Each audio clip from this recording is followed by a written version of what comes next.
All right, we will go on the record. This is a deposition of former President William Jefferson Clinton conducted by the House Committee on Oversight and Government Reform under the authority granted to it pursuant to House Rule 10. Accordingly, House Rule 10 grants the committee broad jurisdiction for the committee to conduct investigations of any matter at any time.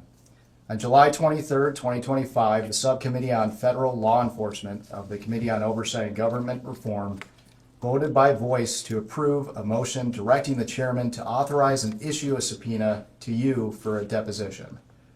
On August 5th, 2025, Chairman Comer issued a subpoena for President Clinton to appear today for a deposition in furtherance of the committee's investigation into the actions and investigations of Mr. Jeffrey Epstein and Ms. Ghislaine Maxwell.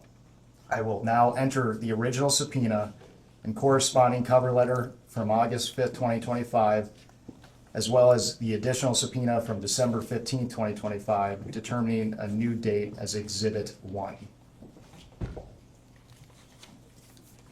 I will enter as Exhibit 2 the correspondence between Chairman Comer and counsel for President Clinton and Secretary Clinton. This correspondence includes the following letters. October 6, 2025, letter from David E. Kendall to Chairman Comer and Ranking Member Garcia. October 22nd, 2025, letter from Chairman Comer to David E. Kendall. November 3rd, 2025, letter from David E. Kendall to Chairman Comer and Ranking Member Garcia. November 21st, 2025, letter from Chairman Comer to David E. Kendall. December 10th, 2025, letter from David E. Kendall to Chairman Comer and Ranking Member Garcia. December 15th, 2025, letter from Chairman Comer to David E. Kendall. January 3rd, 2026, letter from David E. Kendall to Chairman Comer and Ranking Member Garcia. January 8th, 2026, letter from Chairman Comer to David E. Kendall. January 12th, 2026, letter from Ashley Cowan and David E. Kendall to Chairman Comer. January 13th, 2026, letter from William J. Clinton and Secretary 8 Hillary R. Clinton to Chairman Comer encompassing attached declarations under the penalty of perjury of both President Clinton and Secretary Clinton. January 20th, 2026, letter from Ashley Cowan and David E. Kendall to Chairman Comer. January 31st, 2026, letter from Ashley Cowan and Catherine M. Turner to Chairman Comer, and February 2nd, 2026, letter from Chairman Comer to Ashley Cowan and Catherine M. Turner. The committee originally noticed the deposition for President Clinton on December 12th, 2025. I will mark that notice as Exhibit 3. I will mark as Exhibit 4 the notice dated December 16th, 2025, for a deposition of President Clinton to occur on January 13th, 2026. President Clinton did not appear for his deposition on January 13th, 2026. I will enter as Exhibit 5 the transcript for the deposition that President Clinton failed to appear for. The committee noticed a committee business meeting on January 14th, 2026 to consider the contempt report for President William J. Clinton held on January 21st, 2026. I will mark that notice as Exhibit 6. I will mark as Exhibit 7 the contempt report for President William J. Clinton voted favorably out of the Committee on Oversight and Government Reform on January 21st, 2026. I will mark as Exhibit 8 the final roll call vote sheet on favorably reporting the contempt report of President William J. Clinton out of the Committee on Oversight and Government Reform on January 21st, 2026. The committee noticed today's deposition on February 19th, 2026. I will enter the notice for this deposition as Exhibit 9. I will enter as Exhibit 10 an email thread between Committee on Oversight and Government Reform staff and counsel for President Clinton and Secretary Clinton. The email thread confirms the date, time, and location, among other terms, of today's deposition. Additionally, this email thread clearly states the agreed upon terms, including but not limited to video recording, no predetermined time limit, and scope. The agreed upon scope from the email marked as Exhibit 10 is as follows. Pursuant to the committee's investigation into the alleged mismanagement of the federal government's investigation into Mr. Jeffrey Epstein and Ms. Ghislaine Maxwell, the circumstances and subsequent investigations of Mr. Epstein's death, the operation of sex trafficking rings, and ways for the federal government to effectively combat them, ways in which Mr. Epstein and Ms. Maxwell sought to curry favor and exercise influence to protect their illegal activities, and potential violations of ethics rules related to elected officials, the committee will ask President Clinton and Secretary Clinton all of its questions regarding Jeffrey Epstein and Ghislaine Maxwell, including, but not limited to, the personal relationships between the Clintons and Mr. Epstein and Ms. Maxwell, and the ways in which Mr. Epstein and Ms. Maxwell sought to curry favor and exercise influence, as well as the operation of sex trafficking rings and ways for the federal government to effectively combat them without the proposed limitations on scope sought in your January 31st, 2026 letter. Can the witness please state his name for the record? William Jefferson Clinton. Thank you. My name is Jack Emmer, and I am the Chief Counsel of Investigations for Chairman Comer. Under the Committee on Oversight and Government Reform's rules, you are allowed to have counsel present to advise you during this deposition. Do you have counsel representing you in a personal capacity present with you today? I do. Will counsel please identify themselves for the record? David Kendall, Williams and Connolly, LLP. Catherine Turner, Williams and Connolly, LLP. Cheryl Mills, counsel to the president. Thank you. Starting with the majority, can members of Congress in attendance please identify themselves for the record? Billy. Go ahead, sir. Members Congress. Yes, James Comer, Chairman of the Committee from Kentucky. Congresswoman Nancy Mace, South Carolina. Eric Burleson from Missouri. Congressman John McGuire, Virginia 5. Congresswoman Anna Paulina Luna from Florida's 13th District. William Timmons, South Carolina. Glenn Grothman, Wisconsin. Ranking Member Garcia, California. Congresswoman Melanie Stansbury, New Mexico. Congressman Suhas Subramaniam, Virginia's 11th. Congresswoman Emily Randall, Washington State. Congresswoman Yasmin Ansari, Arizona's 3rd. Congressman Maxwell Frost, Florida's 10th. Congressman Wesley Bell, Missouri's 1st District, St. Louis. James Walkinshaw, Virginia's 11th District. Ro Khanna, California 17th. Lauren Boebert, Colorado's 4th District. Thank you. For the record, starting with the majority staff, can the additional staff members please introduce themselves with their name, title, and affiliation? Billy Grant, Deputy Chief Counsel for Investigations for Chairman Comer. Peter Spector, Deputy Director of Oversight for Chairman Comer. Daniel Ashworth, General Counsel for Chairman Comer. Ryan Giacchetti, Chief Counsel for Chairman Comer. Will Harness, Professional Staff Member to Chairman Comer. Hannah Cathy, Professional Staff Member for Chairman Comer. Melvin Soto, Digital Director for Chairman Comer. Olson Tolan, Counsel for Chairman Comer. Emily Feyerabend, Counsel for Chairman Comer. Mark Moran, Staff Director for Chairman Comer. Austin Hacker, Communications Director, Chairman Comer. Ashley Ginger, Deputy Staff Director for Chairman Comer.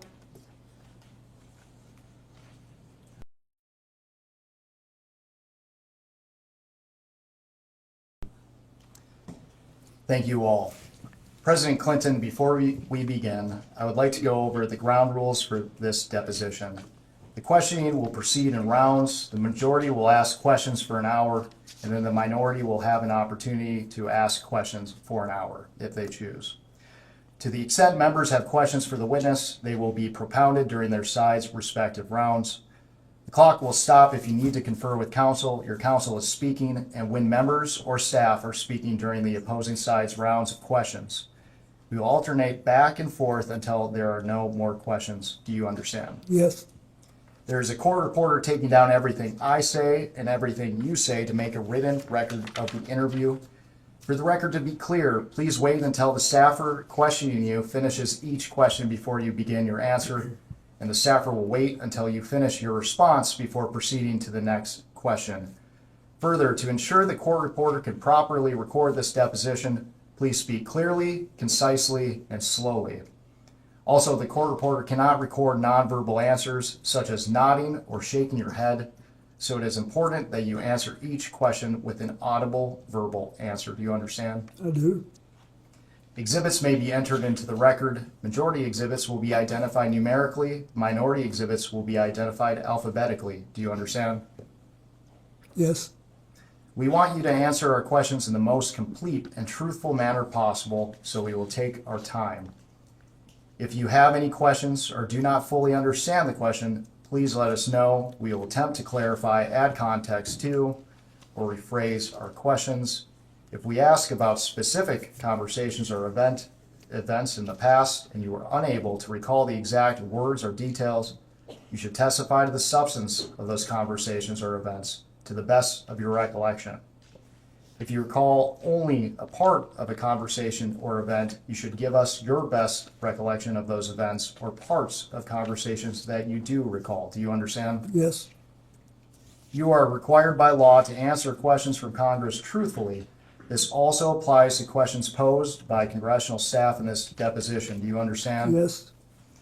If at any time you knowingly make false statements, you could be subject to criminal prosecution, including but not limited to perjury. Do you understand? Yes. This includes both knowingly providing false testimony, but also stating that you do not recall or remember something when in fact you do. Do you understand? Yes. Furthermore, you cannot tell half-truths or exclude information necessary to make statements accurate. You are required to provide all information that would make your response truthful. A deliberate failure to disclose information can constitute a false statement. Do you understand? I do. Is there any reason you are unable to provide truthful testimony in today's interview? I don't believe so. Please note that if you wish to assert a privilege over any statement today, that assertion must comply with the rules of the Committee on Oversight and Government Reform. Pursuant to that, Committee Rule 16C1 states, for the chair to consider assertions of privilege over testimony or statements, witnesses or entities must clearly state the specific privilege being asserted and the reason for the assertion on or before the scheduled date of testimony or appearance. For the purposes of this deposition, objections must be stated concisely and in a non-argumentative or non-suggestive manner. If the witness refuses to answer a question to preserve a privilege, the committee may seek a ruling from the chair.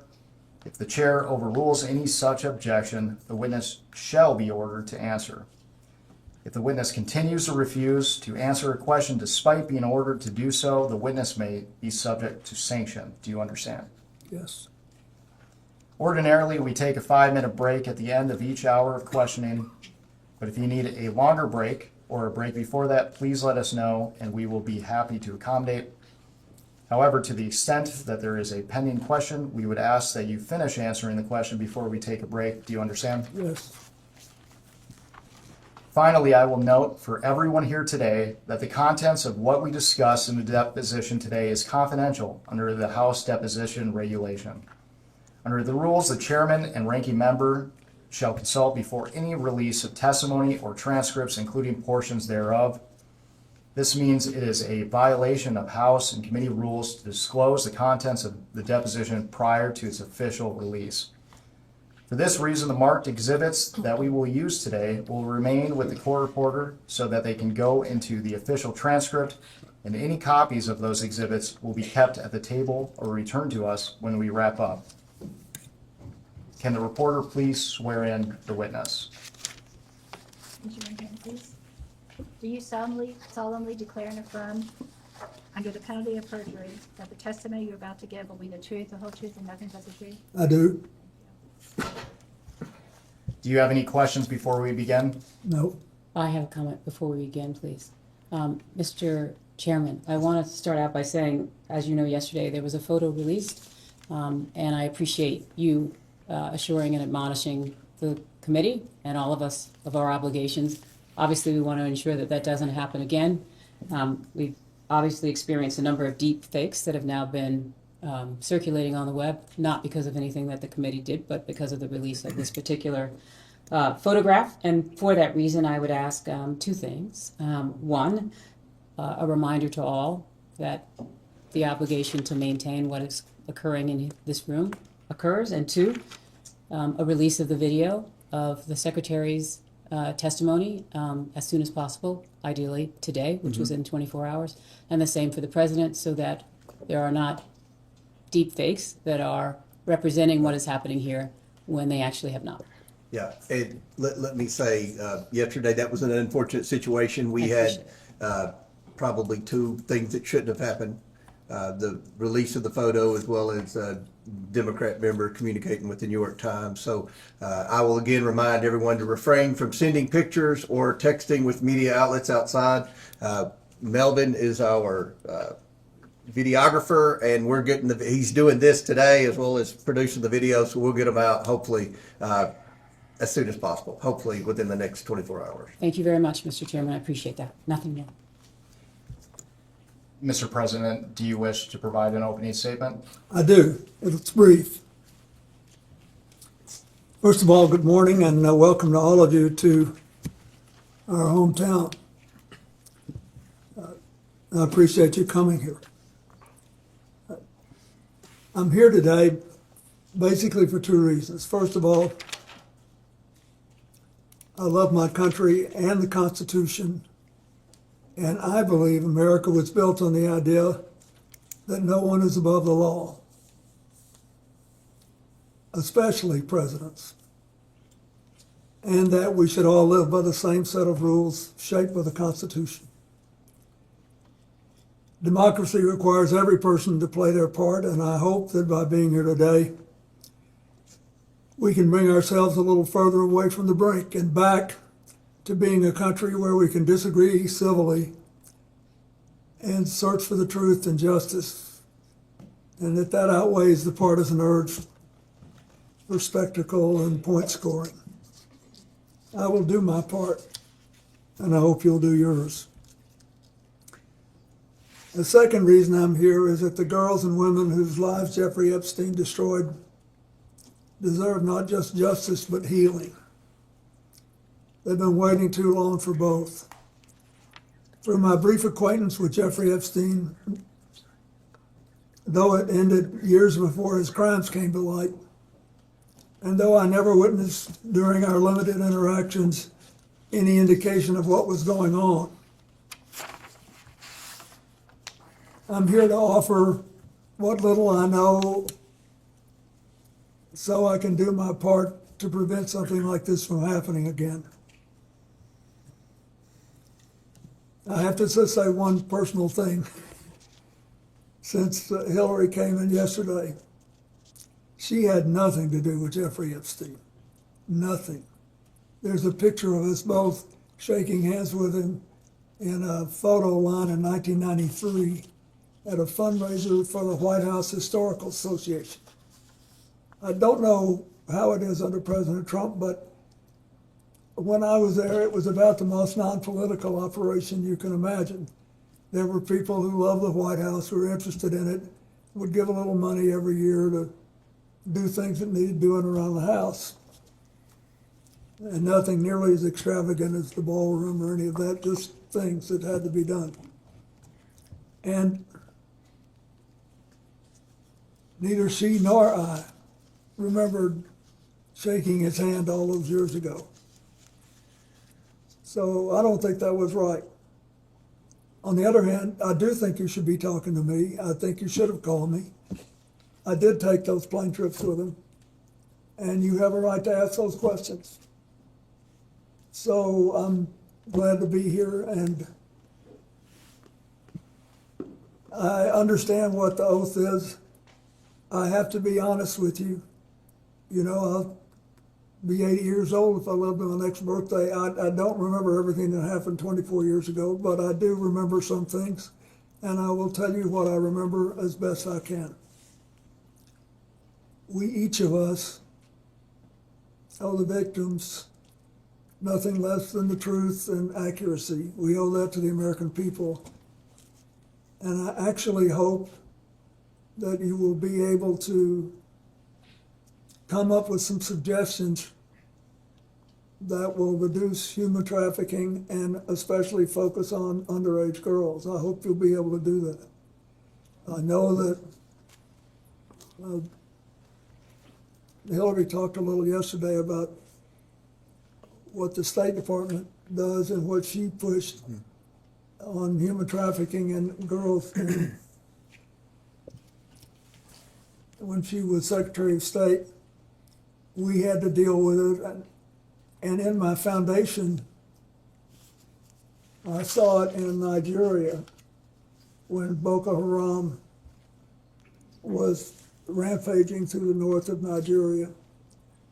And we were working there trying to stop deaths from diarrhea for young children. And it was interesting. These guys were cold and calculated. They said, oh, you don't have to leave because the kids you're helping are younger than the ones we want. They have to be about 9 before they're worth anything to us. So this is really important. And I will do what I can to make whatever contribution I can. Thank you. Thank you. The time reads 11:28, and the majority's time will begin now.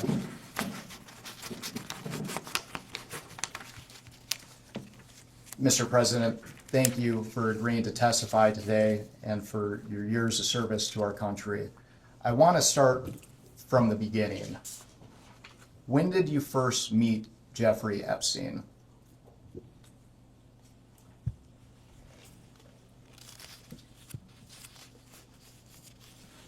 Well, I will try in this testimony, and I will point it out when I'm aware there's a picture or something that predates this. There's a picture that shows him shaking hands in the White House Historical Association reception. That was in 1993, but I'm not aware of that. I first remember meeting him when I got on his airplane to take the first trip with my foundation in, I think, 2002, whenever it was.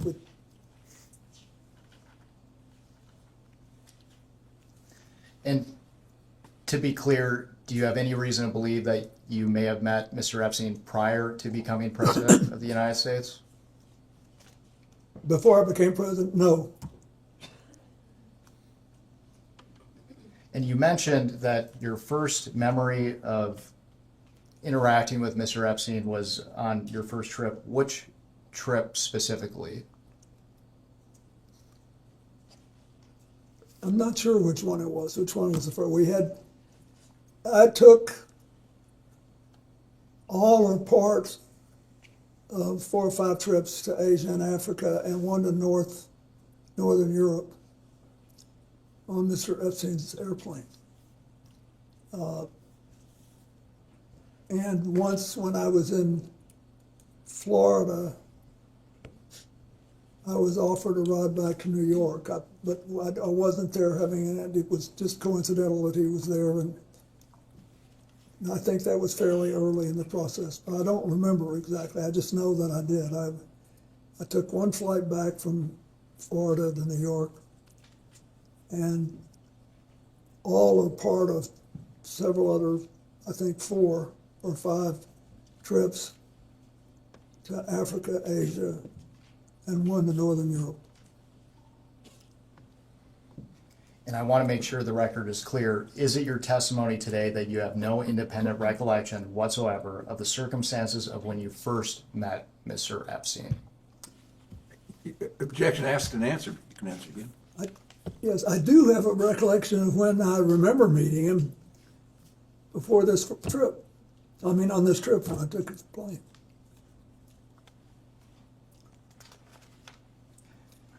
Mr. President, we're going to discuss more specifics later, but for the record, can you briefly describe the nature and extent of your relationship with Mr. Epstein? Well, sometime after I left the White House, either in late 2001 or early-ish in 2002, I received a call from Larry Summers, who had been on my economic team and was later Secretary of Treasury. and was then president of Harvard. And he said that he was calling because a man named Jeffrey Epstein, who had made a substantial commitment of several $1 million, I think it was 10, but whatever it was, I don't, to brain research. And that he was a information hungry person, and he wanted to spend some time talking to me about economics and politics. And he said, he's got this massive airplane, and he said he would take you, your staff, your Secret Service detail, and anybody else you wanted to bring on the trips that he knew I was planning to set up a global network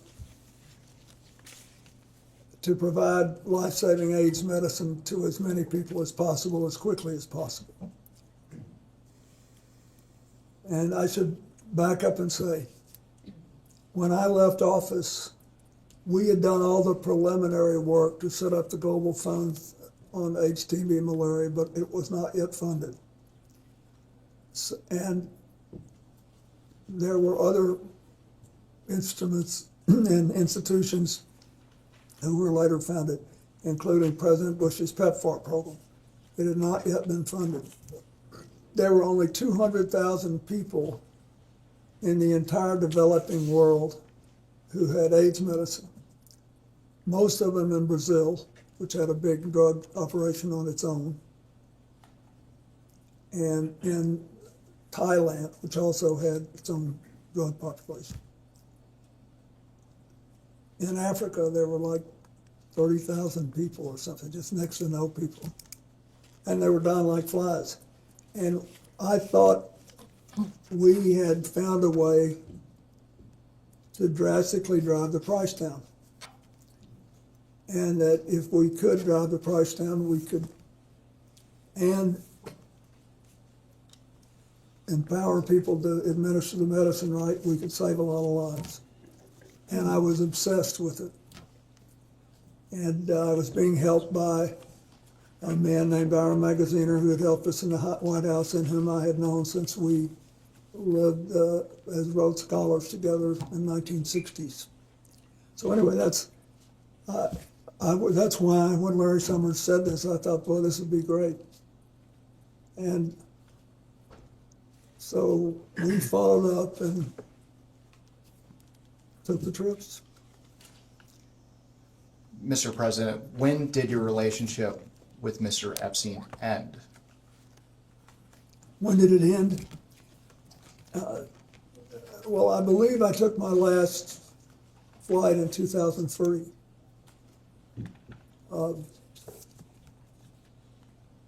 Now, later I became aware of some involvement he had in the first Clinton Global Initiative, but it was much later. Why did your relationship with Mr. Epstein end? Well, after a year or two, we really picked up a head of steam with this AIDS program, and a lot of other people whom I knew better and who really cared about the work came forward and offered to help us provide transportation. And I thought Mr. Epstein was an interesting man, but I didn't think he was really interested in what I was doing. That is, he asked all these questions. He did ask about economics and politics, as he said he would. And he never asked me anything untoward. It's just that I thought I had done what I promised to do, and he had done what he promised to do. And I thought I'd always, over the years, with these donors, tried not to overstay my welcome. I thought that we'd done enough, and then it's time to start working with other people.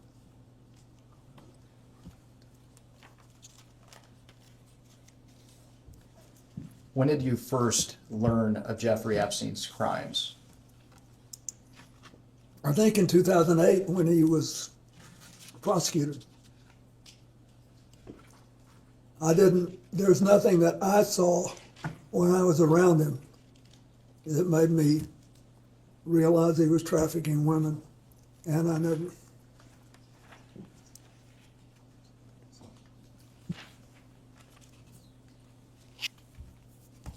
Let's talk about Ghislaine Maxwell. When did you first meet Ghislaine Maxwell? I believe I first met her with him when she was working with him. And what did you understand Miss Maxwell, and what did you understand her relationship to be with Mr. Epstein? I thought she was sort of his chief of staff or administrator. And you said that you first met Miss Maxwell with Mr. Epstein. Is that after you were president? Yeah, I don't believe I met her when I was president. I could have. I met a lot of people, I don't remember, but I definitely remember meeting her on that first flight. Can you briefly, for the record, describe the nature and extent of your relationship with Miss Maxwell? Yes, it was. It lasted longer and was more extensive than my relationship with Mr. Epstein, because Ghislaine Maxwell started going with a man named Ted Waite, who had made a lot of money making the first sort of self-designed computers. And he was a big supporter of mine and the foundation before he started seeing Ghislaine. We've been friends, and he was interested particularly in reducing pollution in the oceans. And so when she started going with him, I would see her from time to time. And when did your relationship with Miss Maxwell end? I don't think I've seen her in a decade. I don't know. It's been a long time. I don't know exactly when. Why did your relationship with Miss Maxwell end? Well, first she moved to Boston, I think. She had a relationship with a man there, and I think they may have married. And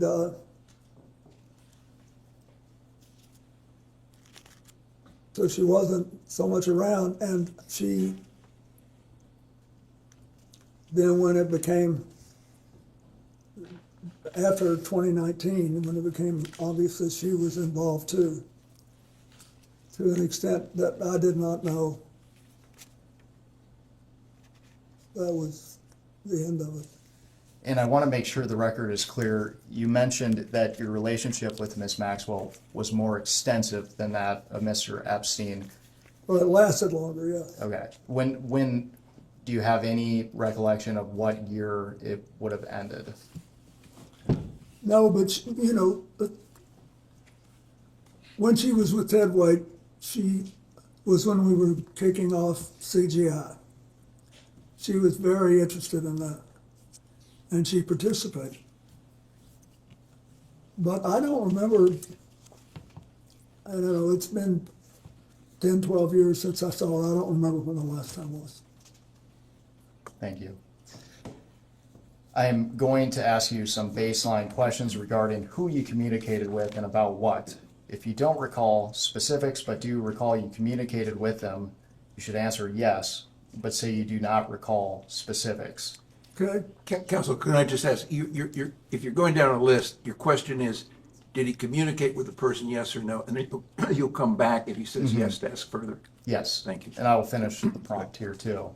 So the question, Mr. President, have you ever communicated with any of the following people regarding Mr. Jeffrey Epstein or Miss Ghislaine Maxwell? And for now, you can say yes or no, and we will come back to discuss each one. And this is to the best of his recollection, yeah? Correct. Mhm. Okay, thanks. Okay, First, Richard Kahn. Richard who? Kahn, T-O-D-D? K-A-H-N. I don't know who that is. Darren Indike. Indike? Correct. I don't know who that is. Sarah Kellen. I don't know who that is. Uma Abedin. Yes. Wait a minute, excuse me, Mr. President, the question is, as I understand it, name the people you communicated to about Epstein and Maxwell. Oh, obviously I know Huma very well. I don't remember any specific conversations we ever had about Epstein and Maxwell. Noam Chomsky. No. Mr. Chomsky wasn't a big fan of mine. He thought I was too conservative. Leslie Groff. Leslie who? Groff. I'm sorry, I don't know who that is. Nadia Marcinkova. I don't know who that is. Jean-Luc Brunel. I don't know who that is, I don't believe. Alan Dershowitz. I know him. And I'm not aware that we ever talked about Epstein or Ghislaine Maxwell. I don't believe we did. Reed Hoffman. I know Reed Hoffman, but he never talked to me about Mr. Epstein or Miss Maxwell. Karina Shuliak. I don't believe I know who that is. I don't think I've ever met that person. Woody Allen. I do know who he is, but I don't think I ever met him, and I never talked to him about Epstein or Maxwell. Sandy Berger. Sandy Berger was my national security advisor, and we were very close personally, but he's been dead for several years. And I don't think I ever talked to him about either one of those people. Jess Staley. Jess Staley? Correct. No. Paul Morris. I don't believe I know him. LED Rothschild. Who Rothschild? LED Rothschild. LED? Mm-hmm. I know Evelyn Rothschild. Is that who it is? No, and I have other Rothschilds on this list as well. I'm not sure who LED Rothschild is. I've met a bunch of them when I spoke at the funeral for Evelyn Rothschild. And I had met some of the others, one couple in France once 20 years ago, but I don't remember him. Okay. Lynn Borser Rothschild. Yes, I know her, but I don't remember ever discussing Jeffrey Epstein or Ghislaine Maxwell with her. Glenn Dubin. I don't believe I know him. Eva Anderson. I don't believe I know her. Casey Wasserman. I know him. And he was on a trip to Africa with me. But I don't recall ever discussing either Ghislaine Maxwell or Jeffrey Epstein with him.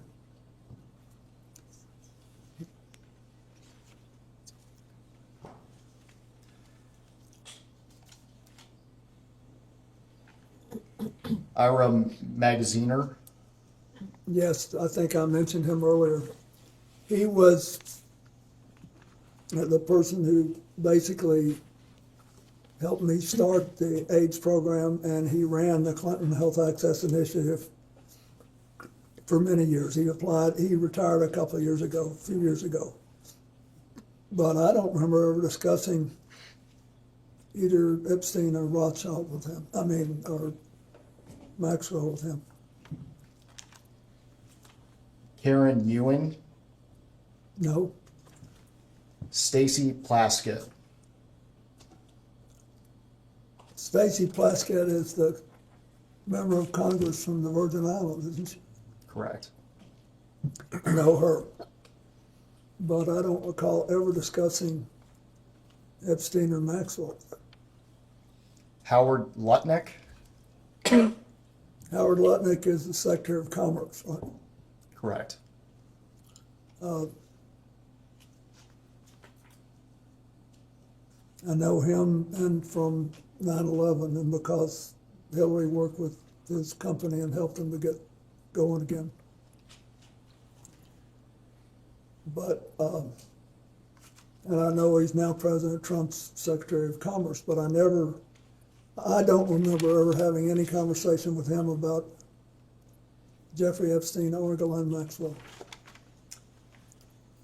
Doug Band, And he worked for me for years. And I know that he arranged like airplane flights and things like that, and was doing work on the first Clinton Global Initiative in 2005. And I know that he knew both Epstein and Maxwell. I do not know to what extent he was in contact with them. And I heard things in the last thing I didn't have any idea 24 years ago. So you'd have to be more specific if you want to know if I knew something then. I can tell you as best I can, but he worked for me, and I knew some of what he was doing, and I didn't know some of what he was doing. thank you, and we will return to Mr. Band. Louis Free. I do know him. To the best of my knowledge, I didn't have any conversations with him about anything practically, but I certainly didn't talk to him about this. Robert Rubin, Bob Rubin was Larry Summers' predecessor as Treasury Secretary and the first director of the National Economic Council. But I don't even know if he knew Jeffrey Epstein or Ghislaine Maxwell. I had no conversation with him about it. and for now, Mr. President, you can answer yes or no. Okay. And the yes or no is intended to convey whether or not you had a conversation about Ghislaine Maxwell or Jeffrey Epstein. Correct. So the answer to Rubin is no. Larry Summers, Yes. Pete Rathgeb, Read who? Rathgeb, Rathko. R-A-T-H-K-O? Rathgeb. Oh, Rathko. I don't recall that name. John Podesta, I don't believe I ever had a talk with John about it. I did stay in touch with John Podesta after I left the White House.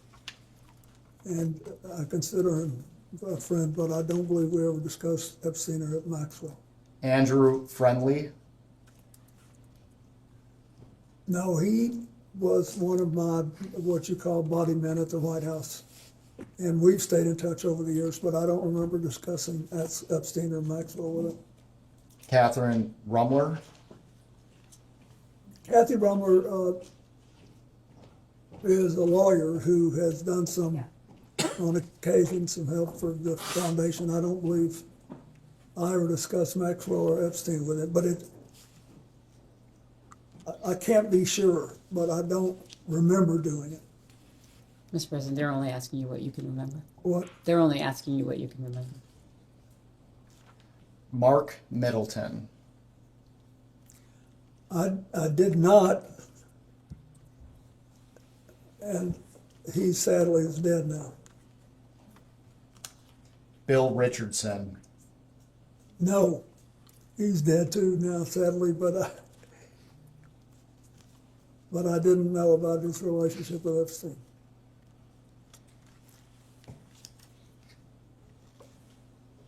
George Mitchell, No, Bill Gates, no, Leon Black, no, Ayud Barak, no, Tony Blair, no,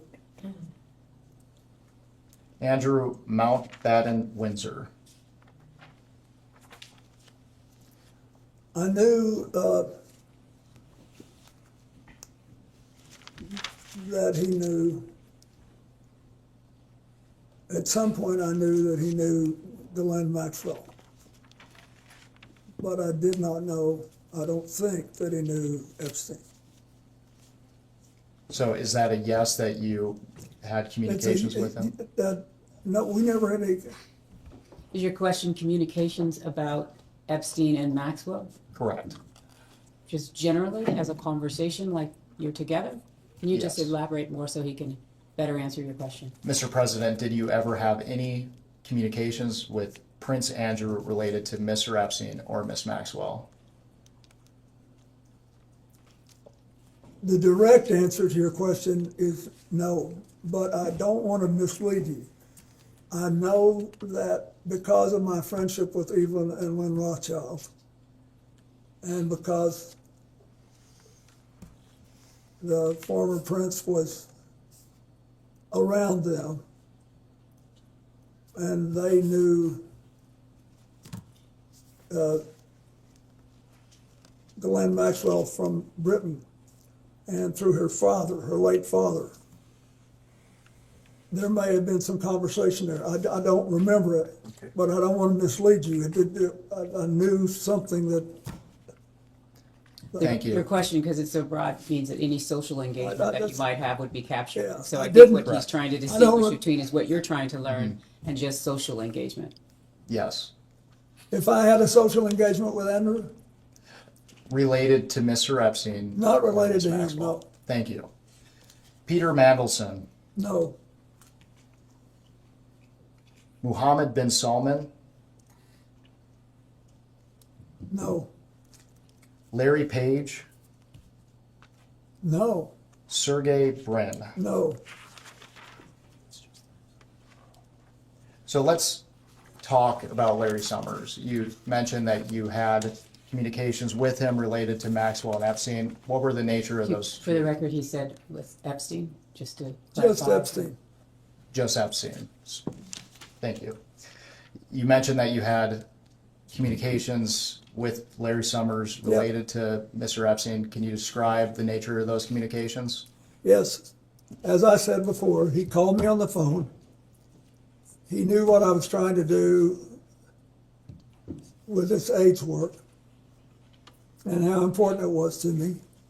And he said he had just talked to Jeffrey Epstein, who he's described as a successful investment advisor who made a lot of money and had made a large commitment to Harvard to brain research. And he said he wants to talk to you about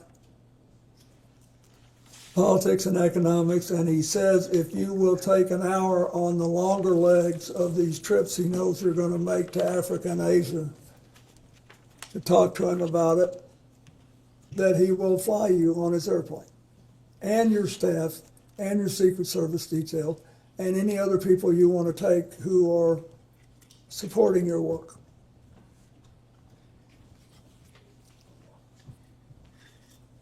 And you mentioned these communications were related to the work of your foundation. Did you ever have any other communications with Larry Summers related to Mr. Epstein? No.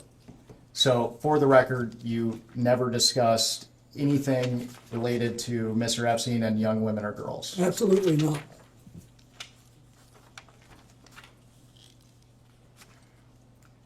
Mr. President, for the record, have you ever been contacted by any law enforcement agency concerning Jeffrey Epstein or Ghislaine Maxwell?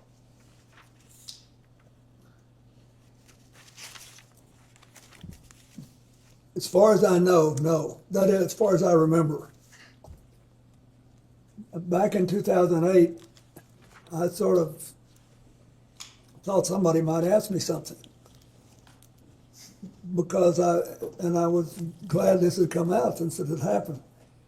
But I don't believe anybody ever did.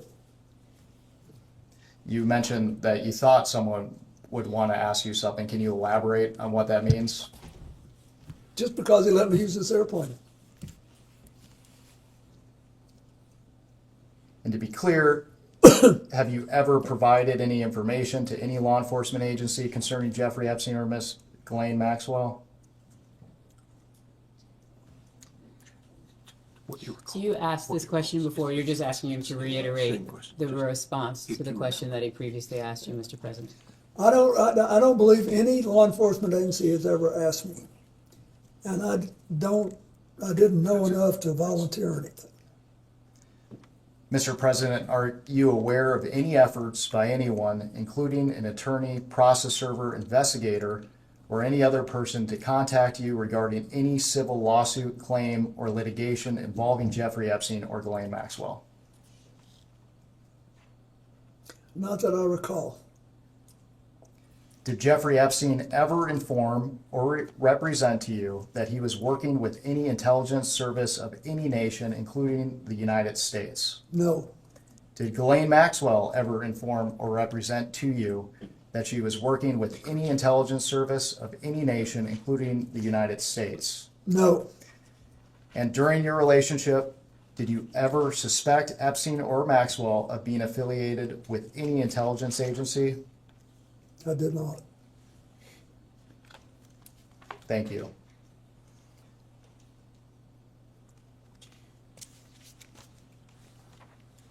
I want to talk about your time in the White House. I realize that you have testified, your recollection is limited, but did Mr. Epstein ever visit the White House while you were president? Objection, asked and answered. The records reflect that he did. That's not the question. According to FOIA requests to the Clinton Library, Mr. Epstein visited the White House at least 17 times between 1993 and 1995. Do you have any reason to dispute those numbers? Nope. I don't. Do you know what the nature of Mr. Epstein's visits to the White House were? Are you asking what he knew in preparation for today? Can you clarify what you are seeking to learn? First of all, at the time, I had no idea he was coming and going. Huge numbers of people come and go in the White House. A lot of them come well over once, especially if they're lobbyists, for example. But I didn't know he was coming, so I certainly didn't know what he was coming about.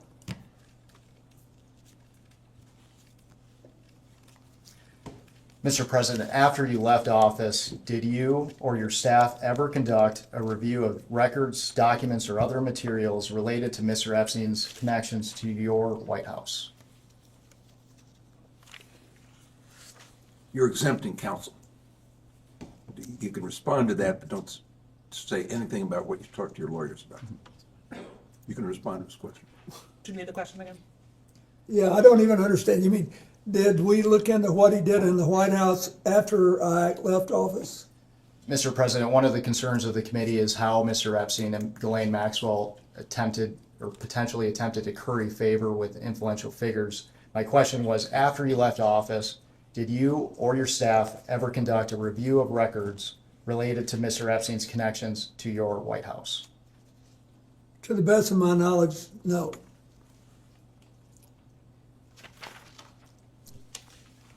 At this time, I would like to introduce what will be marked as Majority Exhibit 11.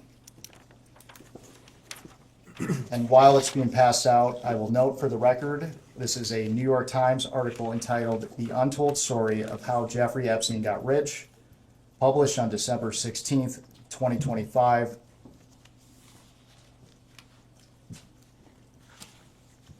And when you receive the article, I want to direct your attention to the last paragraph of page 31.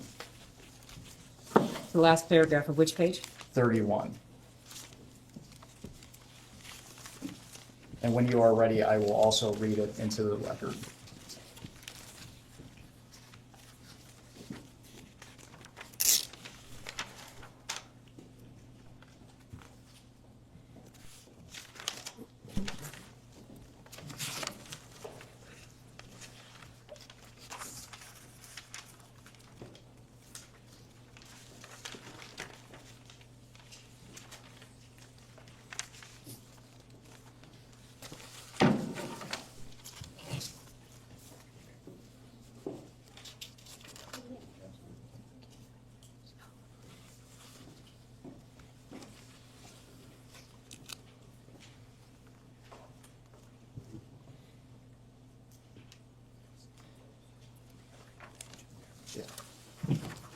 Again, we are looking at page 31 in the last paragraph, Yep. and I will read it into the record and ask you a few questions.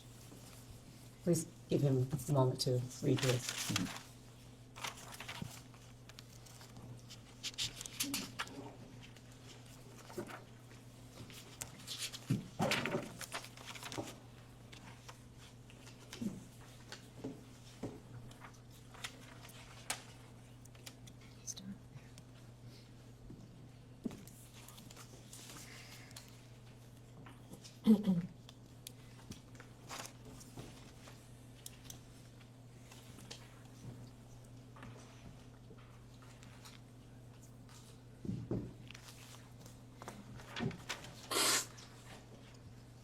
I see this. This is the paragraph he wants Yeah. to ask you guys. Mr. President, the article reads, by 1995, Clinton and Epstein were sufficiently chummy that he wrote a get-well-soon note to Epstein's ailing mother. Hang in there, the president scrawled on a yellow Post-it, which Epstein saved and we reviewed. Mr. President, did you write this note? Are you asking if he recalls writing this note from 1995 on a Post-it? Correct. Okay, thanks. Just to clarify. It looks like my handwriting, but I don't recall, but I will tell you this. I have written get well notes to lots of people I did not know and had never met. And you answered my next question. Did you ever meet Jeffrey Epstein's mother or any of his family members? No, I'm not sure that I was asked to do this by Jeffrey Epstein. And I want to focus specifically on the article's characterization. It says that you were chummy with Mr. Epstein in 1995. Is that accurate? Well, I'm going to object to that. It's a characterization. It's hearsay. The president may answer. No. I was surprised by that. Stop. Let's talk about your relationship with Mr. Epstein after you left the White House. Okay. How would you characterize your relationship with Mr. Epstein? Mr. Well- President, we have a question for you. During the time it was cordial. At any time, would you characterize Mr. Epstein as a friend? We were friendly, but I didn't know him well enough to say we were friends. How often did you communicate with Mr. Epstein?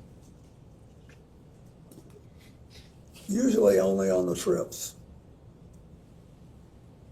I did go to his house once, as you know.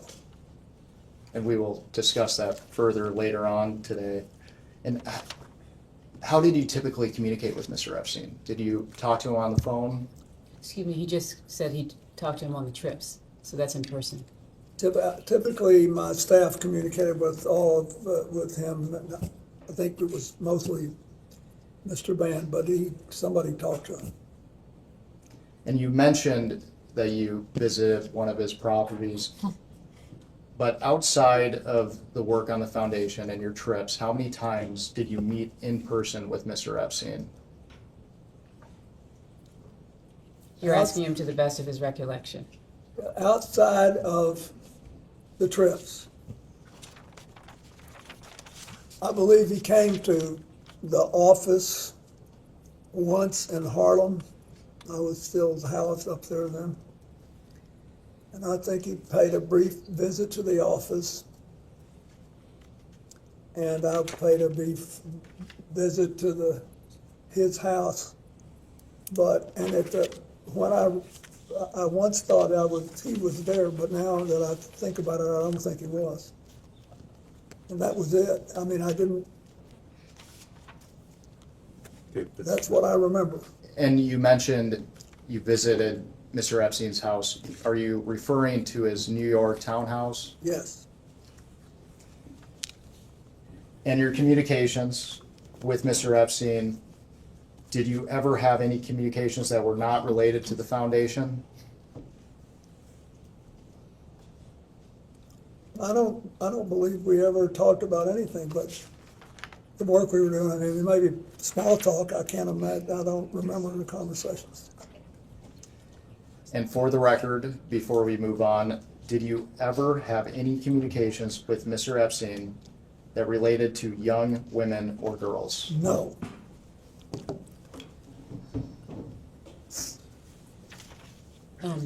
Excuse me, do you have your, fantastic, thank you very much. Am I good? Good morning, Mr. President. How are you? Fine. I want to first start out by asking you, have you ever been or traveled on, or has Huma Abedin ever traveled on Epstein's plane? If you know. I don't know. She might have taken one of the trips with us, but I don't know. Okay, so have you flown on a plane with her? Several times. Several times? When you say have you flown on a plane, any plane? The Lolita Express. What is that, when you say that? Have you flown on the Lolita Express with Jeffrey? Objection. I don't know what that is. Have you flown on Jeffrey Epstein's plane with Huma Abedin? Asked and answered. You may answer again. I don't remember, but I have phoned. She's been sort of a part of our family for a very long time. So when I went to the Middle East, which I don't think I ever took a plane ride with Jeffrey Epstein, but she would typically go when I did. So have you traveled with both of them together? Excuse me, both of whom, Congresswoman? Of course. Have you traveled with Jeffrey Epstein and Huma Abedin together? I do not know. Okay, thank you. If the staff can please pass out EFTA 0021628 and the rest of the documents I have them print regarding passports to the President and Council. This will be Exhibit 12. Thank you.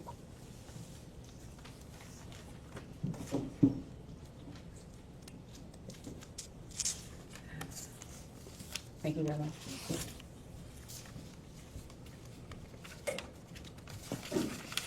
So, Mr. President, if you look at the passport page, the bottom of the document should show the EFTA number. It's 000021628. Yep. There's a name on there. Would you be able to read that name to me? Can you read the name? Excuse me, Congressman, Yes. will you can ask read me the if name. you've ever seen the document before? Yes, well, this is evidence, and so I wanted to ask him specifically. So it's from the DOJ document release, right? I understand, but he may not have seen it, or he may have seen it. no, I've never seen it, but it looks like a passport. Okay. Can you tell me the name that's listed on the passport? Excuse me, he's never seen this document. Would you just read the name, please? Yes, the name is Marius Robert. Marius Robert, yeah. Are you familiar with that name at all? No. Okay. Would you be able to identify the individual in the photo? It looks like Jeffrey Epstein. Okay, the reason I ask you about this specifically is because I do believe that Jeffrey Epstein was an intelligence operative. And so this was a passport that was actually entered in and released by the Department of Justice, but this was an FBI filing. It was found in his safe, if you will. So it's an alias. So the reason I ask you that is because given your nature and position, I'm wondering if you were essentially targeted by a honeypot operation and or by intelligence to gather information. So that's why I asked you that question. Well, if it was a honey, Mr. President, there's not a question pen. I have, is there a question? No. You can ask a question. Well, I'll be getting to more, but that's the reason I asked that. Okay, my next question for you is, have you ever had contact with an individual by the name of Shantae Davies? I believe Shantae was, that's a distinctive name, and so I think that was the name of one of his flight attendants. Okay. She's been described on being on a 2002 Africa trip and providing massages. Was she or any other young female on that trip underage at that time? Not that I'm aware of. Okay. Did you ever receive a massage or have physical contact from her or anyone else on that trip? You've seen the pictures. There was one time when I was sitting up and I got a back rub, a neck rub. Okay. And I think Shantae did it, but I'm not sure. Okay. Did you ever visit Epstein's Little St. James Island? No. We have Virginia Guffrey, who has testified seeing you on the island with 2 young girls. Did this occur at all? Okay. Why do you think she would have made that claim? Objection, speculation. He can't possibly. Have you ever met her or any other Epstein associated underage girl? Not to my knowledge. In Epstein's 2016 deposition unsealed in the DOJ files, he refused to answer if you were accompanied by 2 young women who were approximately 18 years old on the island. Were any such women potentially underage with you? I know you've stated that you were not there, but did you have any interaction with the said Objection individuals? to the foundation of the question. He's already stated he was not on the island. You're now asking about a claim of the Fifth Amendment by Jeffrey Epstein. Okay. Would the staff be able? Go ahead. If the witness doesn't know, the witness is welcome to say he doesn't know. No, but he actually answered the question. Yeah, he when answered she the asked question, that but he wasn't on the island, I'm so not then she was instructed asked. not to. Okay. Do you know an individual by the name of Sarah Ransom? I don't believe so. Okay. There have obviously been claims made about you, and I do not believe that these claims are credible. The reason I am asking you specifically about that name is because that individual stated that you were in sex tapes, okay? It was unfounded and it was discredited. But given the politicization of this entire investigation, do you believe that it would be appropriate of members of this committee to bring in witnesses, whether it is about you or another president, that have unfounded allegations regarding sexual claims of misconduct? That's not a decision for me to make. As a recommendation in regards to avoiding trafficking, et cetera, and bringing justice for the victims, would you make that recommendation to this committee? Congressman, just so I understand the question, you're saying if the witness has unfounded claims? Well, I don't believe that Sarah Ransom's claims about the president are founded. I don't believe that there's sex tapes with you, President Clinton. No, I'm just asking about your question. You're not asking if somebody with plausible claims should be brought in. You're asking if somebody with implausible, unfounded claims. Correct, because these claims were found to be unfounded by investigators. So are you asking his opinion? Yes, because we are trying to figure out in regards to being able to further this investigation and whether or not we are going to be interviewing other individuals regarding sex trafficking, avoiding in the future. I know that you and your wife have both been big on this issue. So I'm asking you, would you think that it would be appropriate that this committee bring in someone like Sarah Ransom, who has unfounded claims that have been debunked in this investigation? It's So he a answered simple the question about, he answered this question when you first asked it then, when he said that it wasn't for him to make those decisions. Well, I'm asking for his recommendation to the committee and follow-up. It's not a gotcha question. This is obviously a very serious investigation. Well, first of all,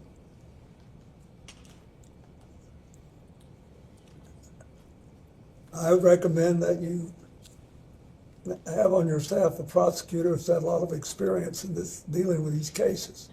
Normally, it's not a good idea to bring in a witness that you know is lying. Okay, thank you for that. My last questions for you are you familiar with anyone by the name of Adriana Ross? I don't think so. How about Sarah Kellen? I don't think so. Okay. Would you recommend that this committee bring in individuals that were listed as trafficking minors? They were listed as co-conspirators and then given plea deals.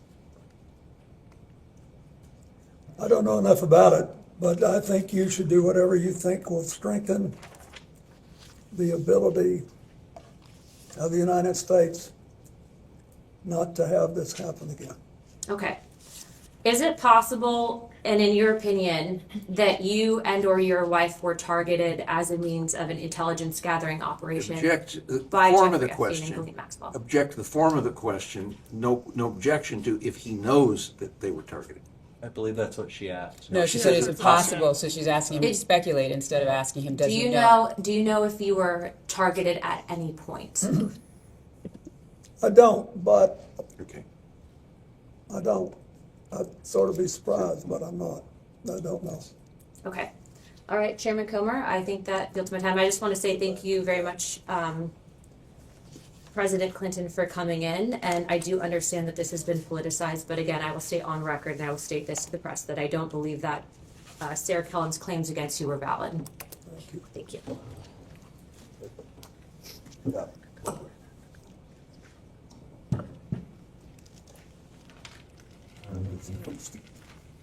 Mr. President, before we left off, I asked you to characterize your relationship with Mr. Epstein. I asked you if you considered him to be a friend. You said you did not. Is that right? I said we were friendly and we had a cordial relations, but I didn't know him well enough because we had almost no contact beyond what I described. At this time, I'd like to introduce what will be marked as Majority Exhibit 13. And this is Bates marked House Oversight 000126. And while it's being passed out, this is a letter from a book of letters, which Yeah, it's his 50th birthday. Jeffrey Epstein's 50th birthday. Questions? Yep. Mr. President, do you recognize this I do. letter? And for the record, does this appear to be your handwriting and signature? It is. And why did you write this letter? Why did I? Because I was requested to contribute a nice letter for his birthday book. And who asked you to write the letter? I don't remember. Would Miss Maxwell have I asked you? don't know. I think someone on my staff asked me. Now, there's a word that our committee has not been able to identify, and in our defense, the Wall Street Journal has not been able to identify. Imagine being on his staff. Can you please read the letter for the record? Yes. It's reassuring, isn't it, to have lasted so long across all the years of learning and knowing, adventures and errors, and still to have your childlike curiosity, the drive to make a difference, and the solace of friends.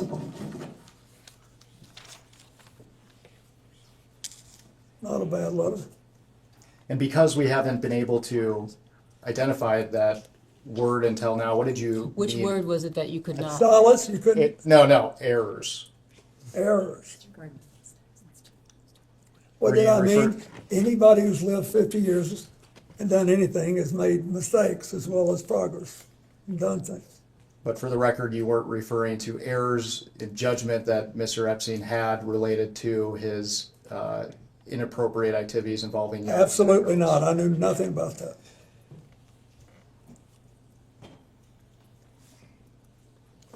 Did you ever see the birthday book compiled together? I don't think so. And you mentioned previously you were friendly with Mr. Epstein. Did you typically send birthday wishes to individuals that you didn't consider to be friends, though? No, I send out literally hundreds and hundreds of birthday letters every year to people that have been my friends.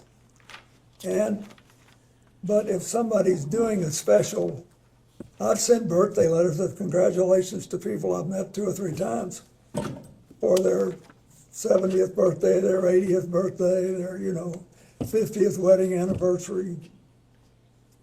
I do it. And I told you, I thought Epstein was interesting and curious. So I wrote a letter that I thought reflected that. Can you elaborate on what made him interesting and curious? No more than I've already said. At this time, I'd like to introduce what will be marked as Majority Exhibit 14. And while it's being handed out, this is an article published by the New York Times on August 5th, 2025, entitled "A Look Inside Epstein's Manhattan Lair." And once you receive the article, I will just direct your attention to page 10. Where is that? No, we haven't brought it yet.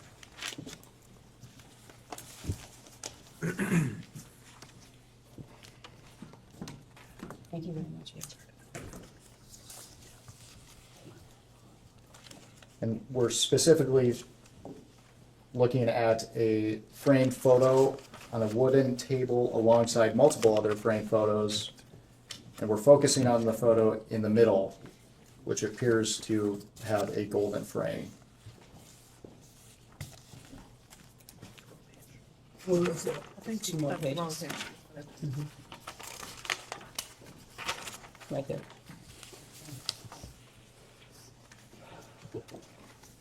Not the page with the Pope. Yeah, okay, that's it. Page 10, is that what we're on? Page 10. Mr. President, do you recognize yourself in this photo? I do. And it appears that the man on the right of the photo is Jeffrey Epstein, is that correct? I think so. Have you seen this photograph before today? Only in this picture. And for the record, what is happening in this photo? He's smiling at me, looks like he's talking to me. This is one of the friendly interactions that you were describing earlier? Yes. And can you describe the circumstances surrounding this photo? Are you asking if he recalls the? I do not. I have no idea. I see Richard Branson in the back and Okay. other people. That's fine. But I don't remember anything about it. And you appear to be comfortable with Mr. Epstein in this photo. Would you disagree with So that characterization? You're creating a characterization. He's already responded to your question about the picture. I'm comfortable with a lot of people. I'm comfortable here. I'm not happy, but I'm comfortable.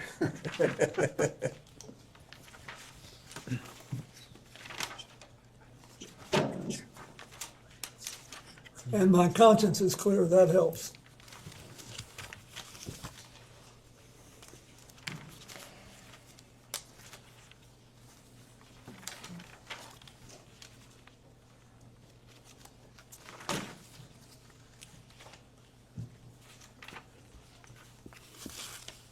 What's that? Let me see it.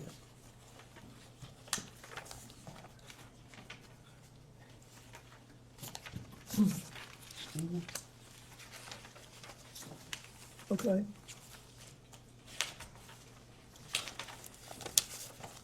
Mr. President, we have about 5 minutes remaining in the majority's first hour, so I just want to ask you some questions related to the crimes committed by Mr. Epstein and Ms. Maxwell. Did you ever witness Mr. Epstein sexually abuse or assault young women or girls? No. Did you ever witness Mr. Epstein receive massages from young women or girls? Not that I recall. Did Mr. Epstein ever discuss sexual acts of any kind with you? No. Did you ever have any sexual contact with young women or girls in the presence of Epstein or Maxwell? No. Did you ever have sexual contact with any young woman or girl introduced to you by Epstein or Maxwell? No.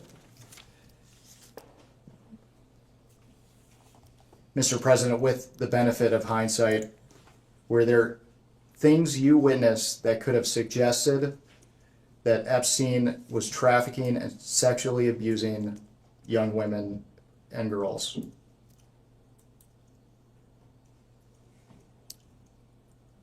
I do not believe so.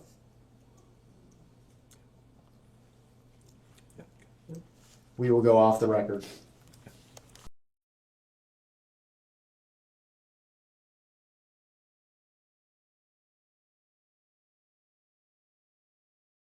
We can go back on the record.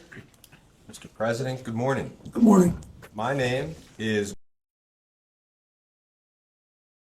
and I'll be doing most of the questioning for the minority today. First, I want to thank you for your long and distinguished service to this country. I also want to thank you for your time today. We appreciate it. Before we get to questions, I'd like to take a few minutes and highlight some context that we think is relevant for today's conversation. President Trump had a long-standing personal relationship with Jeffrey Epstein. That is not a secret, it is well documented, and I think the public and everyone in Congress understands that at this point. President Trump does not like talking about his long-standing personal relationship with Jeffrey Epstein. I think we've all seen that as well. On November 12th of last year, Oversight Committee Democrats released emails that were obtained from the estate of Jeffrey Epstein. In one email from 2011, Epstein said to Ghislaine Maxwell that President Trump was, quote, that dog that hasn't barked, and that an unnamed victim, quote, spent hours at my house with him. In another email from 2019, Epstein wrote that, quote, of course he, referring to President Trump, knew about the girls as he asked Ghislaine to stop. I'd like to enter as Minority Exhibit A, Oversight Democrats press release from November 12th, 2025, titled House Oversight Committee Releases Jeffrey Epstein Email Correspondence Raising Questions About White House Cover-Up of Epstein Files. And that includes both the emails that I just mentioned.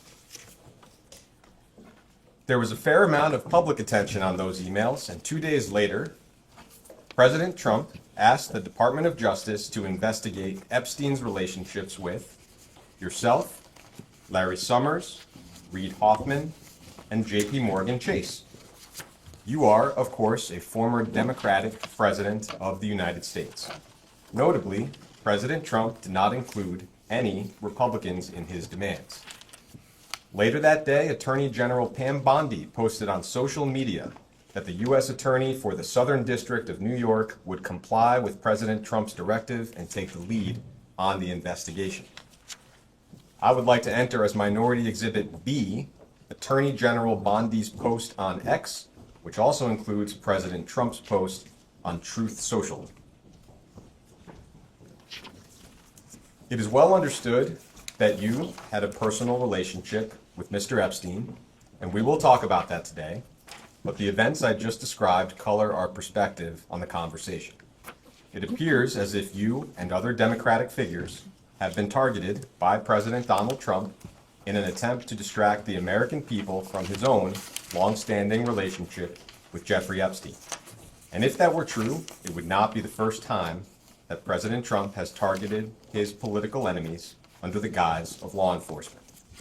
This deposition is occurring in the context of unprecedented weaponization of the Department of Justice by Donald Trump.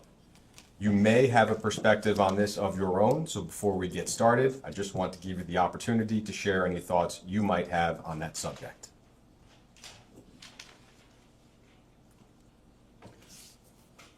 I think I'll let you ask me some questions, and then maybe at the end I'll say something. That sounds fine. Thank you. I'd like to start our conversation with a few foundational questions so we can just set the record straight from the very beginning. With respect to your relationship with Mr. Epstein, did you ever, at any point during your interactions with Jeffrey Epstein, know about the sexual abuse that he was committing against minors and young women? No. Have you ever engaged in sexual activity with a person introduced to you by Jeffrey Epstein? No. With respect to your relationship with Ms. Ghislaine Maxwell, did you ever, at any point during your interactions with Ghislaine Maxwell, know about the sexual abuse that she committed and facilitated against minors and young women? No. Have you ever engaged in sexual activity with a person introduced to you by Ghislaine Maxwell? No. Have you ever, at any point, visited Jeffrey Epstein's former estate on Little St. James Island in the U.S. Virgin Islands? No. In February of last year, Attorney General Pam Bondi said on Fox News that you traveled on Mr. Epstein's plane, quote, because it supposedly had a bed in there where Jeffrey Epstein had young girls.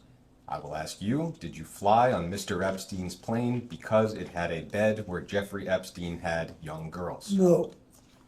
Are there any other accusations that have been made against you with respect to Mr. Epstein that you'd like to address before we get started with some chronological questions?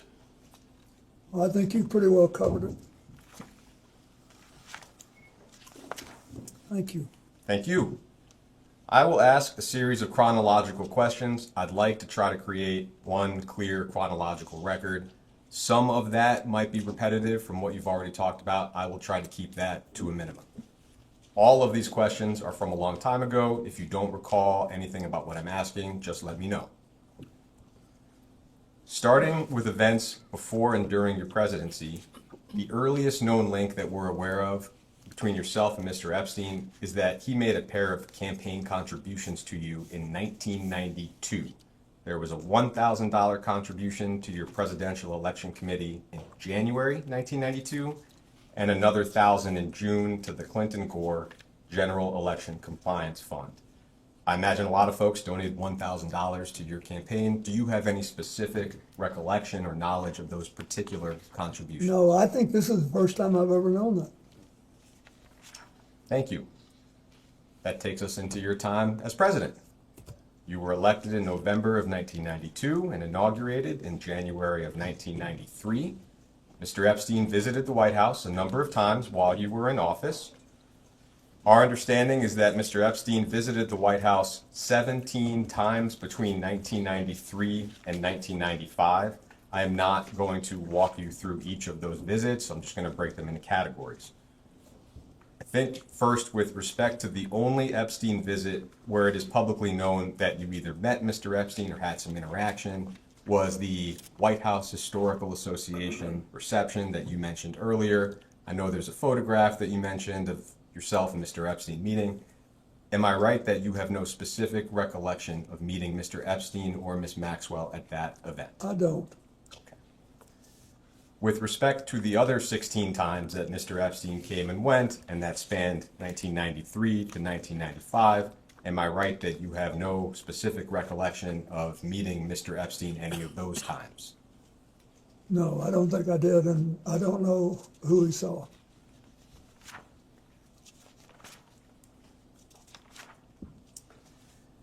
It's been publicly reported that in March of 1995, there was a fundraiser in Palm Beach that you attended and that Mr. Epstein also attended. Other guests reportedly included Jimmy Buffett and investor Ron Perlman, who may have hosted the event at his home. Do you have any specific recollection of that event? I remember going there in 1995. I have now seen the picture with Jeffrey Epstein and Jimmy Buffett. I recognize Jimmy Buffett. He was a longtime friend of mine. He performed for me twice in my second term as president. And we were friends for the rest of his life. But that's it. I don't know if he knew Mr. Epstein. I had no idea what that picture was. I didn't remember it. And so is it right that you have no specific recollection of meeting Mr. Epstein? No, I don't. At that fundraiser, just for the transfer? Yeah. I'd like to introduce as Minority Exhibit C an article from the Daily Beast titled, "Jeffrey Epstein Visited Clinton White House Multiple Times in Early 90s. That article is dated July 24th, 2019. Once you receive it, I'll just direct you to page 8 of the article that you're about to receive. Okay. It's not dated.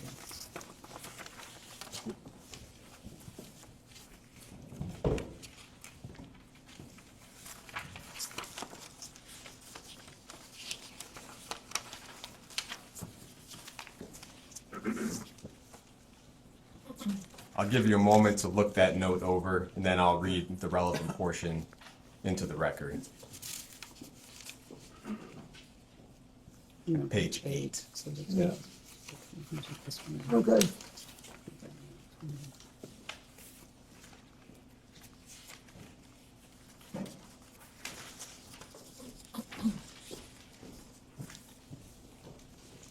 Yep.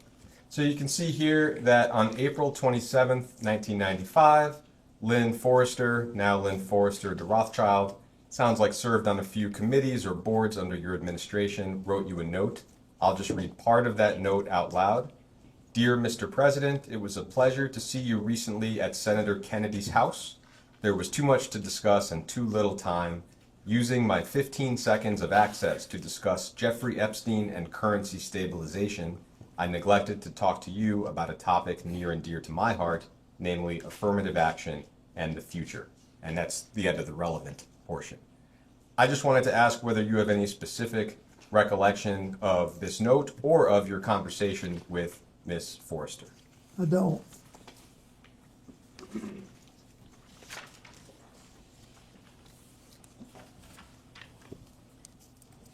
As far as you can remember, at this point in the middle of 1995, how would you have characterized your relationship with Mr. Epstein? It would be virtually non-existent. Do you recall any other interactions that occurred between yourself and Mr. Epstein during your time in office that have not already been mentioned today? No. I think I've told you everything I know. In October of 1999, toward the end of your time in office, we know that Epstein contributed $20,000 to the First Lady's joint fundraising account. Would you have any memory or knowledge of that particular contribution? No, is that for a White House related thing? No, joint fundraising, he means the Senate. Oh, no, I didn't know that. Okay, I am going to move to the years after your presidency. We'll do this in chronological order as well. Your second term ended in January of 2001. In December of 2001, the New York Post reported that you and Miss Maxwell had dinner at a New York City restaurant called Nello's. Do you have any specific recollection of that dinner? No. How do I know? I didn't. Nor do I remember the article. So moving into 2002, you touched on this in the previous round. It sounds like there were two meetings. We don't have exact dates for them, but one of them was at your office in Harlem with Mr. Epstein. The other was at Mr. Epstein's home in New York City. Could you just repeat for us, what do you recall about each meeting, maybe starting with your office in Harlem? I just remember that sometime in 2002, I think, he paid a visit, and he had become, I think it was either after or just before we started the flights. But he obviously was going to be a serious supporter of the foundation, and I think he paid a visit. I was flattered he wanted to see my office. I liked it. And then the meeting at his home in New York City, did I hear you say in the previous hour that Mr. Epstein was not actually there? I said that when I wrote my book and talked about it, and when I've talked about it in the past, I realized I talk as if he were there, and of course he was there. And I started trying to picture the nice man on the staff that showed me around. And now I'm just being honest, I don't remember whether he was there or not. He could have been there, but I don't remember. As far as you can recall, would the purpose of that meeting also have been related to Mr. Epstein's support of your work through his plane, for example? Yeah, the reason we went by, regardless of who was there, was that my staff we finished an event in New York City that at a place, and Lord knows how many I've done since then, I don't remember what it was for, but it was in New York City. And my staff said, we're only a couple of blocks from Epstein's house. It's a converted elementary school. He's very proud of it. And I think, it'd be a nice thing to do since it's early. You could just go by and take a look at it. So that's what we did. Do you recall seeing anything or anyone in his home that was suspicious or reflected abnormally young women or girls? No, the only people I saw there that night were staff. And him if he was there, I just don't remember. Do you recall seeing any images of young girls or women at Epstein's home? No.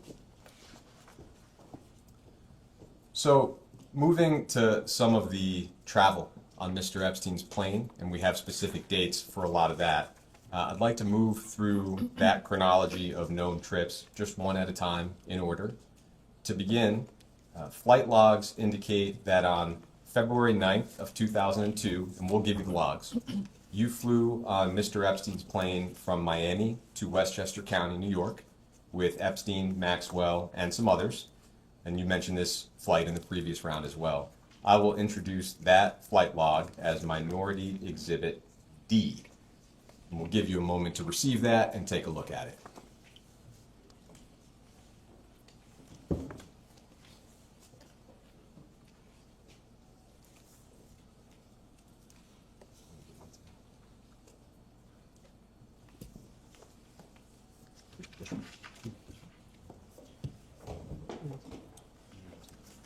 Is this one page? It is one page, exactly.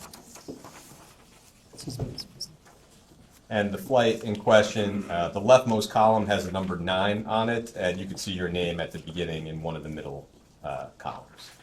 Excuse me, Yeah. at the top, it says 15. Are you talking about a date? Could you just? Yeah, the one on February 9th. Thank you. Sure.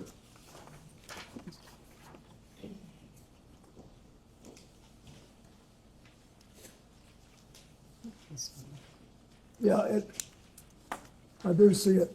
Great.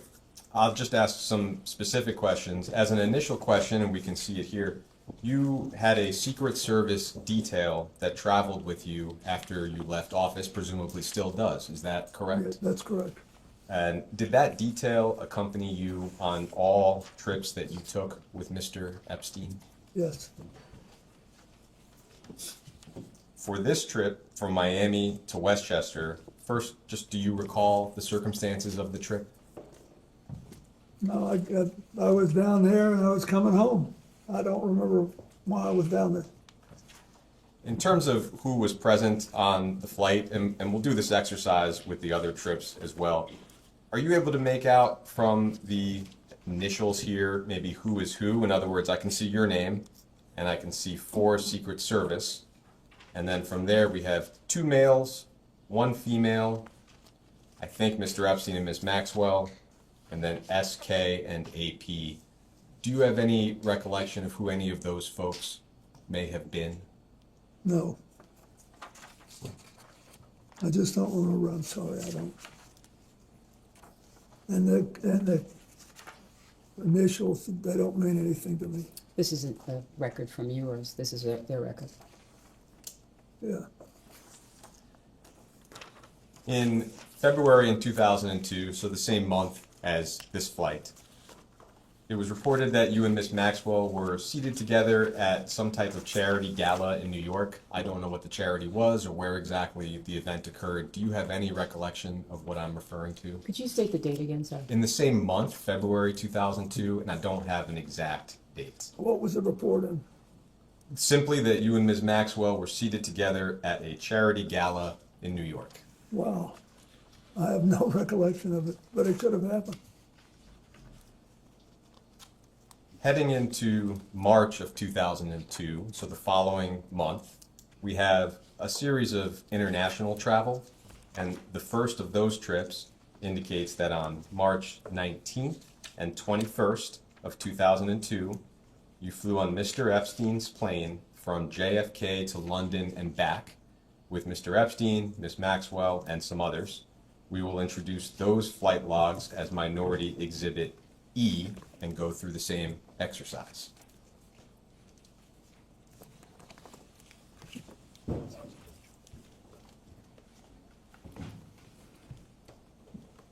Thank you.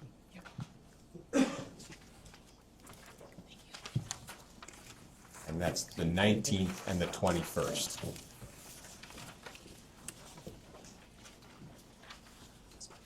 The 19th and the 21st? Yes. Down toward the bottom of the page. Oh, hold on, it's pretty.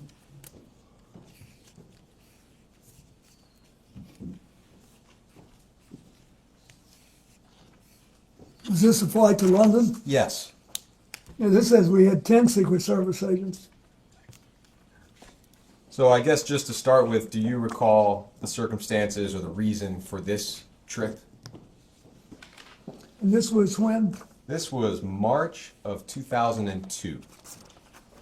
I don't, but keep in mind, there was a lot of stuff going on. India, in the late January, 4 days after I left office, had a horrible earthquake. And lots of people died.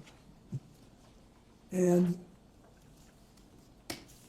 I called the Prime Minister of India, Mr. Vajpayee, who belongs to the current leader's party, but was much less uber nationalist. And I asked him if I could help. And he said, yes. He said, I have the money and organization to fix the big cities, but not the smaller towns. And we need schools, we need hospitals, we need all this stuff rebuilt. Will you help? So that's the first thing I undertook to do, even before the AIDS thing, after I left the White House. So I was there. So by March of 2002, the next year, we were still working on that, and then the South Asian tsunami hit in December. So I was doing all this stuff and also trying to get set up at home too. So that's why it sounds unusual for me to have 10 Secret Service agents, but I must have been going to several stops. And is it the same for you when you look at some of these names? I can make out the name Naomi Campbell. Do you have any recollection of Naomi Campbell being on this flight? Naomi, when we went to Europe once, I think she went on one, but she was a friend of Doug's, and that's what I remember. Let me see. Yep. And Jeffrey, Ghislaine, I don't know who the other people are. Looks like Doug Band is listed there, and that... Yeah, he's there, but SK, I don't know who that is. Okay, great. Thank you.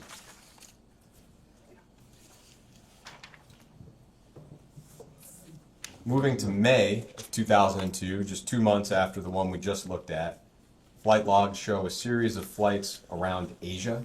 Got 5 flights, including Hong Kong, China, Singapore, and Thailand. I'll introduce the flight logs for that trip. Just take a look at it together as Minority Exhibit F.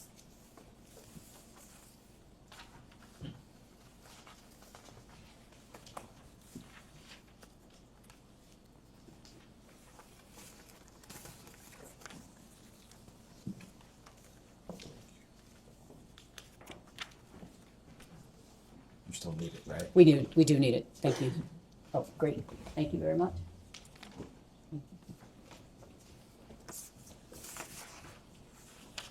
You said So what? those are from the 22nd to the 25th. Let me just highlight that for a second. 22nd. And you're saying each one till the 25th? Yeah, so the first one lists the former president, and then 4 in a row after that lists same as above. So it's the same group of folks for about 5 flights there. So same question, this trip to Asia, do you have a recollection of the circumstances, how the trip came about? Yeah, that was 2002, right? Yes. So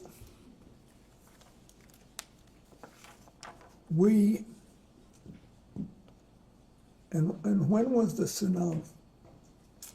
Was it at the end of 2002 or the end of 2001? That I'm not sure of. Just to the best of your memory, you have to share what you know. Anyway, to the best of my memory, this was a trip to raise funds to organize our health network in Asia, which was basically designed to deal with AIDS, but also I was heavily involved in the reconstruction of India after the earthquake there. And was asked to do it by the Prime Minister and later by the UN. So I was involved with that. And do you have any recollection of who these individuals on the flight were? For example, there are a few female names. I think one is Janice, one is Jessica. When you look at the log, do you have any recollection of who's who? No. Do May you, have been a flight attendant, I don't know. do you have any recollection of the flights themselves?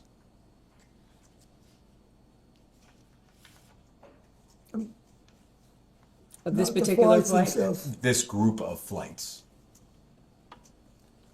I remember we made several stops and you mentioned them. And we're going there, but that's all I remember. To the best of your recollection, whether with respect to the flights or the trip itself, did you ever witness or become aware of sexual abuse of any kind? No. We then have logs showing 2 flights in July of 2002, and I will introduce those as Minority Exhibit G. Give you a moment to receive those. What was the prior one? Prior one would have been F. And that was the May 2002 flight log. Where's F? No, I put F on that, but I thought that was,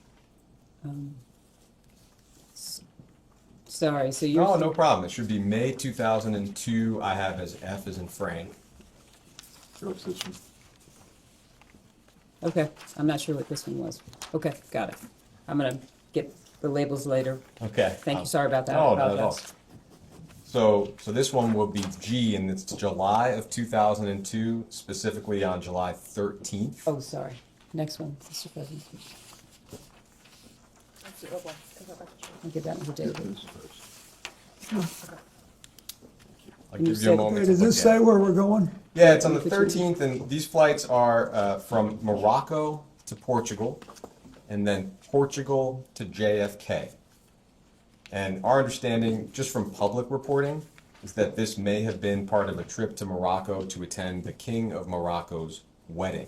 And you're asking him about the legs that he's on? This Correct, was- exactly. This is July of Is that when his 2022. wedding was? Sorry? Is that when he got married? It may have been. I think that's my July. question for you, is whether you recall that this trip. I recall going to his wedding. Okay. Do you recall approximately when that wedding would have been? No, but it was a long time ago. I don't know if this was it. But I did go to Morocco more than once. Do you recall attending the King of Morocco's wedding? Absolutely, I did. Do you recall whether Mr. Epstein and Miss Maxwell also attended that wedding? I don't. I remember, I think Chelsea went with me. And I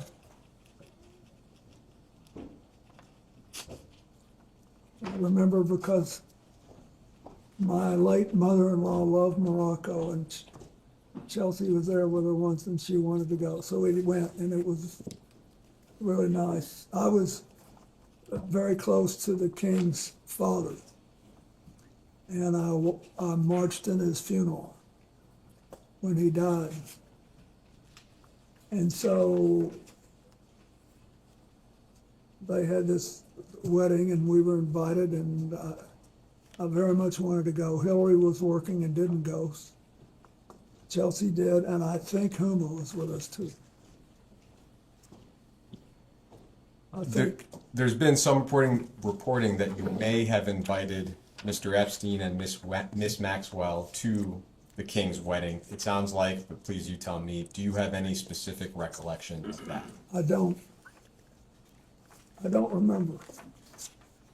Do you have any specific recollection of these two flights, which may or may not have been part of the King's wedding? They're from Morocco to Portugal and Portugal to JFK. Mr. Epstein and Ms. Maxwell were on the flights, as well as yourself. When I was coming home. He's just asking you about these two legs, and he's asking you, do you have any recollection of these two legs of the flight? No, I remember the wedding very well and all the stuff that happened, but that's all. I don't remember the coming or the going. Thank you. In September of that year, we have the trip that I think a lot of folks are aware of. This is a trip to Africa in September of 2002. The trip started at JFK, ended in London, stopped in Ghana, Nigeria, Rwanda, Mozambique, and South Africa.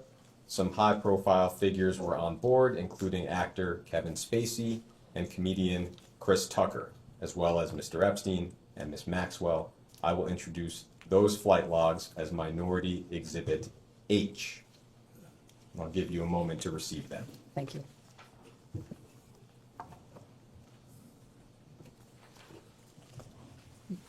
H. Thank you very much.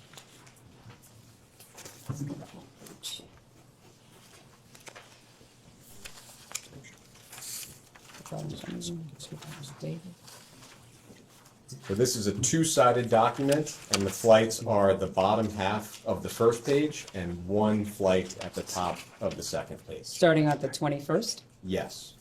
Sure. Okay. Starting there. I'll just ask you generally, before we look at the log specifically, what is your recollection of how this trip to Africa came about? Well, this is where most of our work was going to be done. And what month is this? This is, I believe, September of 2002. So, and the countries we were going to represent places where we had operations.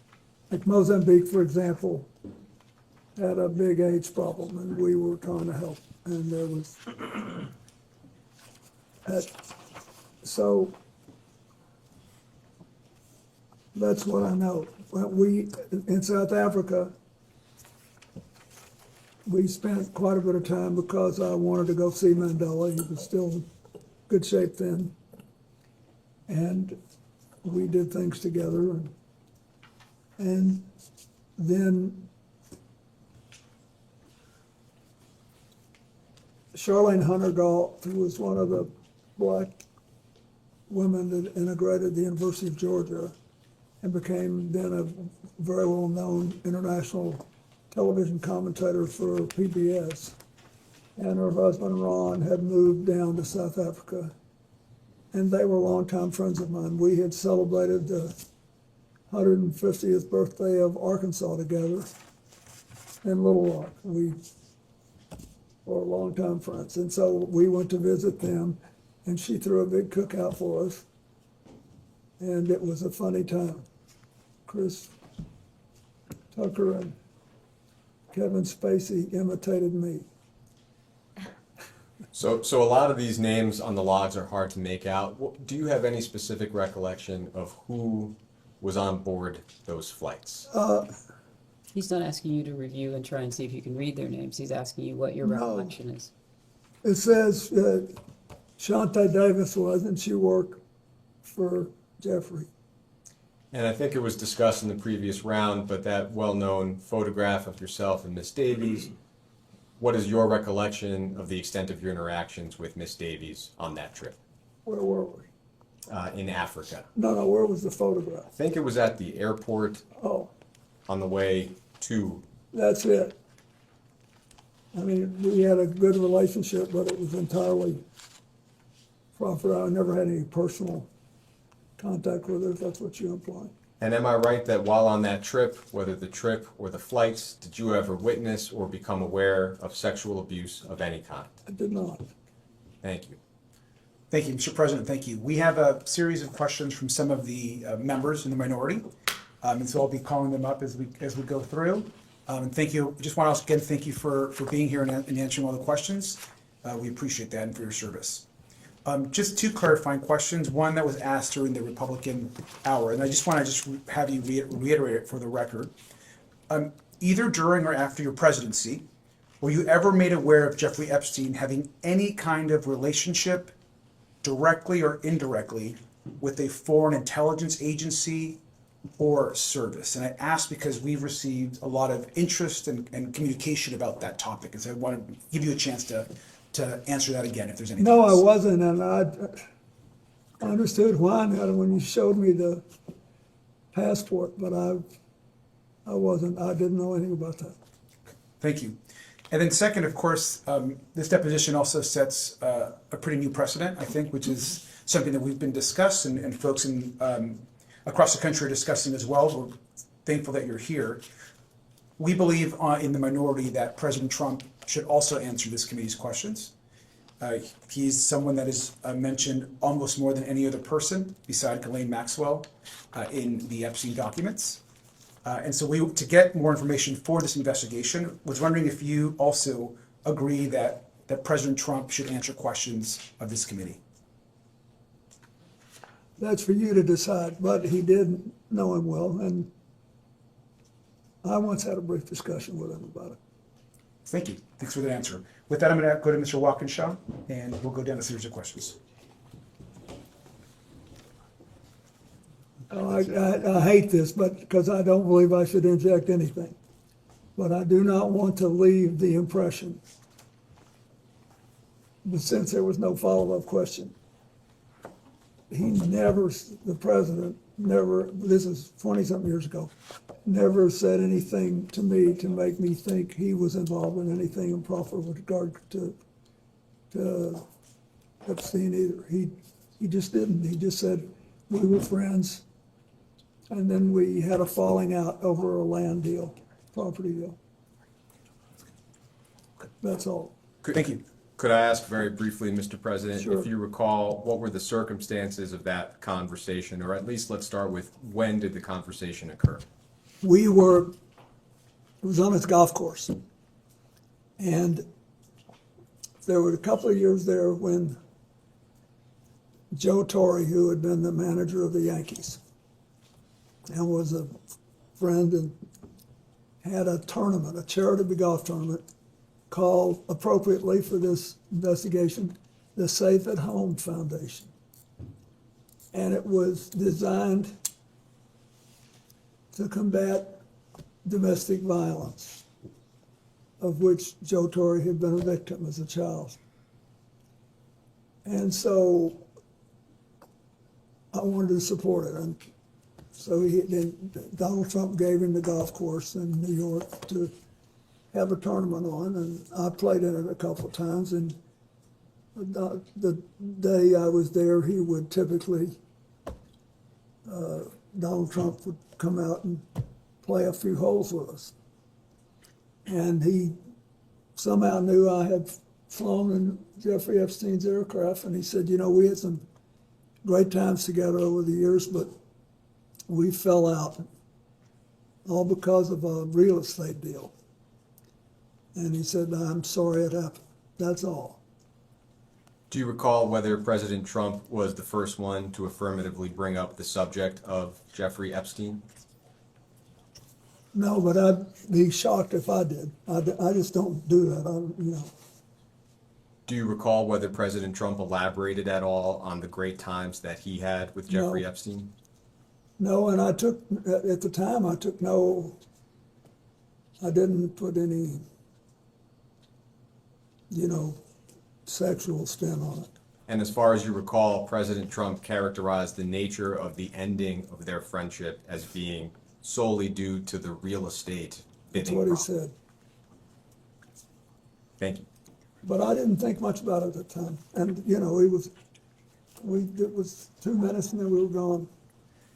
As far as you recall, have you had any other conversations with President Trump related to Jeffrey Epstein or Ghislaine Maxwell? No. And your best recollection, if you have one, of the year that this conversation occurred? be 2002 or 2003. Thank you. But Thank you, Mr. President. Good afternoon. I just want to focus again on Ghislaine Maxwell. First, I'll ask you just to reiterate, did you ever at any point during your interactions with Ms. Maxwell know about the sexual abuse she committed and facilitated against minors and women? no. When did you learn that she had engaged in crimes against girls and young women? When the first evidence came out, when was it, in 2019? Okay. And have you ever engaged in sexual activity with a person introduced to you by Ghislaine Maxwell? No. You're aware that she was convicted of crimes, as we discussed, and you're aware that she's currently incarcerated as a result of her federal conviction. Yes. Maxwell received a 20-year sentence for her crimes. Are you aware that she has repeatedly called on President Trump to grant her clemency, and that she has said that you and President Trump are not guilty of any wrongdoing with respect to Epstein? I know that now, yes. In your opinion, does she deserve or should she be granted clemency by President Trump? I don't think I should comment on that. I don't know anything about President Trump other than what I've already told you. And I thought it was a mistake to pardon everybody in the January 6th case. And I think that this thing was really hard for me when it came out because we had been friendly with Ghislaine. I was sad, but it was terrible what she did, and she has to be punished. Somebody besides me should make a decision on what it is. So she got 20 years, and there it is. Okay. Mr. President, on July 24th, 2025, the Deputy Attorney General and President Trump's former personal attorney, Todd Blanche, conducted a closed-door interview of Ms. Maxwell at her then low-security prison.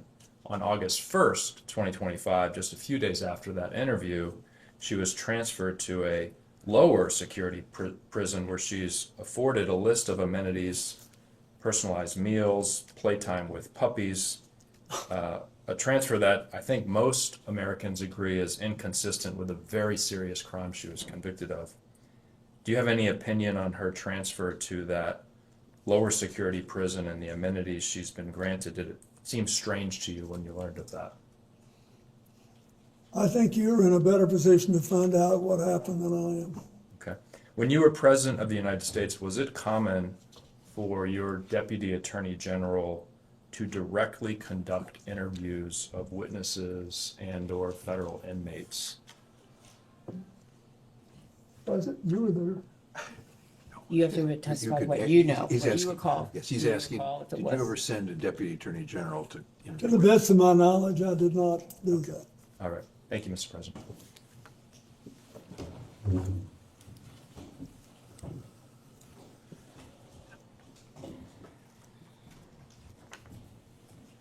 May I ask a question? Representative Foster, are you still the youngest person in Congress? Yes, I am, Mr. President. Lucky you. Hopefully that changes soon.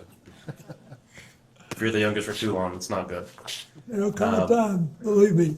I was, for most of my life, the youngest person doing whatever I was doing. And one day I woke up, I was the oldest man in every room, and I couldn't tell you for the life of me how I got from one place to the other. Time will take care of it. Enjoy it while it lasts. Thank you, thank you. It's a blessing to be the oldest person in the room as well. Mr. President, I just wanted to circle back to the conversation around the conversation you had with Jeffrey Epstein on the golf, or with Donald Trump on the golf course in New York. You know, President Trump has said publicly multiple times that his falling out with Jeffrey Epstein was the result of him hiring away workers from Mar-a-Lago and his crimes. He said that's why he kicked them out of Mar-a-Lago. You brought up, I have two questions about this. Did President Trump specifically characterize the result of this land dispute they had as a falling out specifically, to the best? Yeah, he said they both wanted the same piece of land. Mm-hmm. He didn't say what it was, and that's all I remember. And he said it was a falling out as a result of that. Yeah, said it strained their relationship. Do you know when this conversation happened? When the conversation I had with him happened, Mm-hmm. well, it had to be in 2002 or 2003, I think. 2002 to 2003. All right, thank you. During any of your interactions with Jeffrey Epstein or Ghislaine Maxwell, did either of them ever mention or discuss their relationships or connections with Howard Lutnick? No. What about their relationship or connection with Alex Acosta? No. Prior to Jeffrey Epstein's arrest in 2019, did anyone ever speak with you about Epstein's relationship with Howard Lutnick? No. And what about Alex Acosta? No. Okay. Thank you. Those are my questions.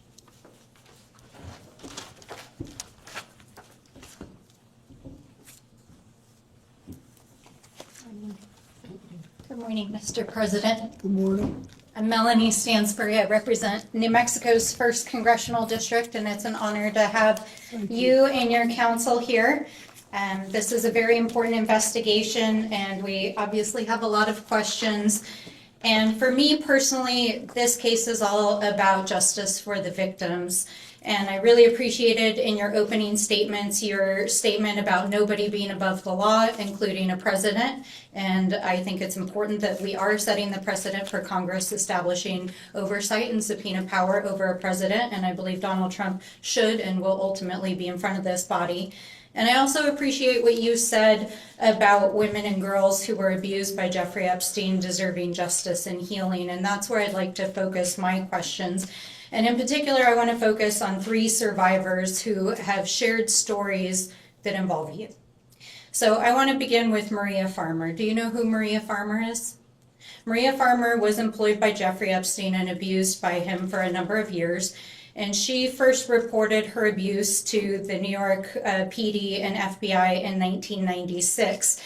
And she states that she has personal knowledge that you visited Jeffrey Epstein's house 3 to 4 times while you were the sitting president between 1995 and 1996.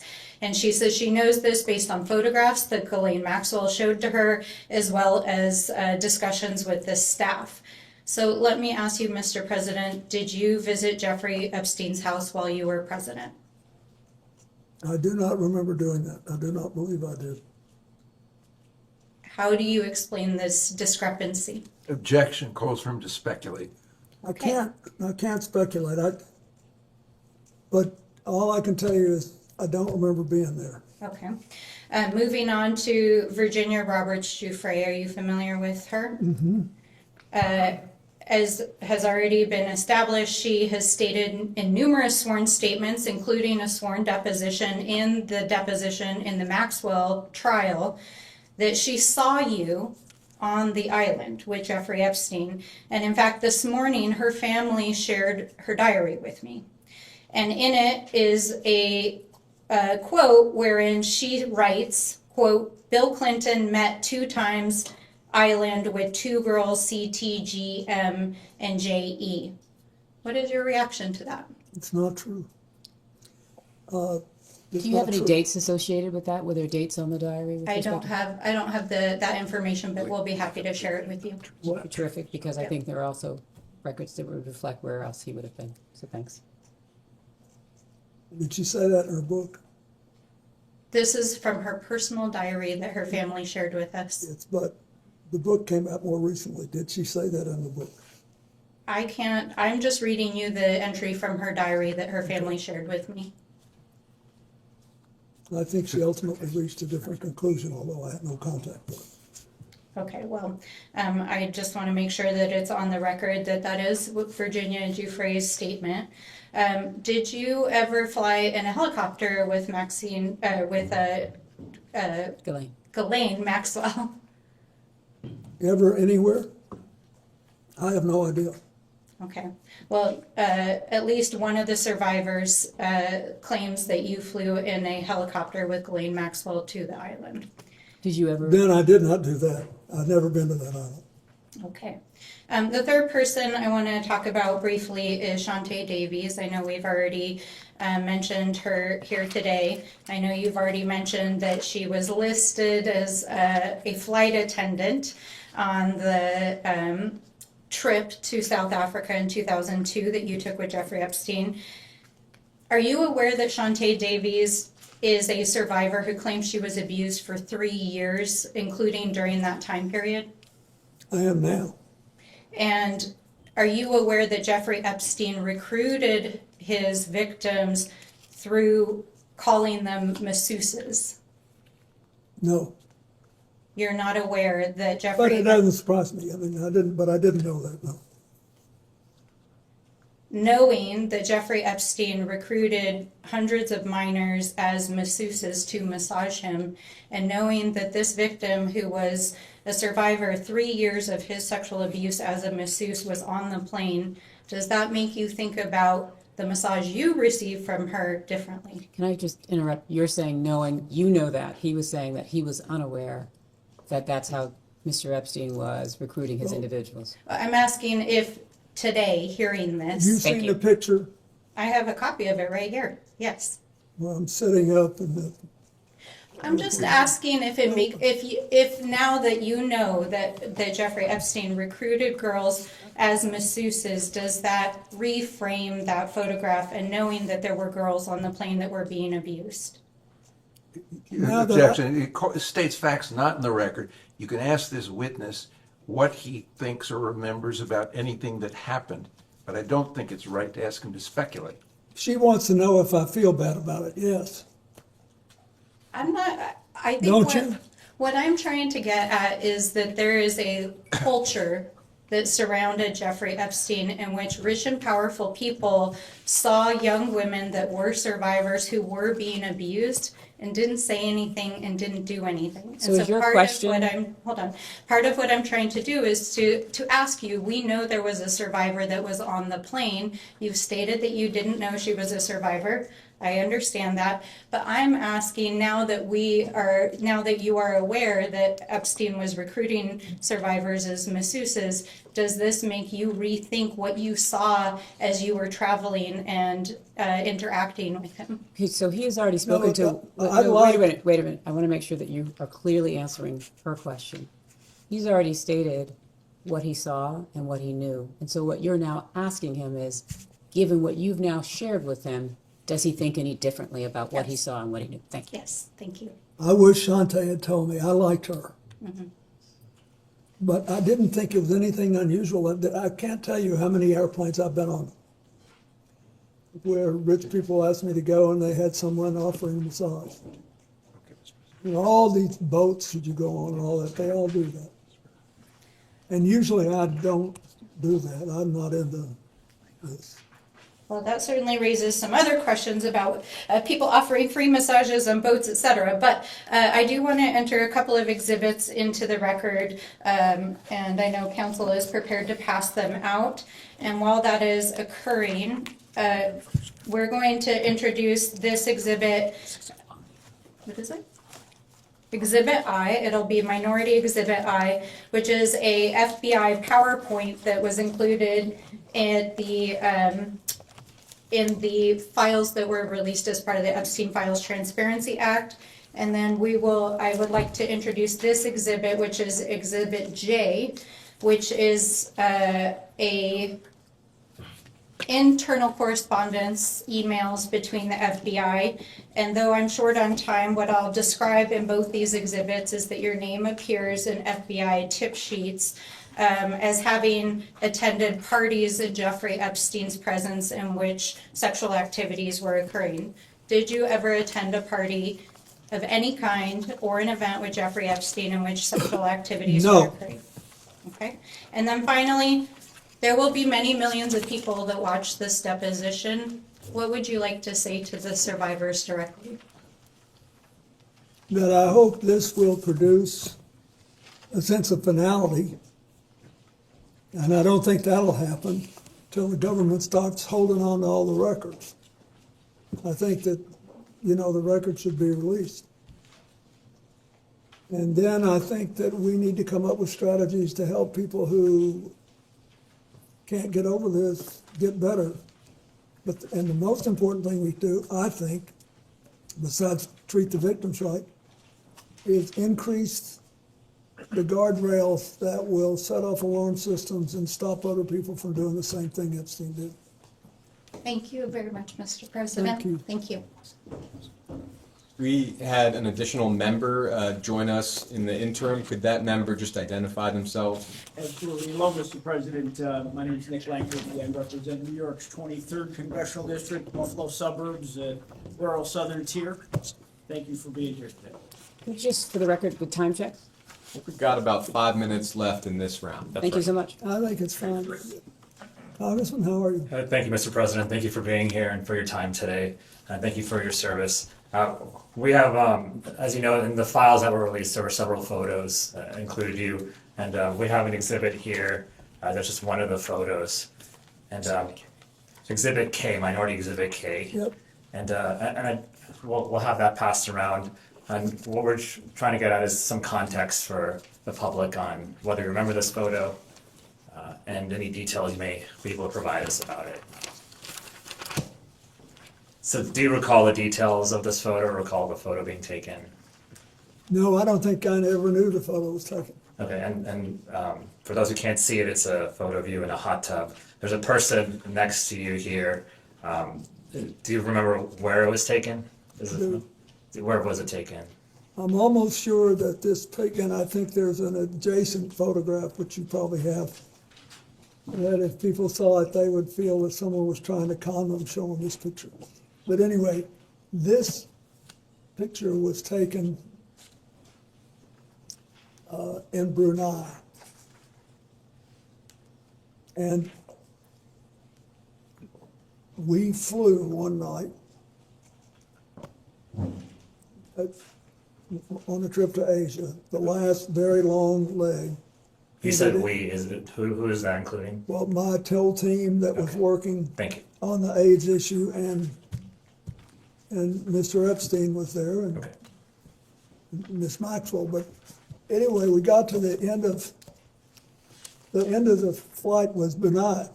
It's a tiny place, but a very wealthy one, and the Sultan of Brunei was a man that I had gotten to know well in my 8 years as president. And his first involvement with international matters was basically to join the Asian Pacific Economic Leaders Conference, which I started and which he attended. And so, and then he was very proud of that. And he hosted, his time came to host it. You know, you do these things in rotation. And it came at either at the very end of my term or maybe the next year. Anyway, he wanted, when he knew I was coming, and he said he wanted to help me with my AIDS initiative, and he invited me to stay there. And he said, I want you to stay at this hotel, and I hope you'll use the pool. So I did, and then I got out and went to bed, exhausted. Just for the record, there's another picture that also shows this as part of the larger pool area. Do you all have that so that he can refresh his recollection with respect to that? You should have it. It's quite enlightening. If you watch this, Yes, it's noted. It'll Yes. give you a different feel. Thank you. Okay. We do have it. We don't have it with us right now. Okay, We do thanks. I just have wanted it to as make well. sure he knew the And so context. were there other people in that pool or hot tub with you as well? I don't think there's anybody in the hot tub. I didn't forgotten that there was anybody in the hot tub, but it was big, but it was about. Well, He's asking in the pool It appears area. this photo, there's a girl over here, or there's someone. Yeah, I don't know who that is. But he's also asking in the pool area were there other Yes, individuals? I don't know who that is. Okay, so you don't know? No, and then there were other people in the pool. Okay, so do you remember who, were they under 18? Would you No. know? No. Were they part of your traveling party, he's asking you? Yes, they were, I think. I think everybody there was part of our party. It was late at night or late-ish, and I also believe that there was a Secret Service agent there at the other end of the pool. Okay, and was this in public? No, it was a hotel room, and the Sultan wanted us to stay there, and the water of this big pool was on the same floor that there were several suites, and so We went out, I swam around, I sat in the hot tub for 5 minutes, or whatever it was, and I got up and went to bed. And then I have to ask this, did you engage in any sexual activity No. with this person? Great, thank you. Okay. And that ends this round, and we can go off the record.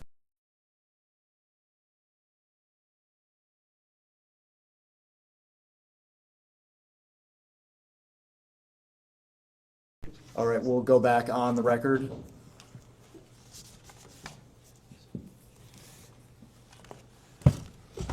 Thank you for that. I appreciate it. Yep. Ready to go? Yep, we'll start with Rivers. Wonderful. Hello, Mr. President. How are you? Fine. Good. Thank you so much for being here with us. For being hoarse. Oh, you're fine, Mr. President. Mr. President, I want to make my questions as quick and as painless as possible so we can move on with the day and hopefully not keep you here for too long.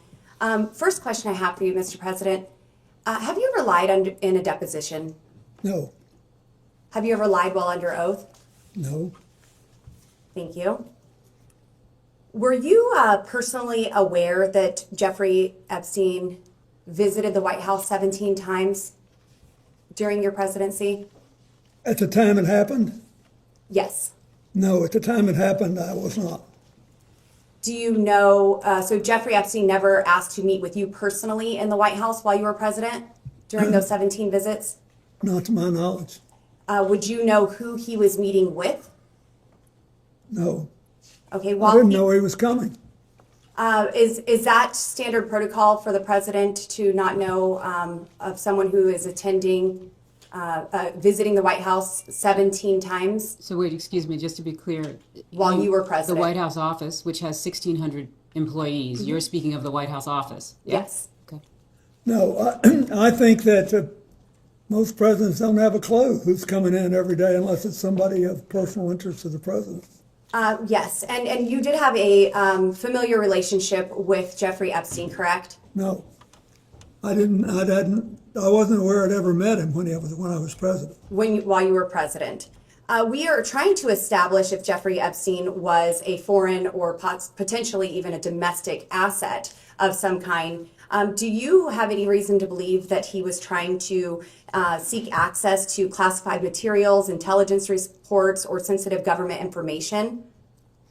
No, I knew nothing about this story until it came up. I was glad to see that picture of the Yes, and Mr. passport. President, sorry to interrupt you. Mr. President, since knowing Jeffrey Epstein and knowing that he had visited the White House, were there any conversations from your associates, any White House staff, or anyone familiar with the meetings that said he was seeking detailed information about government relationships? Does that question relate to back in the day or now? What's the time of the question? I'm asking, since you have been aware, any time since after you were aware that Jeffrey Epstein visited the White House 17 times, has there been any conversations with anyone that you are aware of that Jeffrey Epstein was seeking sensitive government information? She's asking to the best of your recollection. To the best of my knowledge, no. Yes, sir. Thank you. And moving on, at any time while you were traveling on any aircraft owned, leased, or otherwise affiliated with Jeffrey Epstein, did you engage in sexual relations or sexual activities with anyone other than your wife? No. During any such flight, did you witness or have knowledge of any other individual engaging in sexual activities with any female passengers? No. In 2002, you participated in a 10-day multi-country trip to Africa while traveling on a Boeing 727 owned by Mr. Jeffrey Epstein. This trip was organized by Ghislaine Maxwell. Do you recall this trip, Mr. President? I recall the trip, but I don't know that it was organized by Ghislaine Maxwell. Yes, I sir. believe we were going places that I needed to go for my work in Africa. Yes, sir. Internal FBI records describe the aircraft as having a section with couches adjacent to which a sliding glass door leading to another compartment. There was a bed. Are you familiar with the layout of this aircraft that you traveled on? I'm familiar with the fact that there was a bench that turned into a bed at the end of the passenger seats. And no other bed you are familiar with Did you ever go into any part of the aircraft with a bed that you perhaps lied on or utilized? I'm familiar with the bench. Yes. It turned into the bed. Yes. I do not believe I ever went into the back section. At any time while traveling on such aircraft, do you remember utilizing either the bench that laid? I'll keep it as one option for now. Do you remember utilizing the bench as a bed? Was it laid out as a bed? Do you remember? I don't remember, but that doesn't mean I didn't. I'm familiar with the note. Yes, sir. FBI internal records relay testimony from Dr. Greg Bledsoe, who participated on the 2002 Africa trip. Did Dr. Bledsoe describe multiple millionaires? Dr. Bledsoe does describe multiple millionaires and billionaires on the plane. Do you remember any of the names of those individuals, potentially even the actor Kevin Spacey? Yeah, Kevin was on the plane. Did Dr. Bledsoe also describe, he also describes multiple young women were present on the flights and that Maxwell appeared to be in a position over the girls on the plane and was directing the girls. Can you describe the purpose of these women participating in this multi-country Objection to trip? form of the question. You have no objection to you asking the president what he saw, observed, heard, but he can't possibly speak to what Maxwell was in her mind. Did you witness, Mr. President, Ms. Maxwell appearing to be in the position over other girls on the plane and possibly directing the girls? Well, I thought that she was Epstein's top aide and that she was basically in charge of what happened. What did happen, Mr. President? I don't know. I mean, I've already told you this. I'll tell again. I never saw anybody do anything wrong. I thought they were flight attendants. Do flight attendants typically wear tank tops and jeans? They don't all wear uniforms on private planes. Yes, sir. Most are dressed probably pretty business class. But So, moving wait, on. His testimony was, with respect to private aircraft, people are not wearing uniforms. Mm-hmm. Correct. Dr. Bledsoe described at least one of the girls serving as a masseuse. At any point, did you or other male passengers receive a massage from this young woman or any other young women who are described as a masseuse? Well, I've seen one picture that shows that in a airport waiting area, one of the women was massaging my neck. That's all I've seen. Have you received more than one massage from these trips with Mr. Epstein and the young girls that were present? I don't recall them, but the problem I remember from that trip was that my neck had spasmed and I was in, and so they offered to help and I let them help. One left. She asked whether or not you recalled any other massage No, I trips. do not. Thank you. Mr. President, moving on to my next question. Submitted to the record, we have a painting that seems to be of you, Mr. President, found in one of Jeffrey Epstein's residences wearing a, I would categorize it as a famous blue dress worn by the White House intern, Monica Lewinsky. And I have this image here. This image is being passed around. If we need to go off the record while we do that, we can. I can take a picture. Do you have a question? It will be Yeah, I do. marked as Majority Exhibit 15. Proceed. Thank you. Mr. President, we are looking at an image of a portrait that is looks to be you, Mr. President, in this blue dress. Can you describe this painting? And He doesn't need to describe the painting. You just gave him a picture. What's your question? my question is, are you familiar with this painting? Have you ever seen it in person? I've never seen it in person. Do you know why someone would paint this Are you asking him to Objection. speculate? That's calls for speculation. You can ask the artist. And if I had known Jeffrey Epstein had this painting, it would have saved me this whole day. Did you ever introduce Epstein to Monica Lewinsky or any other young female White House staffers? I did not. Did Epstein ever request introductions to young female intern staffers of you? Did he request you to introduce them?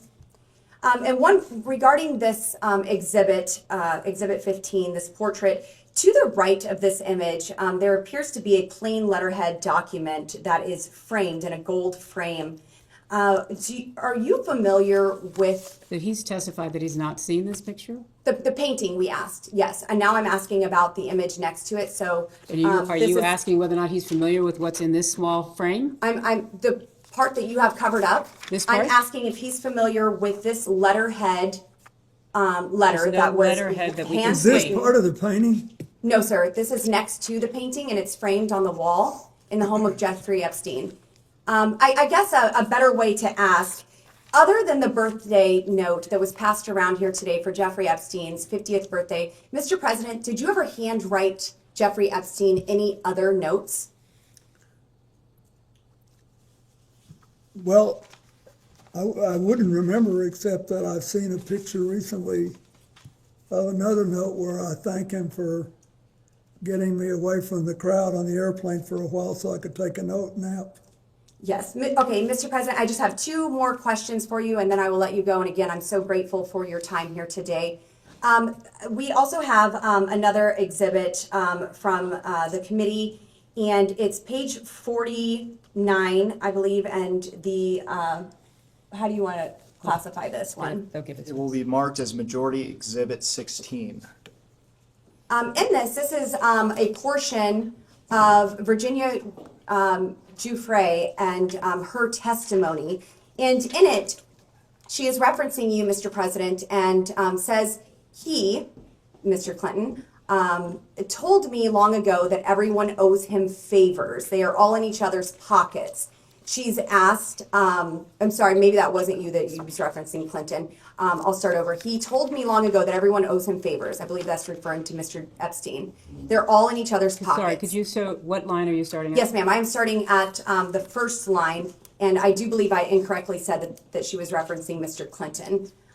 So to correct that. So she's not referencing. Correct. She's not referencing President Clinton. She's referencing instead who? I believe this is Jeffrey Epstein that she is referencing here. Thank you, Ms. Bober. Thank you.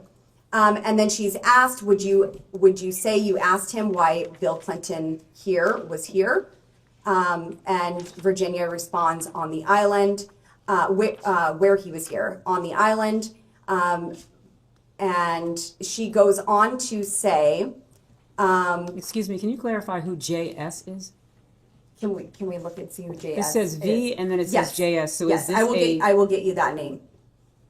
But this is a Here, I can pull conversation it up right between here. two people, or is this a Yes, transcript of a deposition? This is a transcript of a deposition, yes. Thank you so much. It says telecon at the top. Doesn't appear to be a deposition.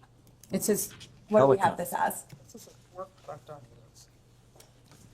I'm not objecting. No, that's fine. And we could go off the record if you want, just to get this. I don't have this. So this is, go ahead. We'll go off the I think record.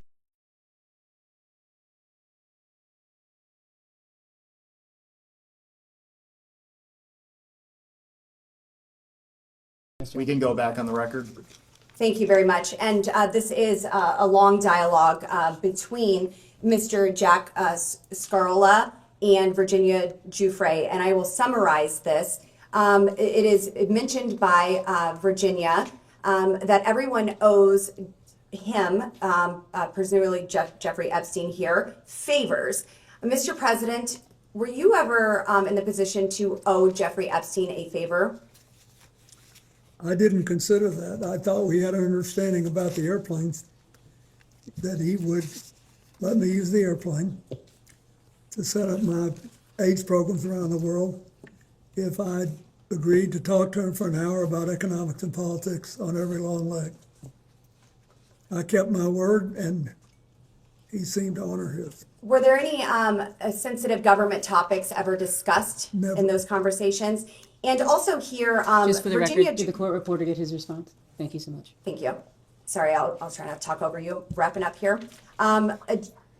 Virginia Giuffre is also asked in this document. The same one you handed us? Yes, ma'am. So we should be looking at, This is 1, 2, 3, 4, 5, 6, 7, 8 lines down. JS is speaking. Were sexual orgies a regular occurrence on the island at Jeffrey's house? Yes. My question, Mr. President, were you ever aware or engaged in any of these sexual orgies? are these on the island where he's testified that he's No, not ma'am, been on the I island? was never on the island. Were you ever on any island in the Virgin Islands? To travel for a trip with his wife, which is on the public record? I'm With sorry, Jeffrey what's your Epstein? question? No, You were never in the Virginia Islands, in the Virgin Islands with with Jeffrey Epstein, no. Okay, thank you.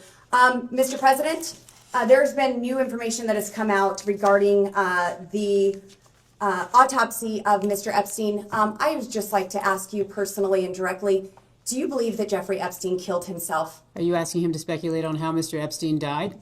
I'm asking what the president thinks of. So you're asking his opinion? Mr. President, was your friend Jeffrey Epstein Are suicidal? you classifying him as a friend who he has testified that he was has friendly? called him a friend in a letter. He said he was friendly, but not, you've asked for his testimony Mr. here. President, do you believe that Jeffrey Epstein was suicidal?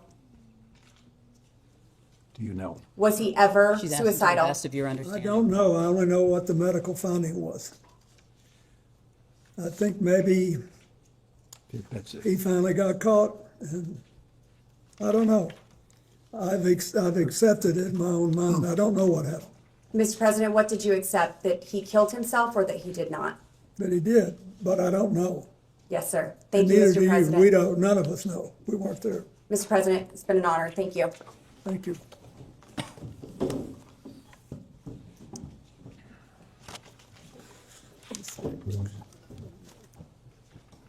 Mr. President, in the previous hour, you discussed your relationship with Ms. Maxwell, and I have a few general follow-up questions.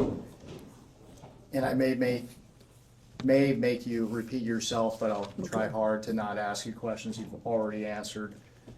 First, can you characterize your relationship with Ms. Maxwell after your presidency?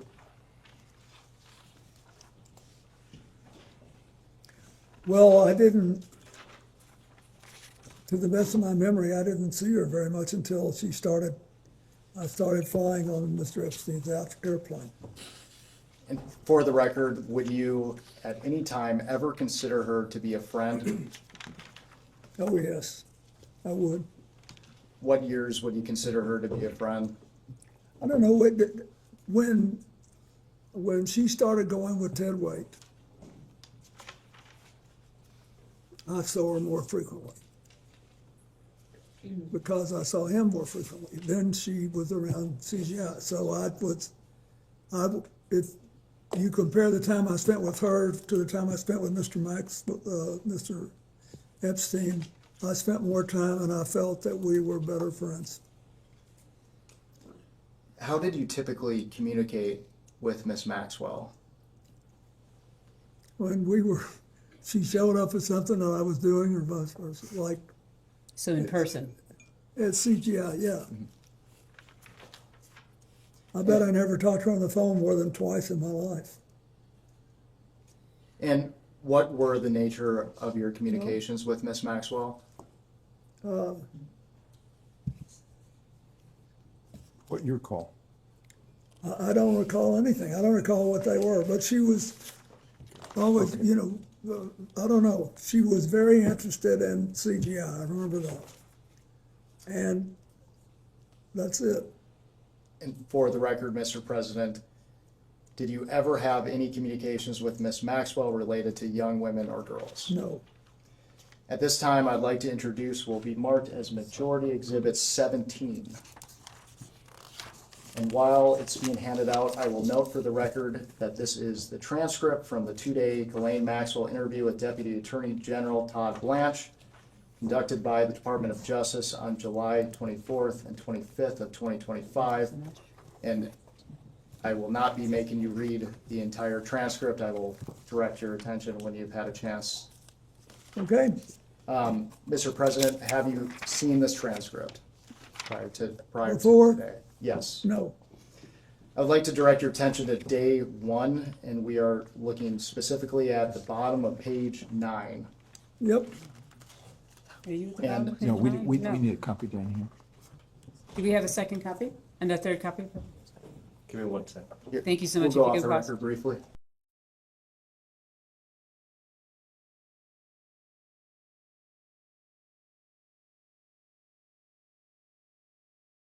We will go back on the record. Yep. During Ms. Maxwell's interview, she stated that President Clinton was her friend, not Epstein's friend. Is that accurate? I'd say that it was accurate to say that I felt closer to her than to him. And for the record, why was that? Because I had seen her more and because she was very good friends with Evelyn Rothschild and his wife Lynn, whom I knew and was in regular touch with. And then this part is in there too. And Okay. You're on page 9. That's good. Just want to make sure you're reading the right section. She characterized your relationship with her as warmer. Is that yes, your Would question? would you agree with that? Warmer than with Jeffrey Epstein? Correct. oh yes, but it was not in any way sexual. At this time, I'd like to direct your attention to day 2 of the transcript, and now we are looking at the bottom of page 12, and it is page I see it. 258 and 259. This is interesting. Wait, pardon me, sorry, I'm not with you. The bottom of page 12 says 42 to 45. Of day 2. Oh, sorry, I apologize. Okay, Day 2, page 12, Yes.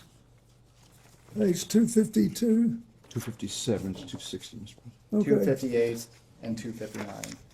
okay, got it. Can you hold for No. 1 second? Can you wait?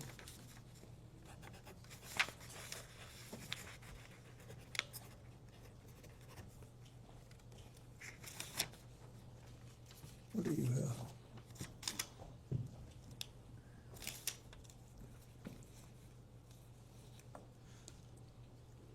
Two 259? Correct. Got it.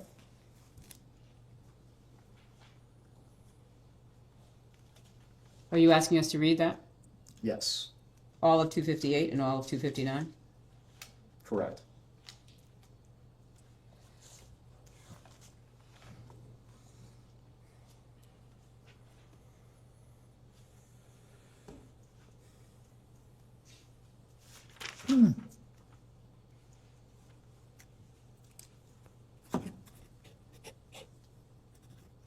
Okay, is there part of this you want me to read? No, No. he has a question. He wants to make sure You you've read read through two- here. two And you've pages. read through here. Okay.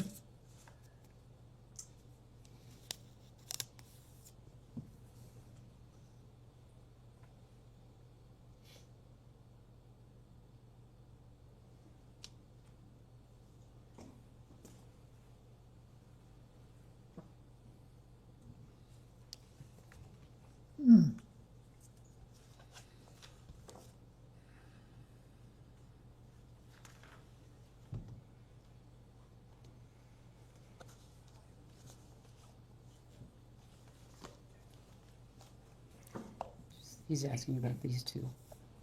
You read them? This and this. No, you don't have to read the other part yet.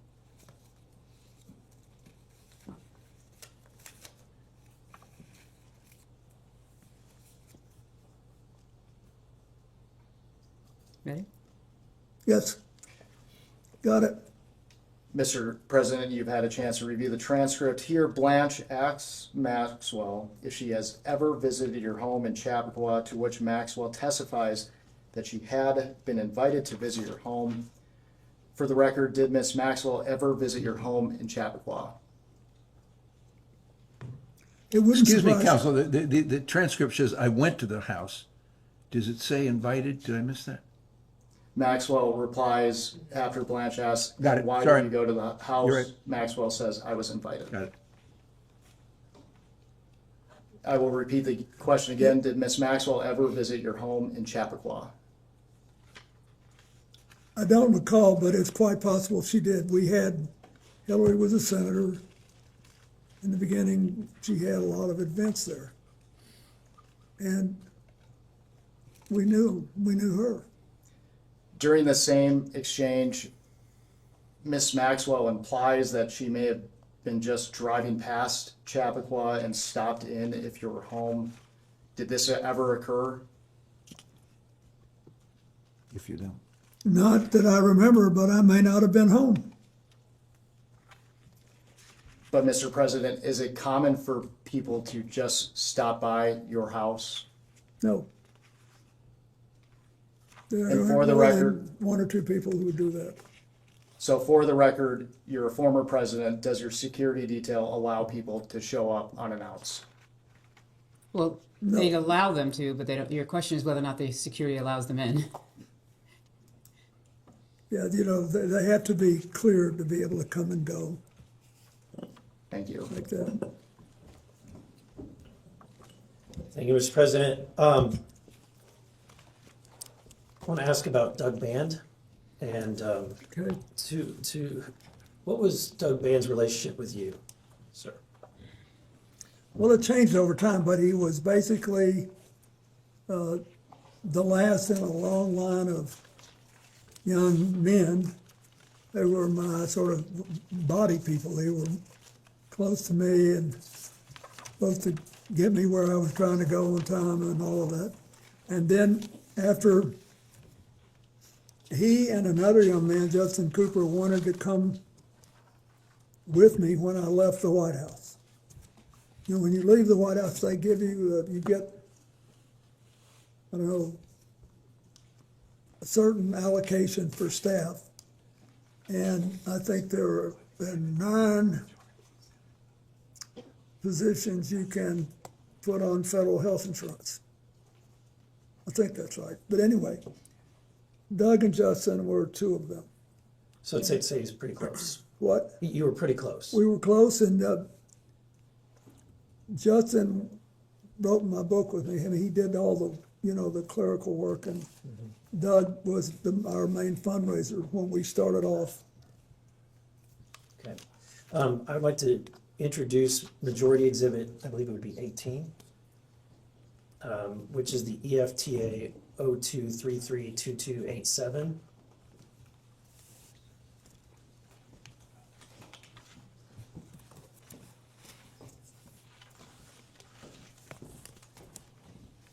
Thank you very much. Thank you for that. So this is pretty short. This is an email from Doug Band to. Yep, I'm familiar with it. To GMAX, which is commonly known as Ghislaine Maxwell. Yep. It says, for the record, the email states, "You back? Another way to get in touch with me quicker is on my BlackBerry, actually the president's, but we share it." The email that's listed there, WJC, is that your email address? Or was that your email address? Practically, no. That is, I never sent one email on it.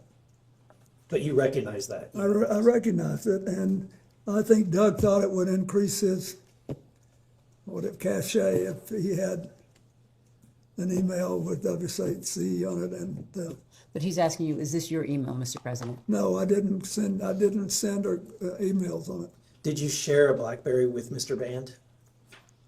Well, he says we did, but I think I finally got another BlackBerry. But this was back before, okay, sorry, Mr. President, this is back in, think of the year, look at the year, so you make sure you're answering the question. 2001. Did you have a phone in 2000? Did you have, he's asking you, was this your BlackBerry, or did you share this BlackBerry with him? Well, I'd been out of office then 9 months. Did you have a phone, Mr. President? I don't think I did. I don't, anyway, but the truth is I don't remember. I just know that I did not email. Okay. So you did not email. How often do you send emails? Or did you send emails? Have you ever sent an email, Mr. President? I sent one email to John Glenn, Senator John Glenn, when he was in space at age 77. And I sent an email to the men and women aboard a U.S.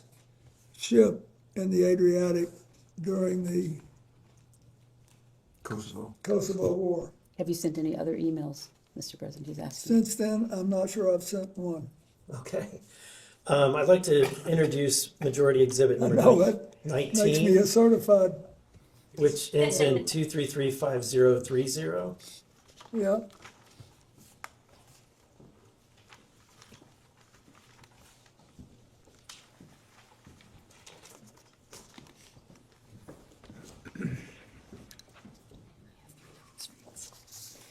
Let me see. One goes to, Okay, if you're ready, I'll be happy to read it out loud. It's again, it's from GMAX, Ghislaine Maxwell. Yeah, I read it. We believe, while it's redacted, we, having seen the unredacted files, we believe that the two is to the same email.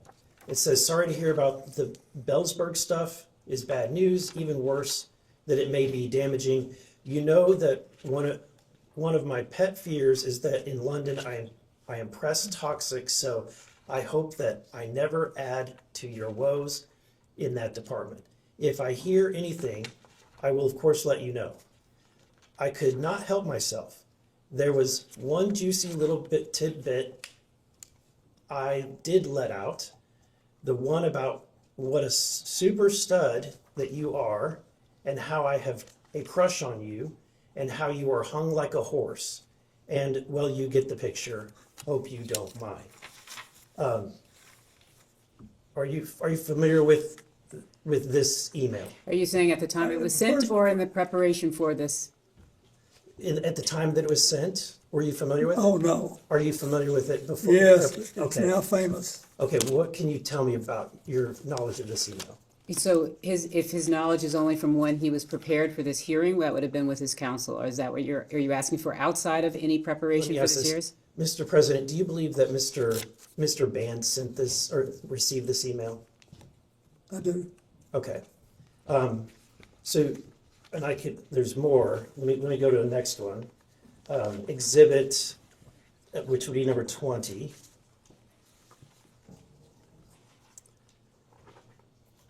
And the answer is, that I Oh, don't wait a know minute, about there's this. no question. Okay. At the time. I would just ask you to clarify whether or not you're asking if he knows about these emails at the time they were sent, or if you're asking whether or not he came to learn about them in the course of preparation, just so that distinction in time is clear. Okay.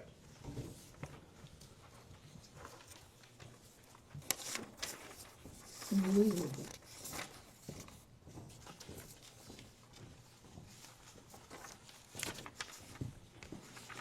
I believe this email is also very short. It's just at the top. Again, it's from the WJC email, same one. And it says, this email is silly. I want to spank bottoms tonight. Who's it from? It's from the same email account, the same email that has been used before, the WJC email. What was your knowledge of Mr. Band's relationship with Ghislaine Maxwell? I knew he was, basically, he contacted her in the same way that she represented Epstein on things. I did not know, nor did I need to know, that they had a personal relationship for a while. A physical relationship? Are you asking him whether or not they had a physical relationship? You believe they had a physical relationship? I don't know for sure. And just to be clear, you said it, but you did not have a physical relationship with Ghislaine Maxwell? The President's answered that question multiple times. Yeah, thank you. Okay, and then, and finally, I want to move on to another question regarding the visits to the White House. Are you familiar with Mark Middleton? Yes. Can you describe who Mark Middleton was? He was a young man from Arkansas who was really ambitious, wanted to go to work in Washington, wanted to have, and he knew Mac McClarty, my chief of staff, who was from Little Rock, and Bruce Lindsay, who was also from Little Rock. And he work with us, and then later I think he became, I don't know, but maybe he became a lobbyist later, but there was a period of time when he was in a position to wave people in to the White House because he was, that was one of his jobs. Okay. So he has been identified by multiple news sources to be the individual that most of the time was entering or signing in Jeffrey Epstein into the White House. Yes. And what role did he have specifically at that time? He was working and, you know, on logistical things in the White House, but there must have been someone else who he told him to let him in. Maybe Mark had I don't know if he had the authority to let people in. You can only testify to what you know. He's asking, who did Mark Middleton work for in the White House? I don't know the answer to that. Okay. I can find out, but So knowing that he met with Mark Middleton or was signed in with Mark Middleton, do you have any knowledge of the content of the meetings or the topics of the meetings that Mr. Epstein would be coming for? no, Mac never said anything to me about meeting with him. And by Mac, do you mean Mac McClarty, the Yeah. chief of staff? Did he work for Mac McClarty? Well, he might have been, but at the time, was this at the beginning of my presidency or at the end? This would have been during the 90s at the beginning. when he was 1993 to visiting. 1995 is what they provided before Yeah, the he period was- of time for the visits. He was my first chief of staff, and then he became my special envoy to Latin America, so, And this is Mac McClarty. I'm McClarty, so Okay. it depends on, well, we could tell what he was doing if we knew when this happened. Okay. Are you aware that Mr. Middleton committed suicide? Yes, I in am. 2022. He was found dead at Hefner Ranch, approximately 30 miles from his home in Little Rock. He was discovered hanging from a tree by an extension cord around his neck with a self-inflicted gunshot wound to the chest. So he was shot and hung. Do you have any information that leads you to suspect that he did something other than commit suicide? No, Okay. Do you have any concerns that this was in relation to his knowledge or relationship with Jeffrey Epstein, given the date? But the president has Of the already suicide? testified to the fact that he was unaware that Mr. Epstein was visiting the White House. So are you asking him then as to what he would have known? I'm asking, when you heard about the death, knowing about the things that have been, at this point, it's all over the news, seeing that he has committed suicide. Have you ever had any conversations with people about whether or not that there's any relationship between the two? oh, no, no one's ever suggested it to me. Okay, thank you. I yield back. Next up, Mr. It's really sad. It is. Mr. McGuire from Virginia. He represents UVA. He represents UVA. What about UVA? He represents UVA. Thank you, Mr. President, for being here. I served in Navy Special Warfare during your presidency. Thank you. In your opening statement, you talked about preventing future or more human trafficking in our country, and I agree with that. I think that's one of the big purposes of being here. Today, we hope we can get justice for the victims, have accountability and transparency. Just curious, have you read the Epstein files that have been released? No. I've read many news stories about them, but I haven't read them all. And how many Epstein files do you recall were released during the Biden administration? I don't If you know. know. How many? If you know. I don't know. 0. And how many Epstein files have been released during President Trump's second term? Again, if you know. Thanks to the Congress and the victims, quite a number. Over 3 million. Now, as president, you're chief of executive for the U.S., and as we get to the end of this, I'm going to ask you, what could we do to prevent, because I think that's what we all care about, is what do we do to prevent more human trafficking type stuff. So let's talk about Kevin Spacey for a second. In a June 2024 interview on Piers Morgan, Kevin Spacey recounted noticing young girls on the flight and expressed he didn't want to be around this guy, Epstein, because it felt he put the president at risk on that trip to South Africa because there were these young girls. So did Mr. Spacey ever communicate these concerns to you directly? Not that I recall, no. Did anyone else express similar concerns about these young people? No. Do you agree with Mr. Spacey's characterization that these young girls on the flight were concerned? I'm sorry, what exactly is the characterization that Mr. Spacey gave? That these young girls would put the president at risk. So that's Mr. Spacey's concern, and you're asking him whether or not Would Mr. he agree Spacey with- said that, shared that with him? Would he, yes, would he agree with that? I had no reason to believe that at the time. Okay. Did you ever feel uncomfortable due to the presence of young girls on any of these flights? When you say young girls, do you mean women who are younger than 18? And so you're saying there were women younger than 18? I'm asking. Yeah, if you can ask that question. Were there anybody on the flights that you can recall under age 18? To the best of my knowledge, there was not. If there was, and I knew it, I would be uncomfortable. That answered. All right. Did you ever speak with or otherwise engage with, well, I think you just answered, young girls on these flights, so I'll move on. Ron Burkle, do you know him? I do. All right. Ron Burkle commented on the Epstein is creepy. I would like to introduce Majority Exhibit. And what's number? 21, Majority Exhibit 21, page 5. The paragraph at the top of the page, the last sentence. If you would take a look at that.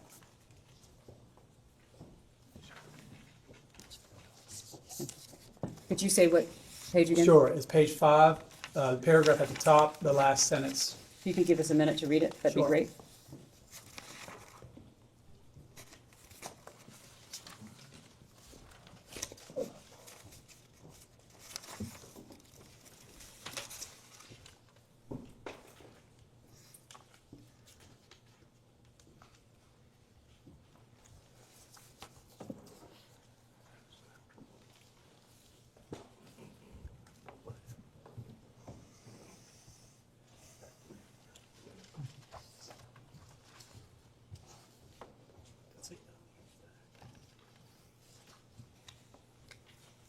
No, page 5, Top this paragraph. paragraph.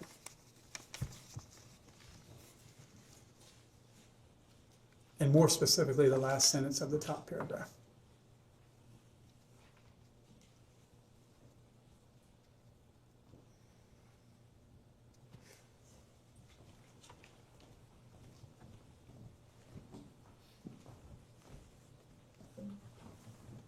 Yeah, I didn't know about this. So the question would be this. I understand you didn't know anything about it, but let me ask the question. You have no memory of this occurring, correct? Excuse me, Excuse are you talking about Ron Burkle saying to the president? Well, let me read the whole thing. Let me read the whole thing. You didn't actually say, it doesn't say that. Sources close to Burkle says he was invited by Clinton, assumed the rod was vetted, and flew home on a commercial jet after finding Epstein to be creepy. It appears if he saw that and he flew home early. But that be that as may, do you have any memory of this occurring? I don't. Why do you think Mr. Burkle would think Epstein is creepy? Are you asking Objection, for him? speculative. He can't know what. I don't know, Ron Burkle's some thinking. people thought I shouldn't fly with him. Did you witness anything unusual with Epstein that would lead you to believe that Epstein was creepy? No, I never saw him do anything that I was suspicious of. And you don't recall Mr. Burkle leaving the trip early to fly home commercially after I don't know. Okay. I'm surprised I don't know that. Sure.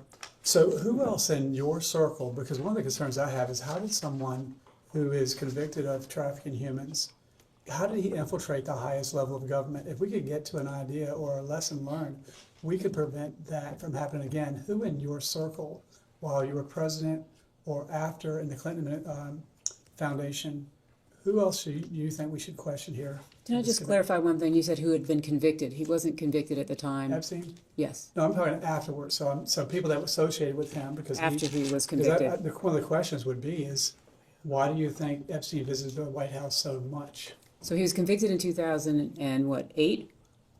I believe so. I believe my And he notes. visited the White House in the 90s. So I'm just trying to make sure you're not speaking to before he was convicted. You're talking about after he was convicted? So let me go back. So the thing is, he went to the White House many times, and he is connected to world leaders all over the place. Many people have resigned as a result of the Epstein files. So I'm just asking a neutral question, and that based on your experience as a world leader, what could we do to prevent predators like this from infiltrating the highest levels of the American government? Well, when someone knows about it, should report it, and there should be a system set up to act on it. Well, I agree with that. Is it true that in 2013, Miss Maxwell was a guest at the Clinton Global Initiative Conference? I don't know. When's the last year we had it? 2013 is one of the years where they're asking whether or not she was there. I know. Mm-hmm. I'm trying to, So you can just... off the top of my head, I don't know. Well, I understand that she also attended your daughter's wedding. She did. And so understanding now the unspeakable evil that these people committed, do you believe it was a mistake allowing them close to your family? Are you asking if he knew at the time when she was at the wedding? Looking back. Looking back, I had no idea. If I had known what she was doing, I would have done the right thing. Understand. Well, I think that... But I also, keep in mind, I felt bad for Ted Waite, who was a very close friend of mine. And I never had any doubt about him, and I still don't. Roger that. Well, I think you would agree that we all want justice for the victims. We all want transparency and accountability. We want to strengthen our anti-human trafficking laws. And President Trump has secured the border and gone after the cartels and even passed legislation to help human trafficking victims. What other legislation could we do, based on your experience, that would help stop trafficking in America, if not the world? Well, first you need to ask people who know more about how people get over it. I mean, there's already been a large number of dollars put into settlements, but I think there must be damages to people that will take a lifetime to heal. So I think there needs to be a lot of study on that. And then I think there's the hotlines where people make reports need to be taken seriously, and you need to follow up on them. And I think that the more we talk about it, the less likely it is that another big network will form. Thank you for answering my questions. I think you're doing a good, just having us talk about it is important. Thank you. Next will be Mr. Groffman from Wisconsin. Can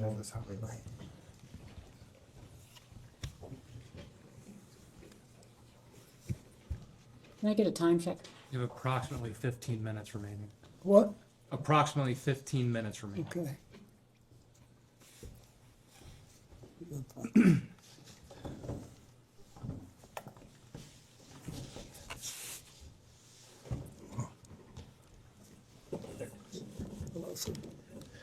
Oh, Mr. President. It's on here. Yes, we can hear you.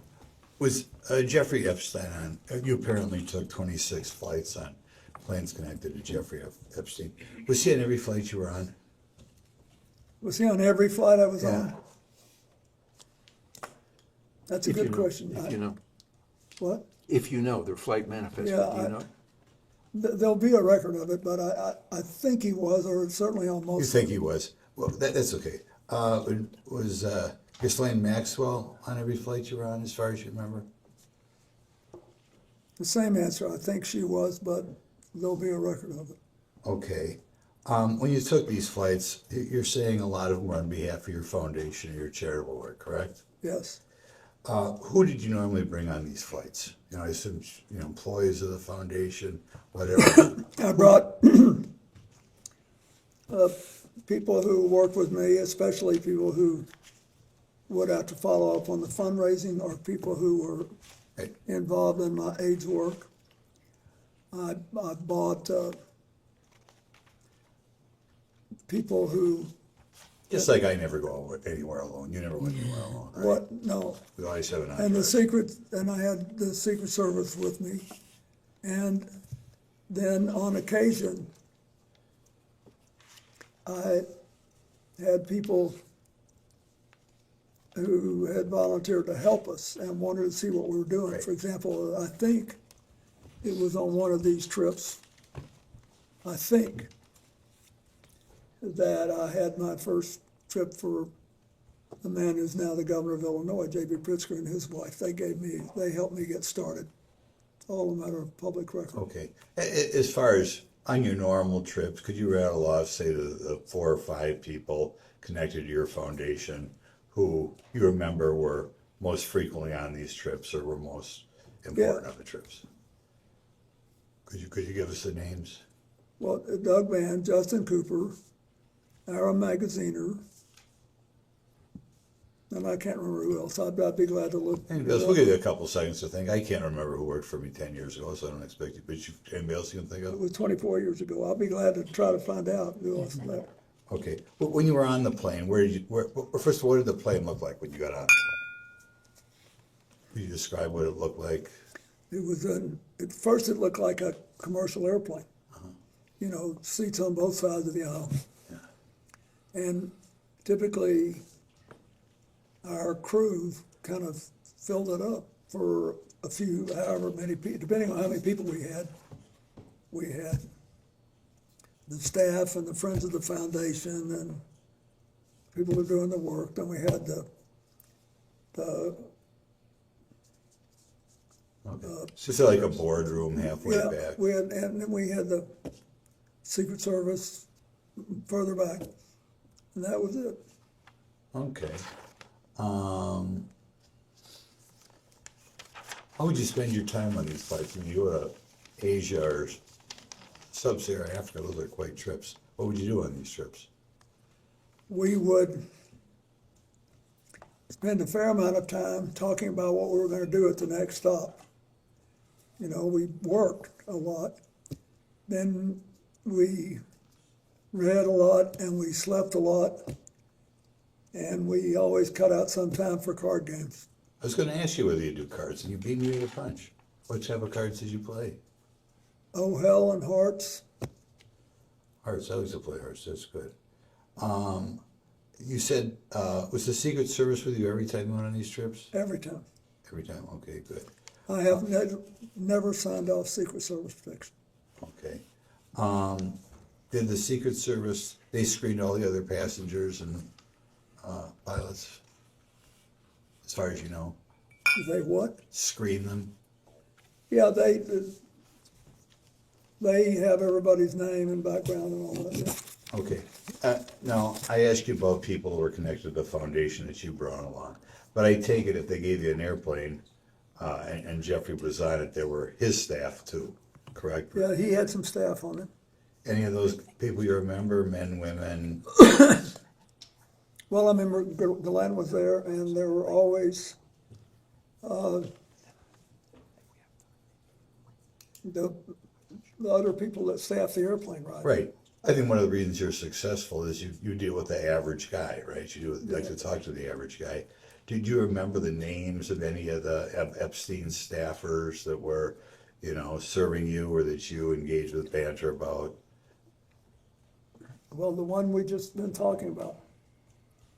Shante Davis. Yeah, Shante. I remember her, Shante Davis. Okay. Anybody else you talked about? Where are you from?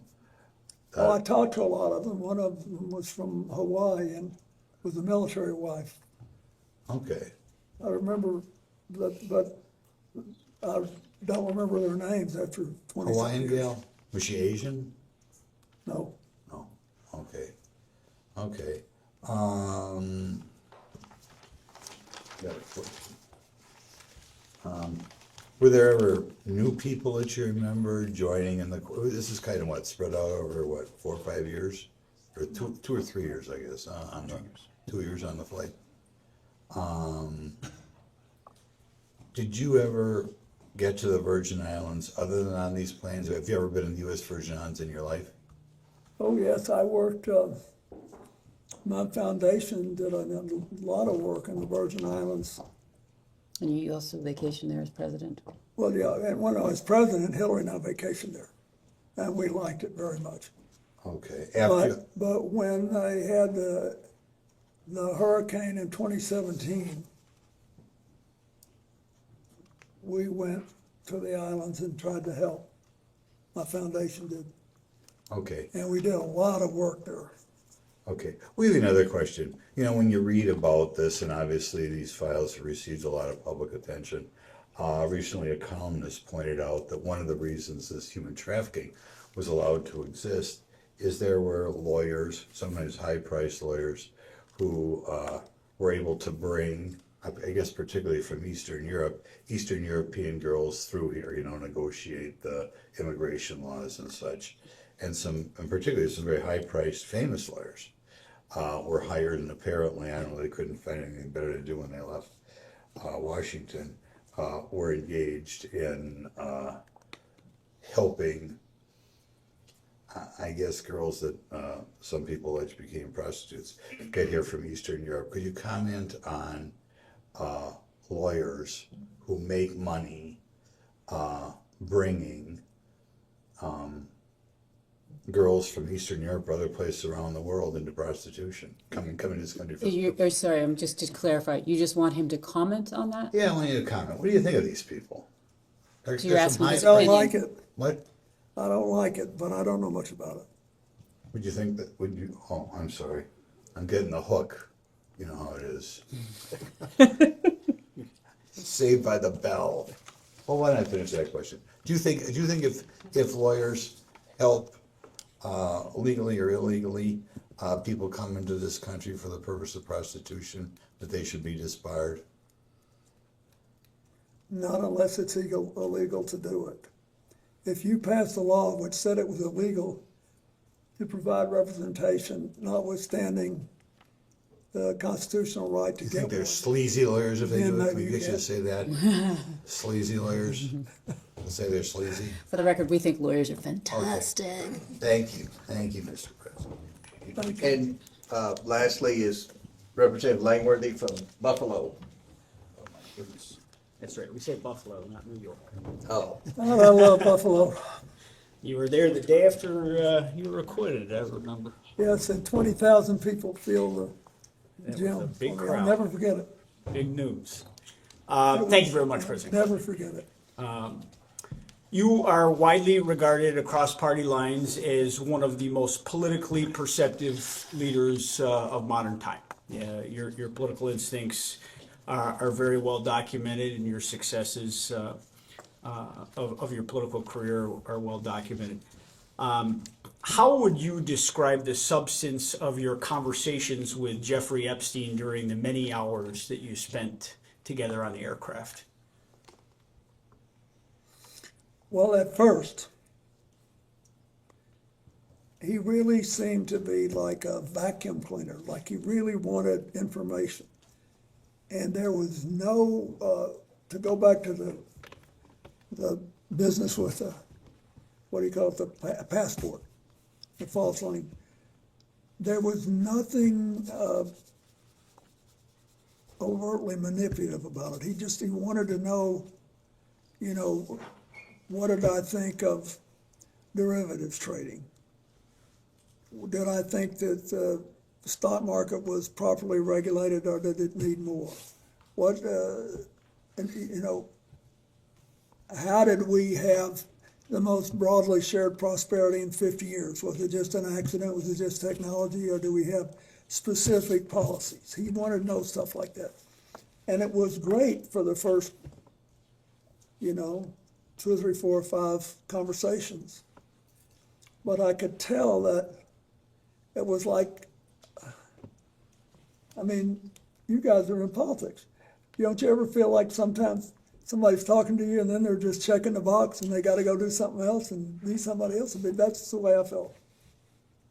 Interesting. The international travel you took with Mr. Epstein, it represented a significant investment of time and money on his behalf. Yeah. And I did miss the first portion of this, so if any of this is repetitive, I apologize. Your arrangement was that you would spend an hour of conversation with him on topics of his choosing, and that So he testified, just so that I'm you sorry, I know, wasn't- on economics and politics. on economics and politics. Thank you. Okay. That was it. And that was the arrangement, and the rest was in-kind donation, the For flights. all the the long time. haul flights, yeah. If we were gone 4 hours or more, I'd give him an hour.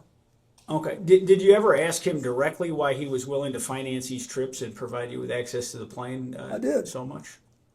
And what was his reaction to that He question? said, I think you did a good job as president and you managed to get reelected and you're the first Democrat in 60 years that got reelected. I want to know what happened. And I want to understand it. And that was it. I mean, he never was, it was never like he was trying to suck up to me or anything. He just was, it was very straightforward.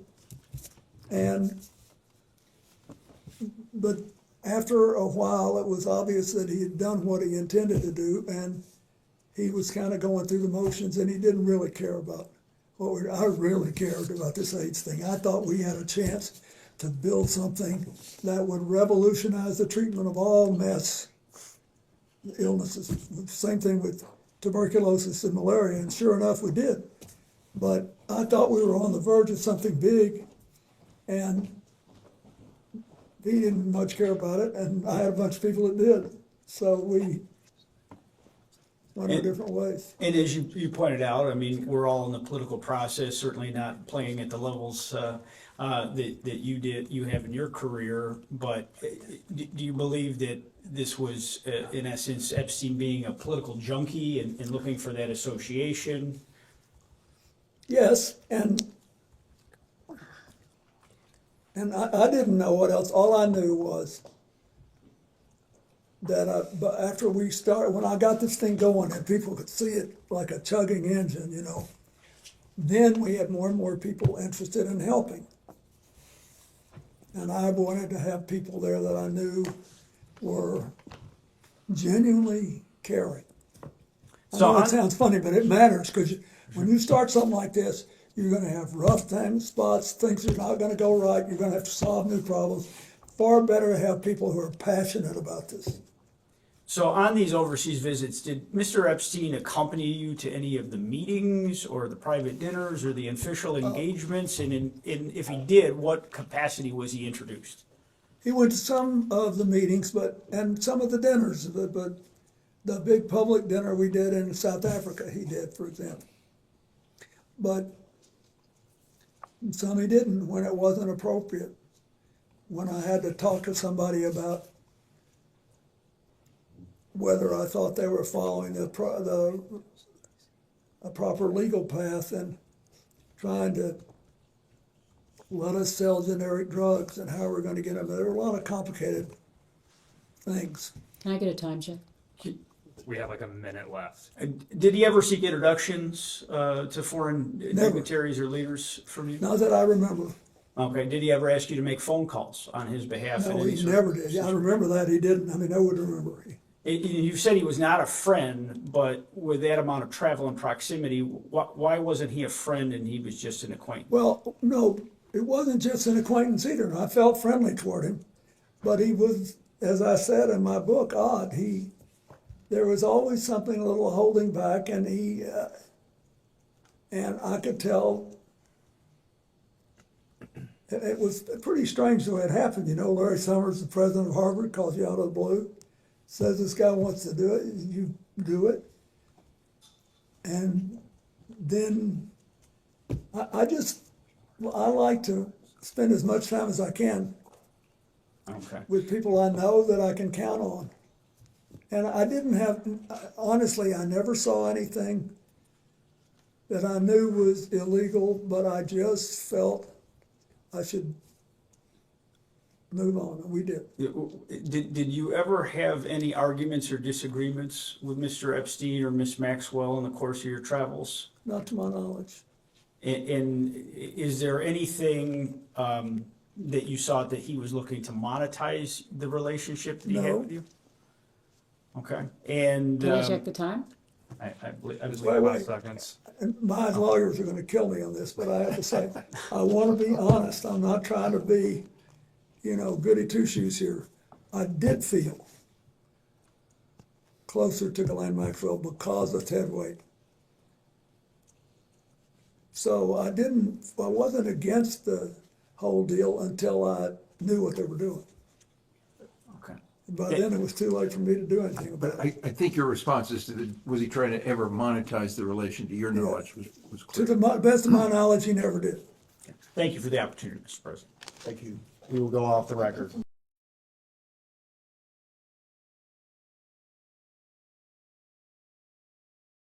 We can go back on the record. Mr. President, I just have a few more questions. I'll try to be as efficient as possible as we move through them. One is moving back in time just a little bit. In 1996, Maria Farmer, who was a confirmed Epstein victim, submitted information to the FBI that Jeffrey Epstein was sexually abusing minors. During your presidency, were you ever made aware of the information that Maria Farmer provided to the FBI in 1996? No, and no. Thank you. I'm going to move back ahead to the year 2003. There's just one international trip that I don't think we've specifically discussed yet. And that was in November of 2003, a trip to, I think, Russia and China on Mr. Epstein's plane. That's the last one I took. Great. So I'm going to give you, I think for us, the last piece of paper for the day, which is the flight log for that trip. And we'll mark that as Minority Exhibit L. And I'll give you a moment to receive that. Wow, Thank you very much. I'd forgotten I went to Russia and China. You went through Russia. Huh? You went through Russia, you're coming from Norway. Yeah, And for your council, that's a total of 5 trips distributed between the 4th, 5th, 6th, and 9th here on this log. yeah, this was another one of our age trips, because Ira was on it. Yeah, so if you could just describe what you recall about the circumstances of this trip.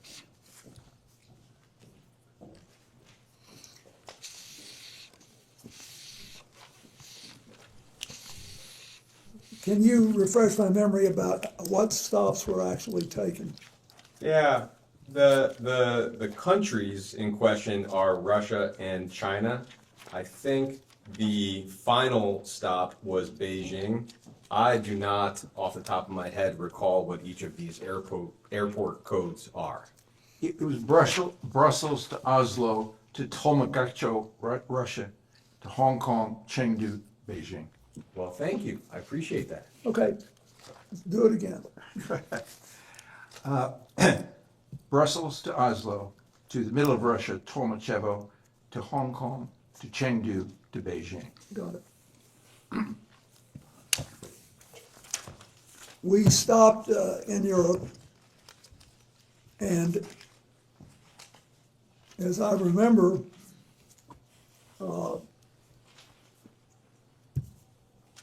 that we did something with Brussels as the parliamentary capital of Europe, and I think we did something with the EU, and then Oslo was important because the Norwegians had funded a project that we did for them, for the Clinton Foundation, for Russia. And they asked us to try to develop a plan for Leningrad. And we did. What kind of plan, Mr. An President? AIDS plan, because Leningrad had a very high age rate because it was near the ocean and people were coming in and out. And I think that's what happened then.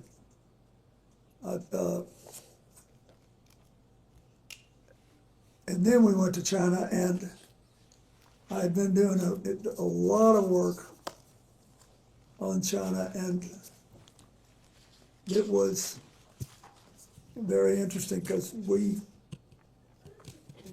the Chinese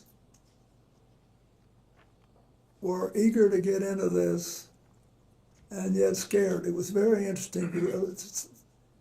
We could have been, if you were in Russia and China, you could have been in rural America on AIDS at the time. They were very reluctant to discuss this, and all hung up about it. And the Chinese, with whom I had good relations, were at the time, the national government asked me, they said they like you out in the country here.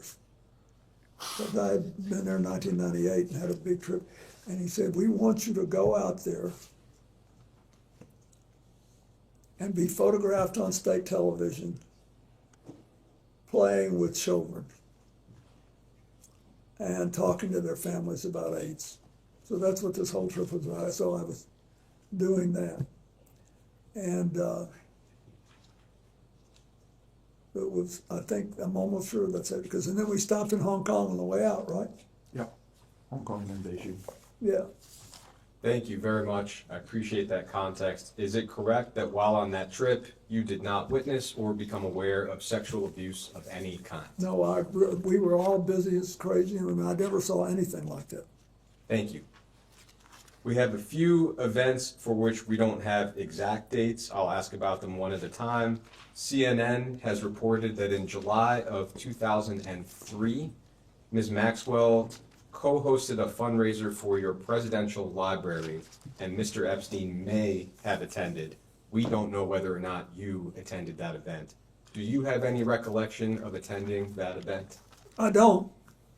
I wouldn't be surprised. I don't remember anything about it. Thank you. An investigative journalist named Vicki Ward has claimed that Ms. Maxwell accompanied you on a trip to India sometime in 2003, including to the Taj Mahal, and that you traveled for that trip on a private jet owned by billionaire Ron Burkle. Do you have any recollection of the trip I just described? No. But I want to be forthright here. The first thing I did in the way of public service after I left office was to try to help India deal with the aftermath of the Gujarat earthquake, which happened literally 4 days after I gave up the White House. And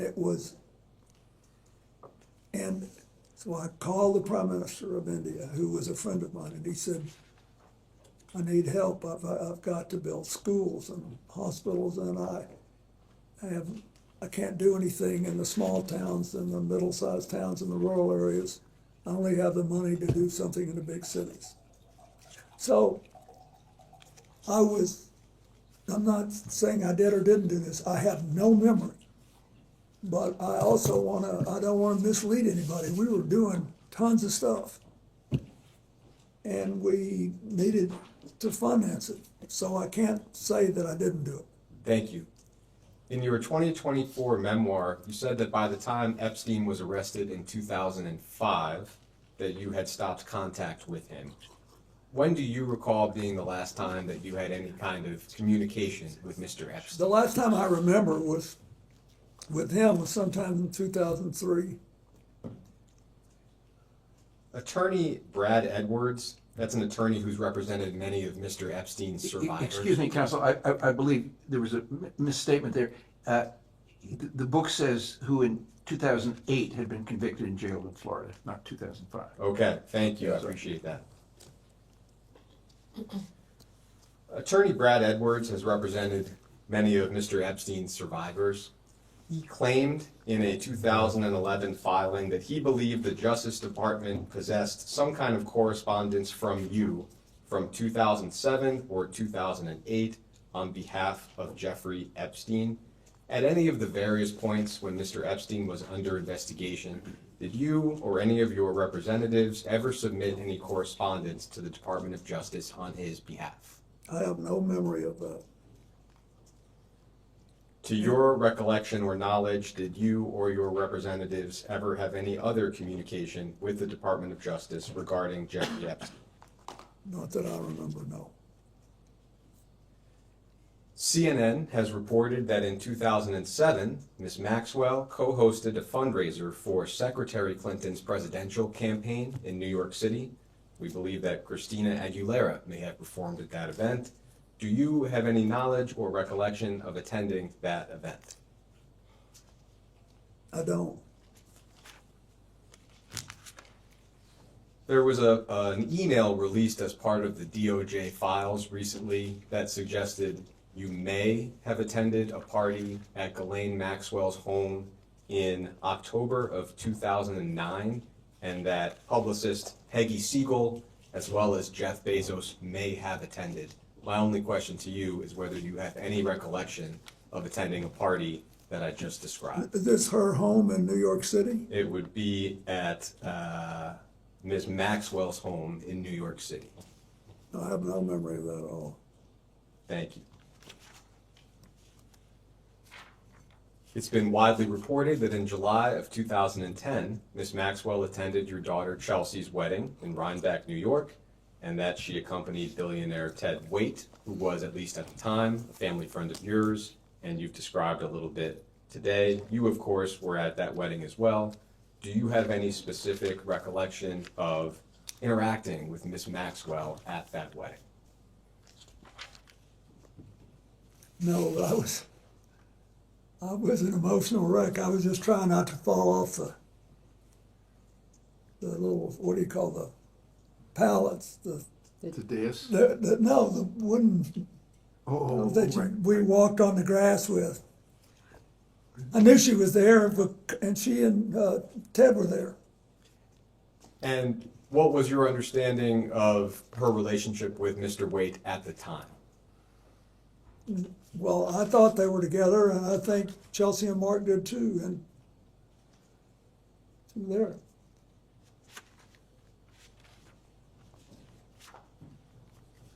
It's also been reported that in 2011, your advisor, Doug Band, instructed an aide to remove Ms. Maxwell from all attendance-related lists for Clinton-related events. This was reportedly in the wake of Virginia Roberts Giuffre and allegations that she made at the time against many people, including Ms. Maxwell.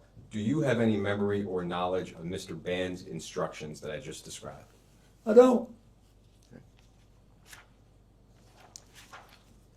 Thank you. That takes us through most of the known timeline of your relationship with Jeffrey Epstein.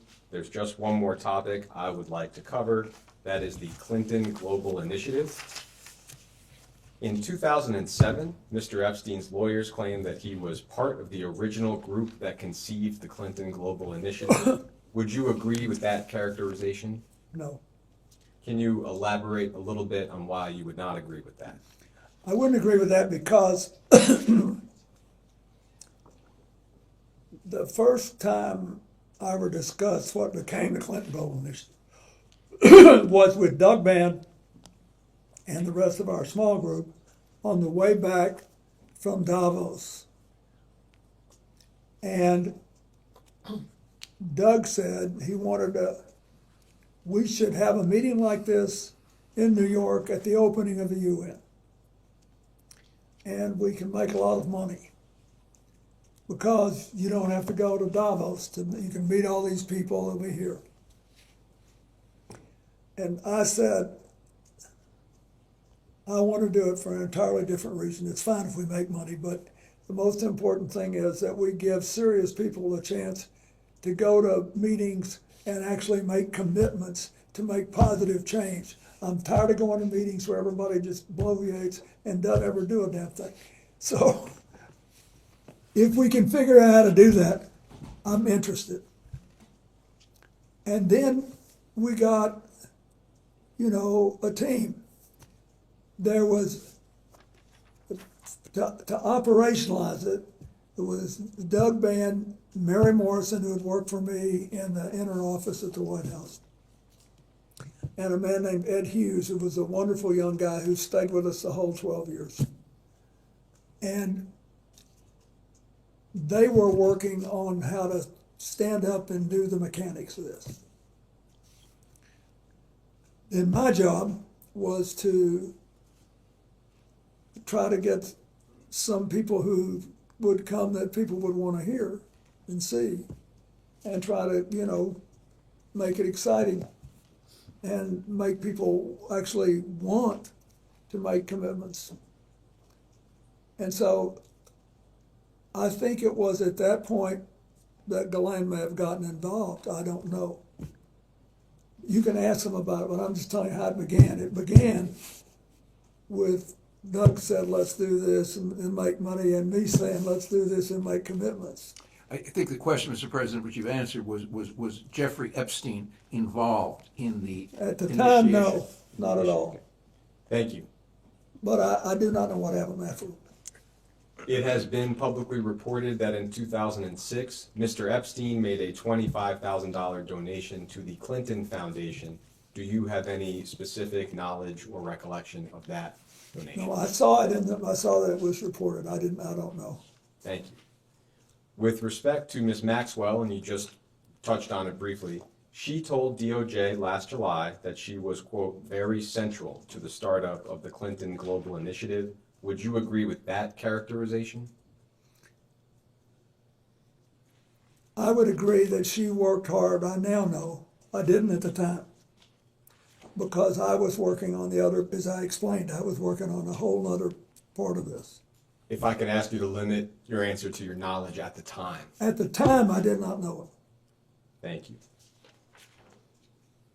The New York Times recently reported that in 2004, Ms. Maxwell arranged a $1 million payment to an events company called Publicis Group, and that the payment may have had some connection with the first Clinton Global Initiative conference in 2005.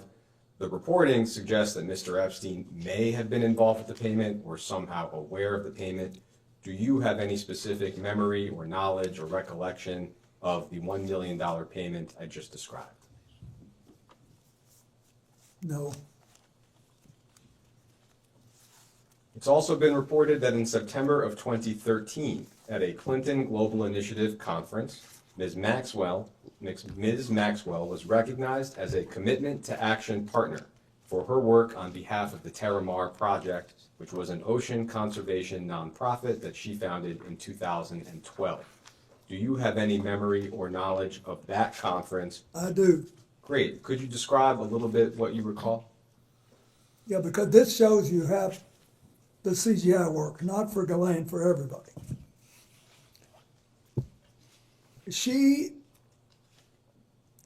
First, she was still with Ted Waite, and he was still heavily involved in ocean work. So that was sort of an incentive, but she had organized this group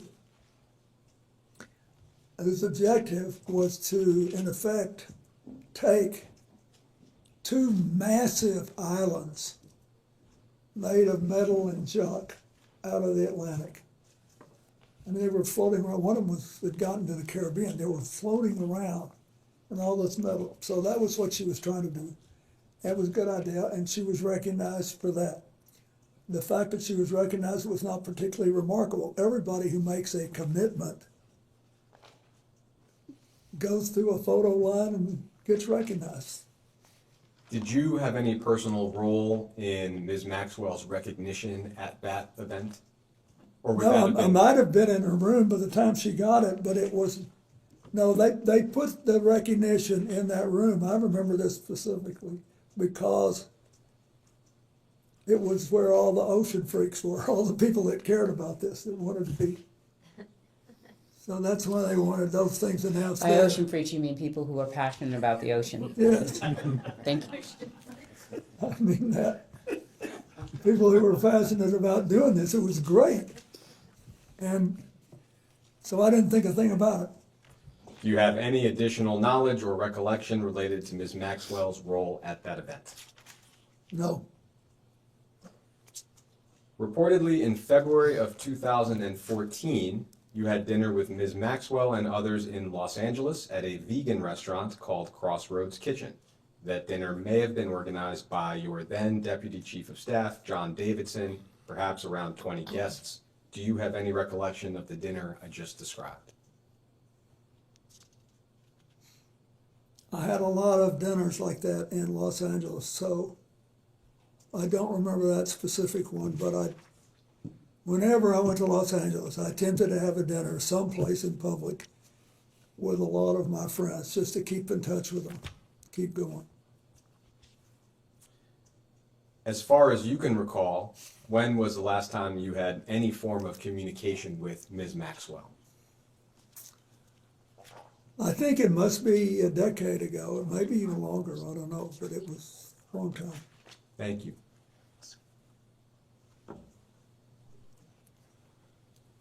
Mr. President, it's a pleasure to be here, and quickly, on a lighter note, point of personal privilege, my birthday is November 5th, 1974, which shouldn't mean anything to you, but what it means is that I turned 18 2 days after the election, and I couldn't vote, and I'm still upset about that. So on behalf of my mom, I apologize, she was a little slow. President Clinton, as counsel noted at the beginning of this deposition, Donald Trump posted on social media that he wanted Attorney General Pam Bondi to investigate you and other prominent Democrats in order to distract from his own close ties to Jeffrey Epstein. That post was previously marked as Minority Exhibit B, which you already have. Yep. President Trump's post refers to Jeffrey Epstein's crimes against young girls and women as the Epstein hoax. His post also completely ignores several other high-profile individuals, including Republicans and allies of President Trump, who were known to have had relationships with Epstein.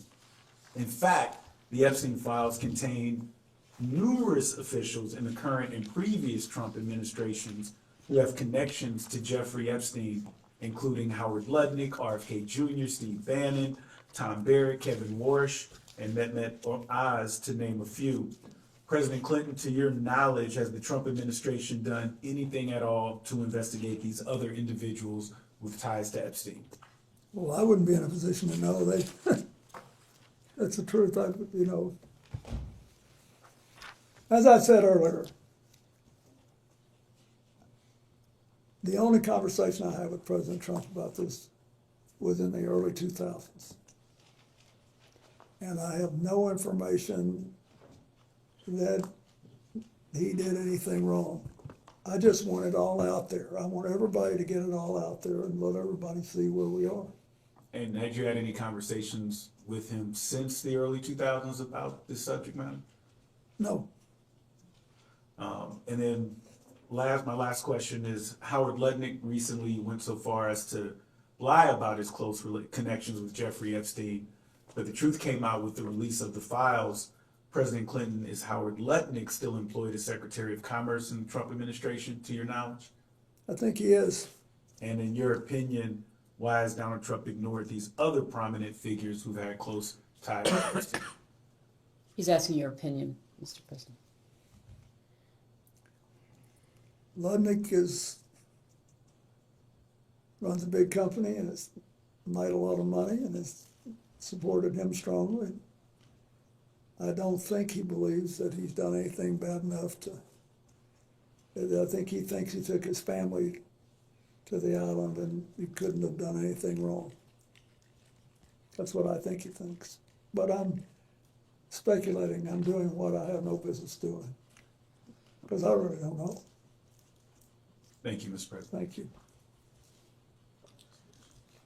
That's okay. Thank you. I'll speak up.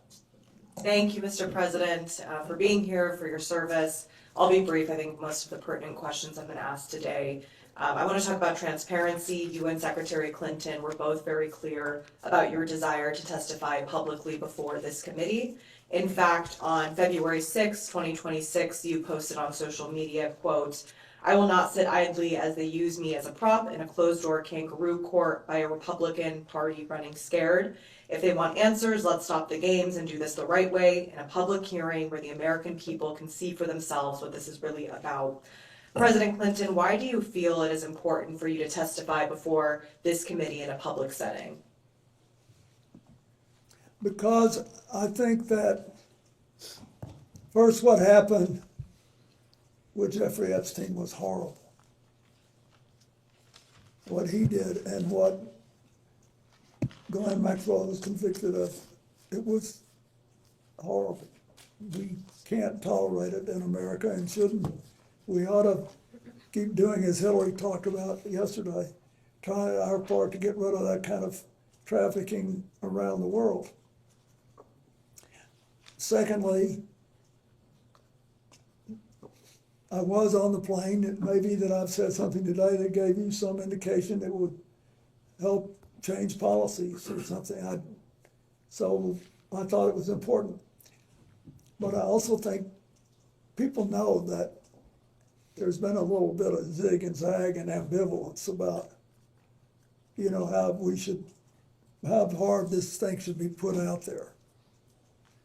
And I'm not pointing a finger at anybody or anything, I'm just saying we know that. And so I think it's important that we get it all out. So to be clear, this committee issued a subpoena to the Department of Justice to release the full and unredacted files last summer. There's also now the Epstein Files Transparency Act that asked for the same that President Donald Trump signed into law. But still, the Department of Justice under this administration has not released all of the files, and there's been many illegal redactions. Do you think that we, of course, as Congress and the American public should get the full and unredacted files immediately? I think unless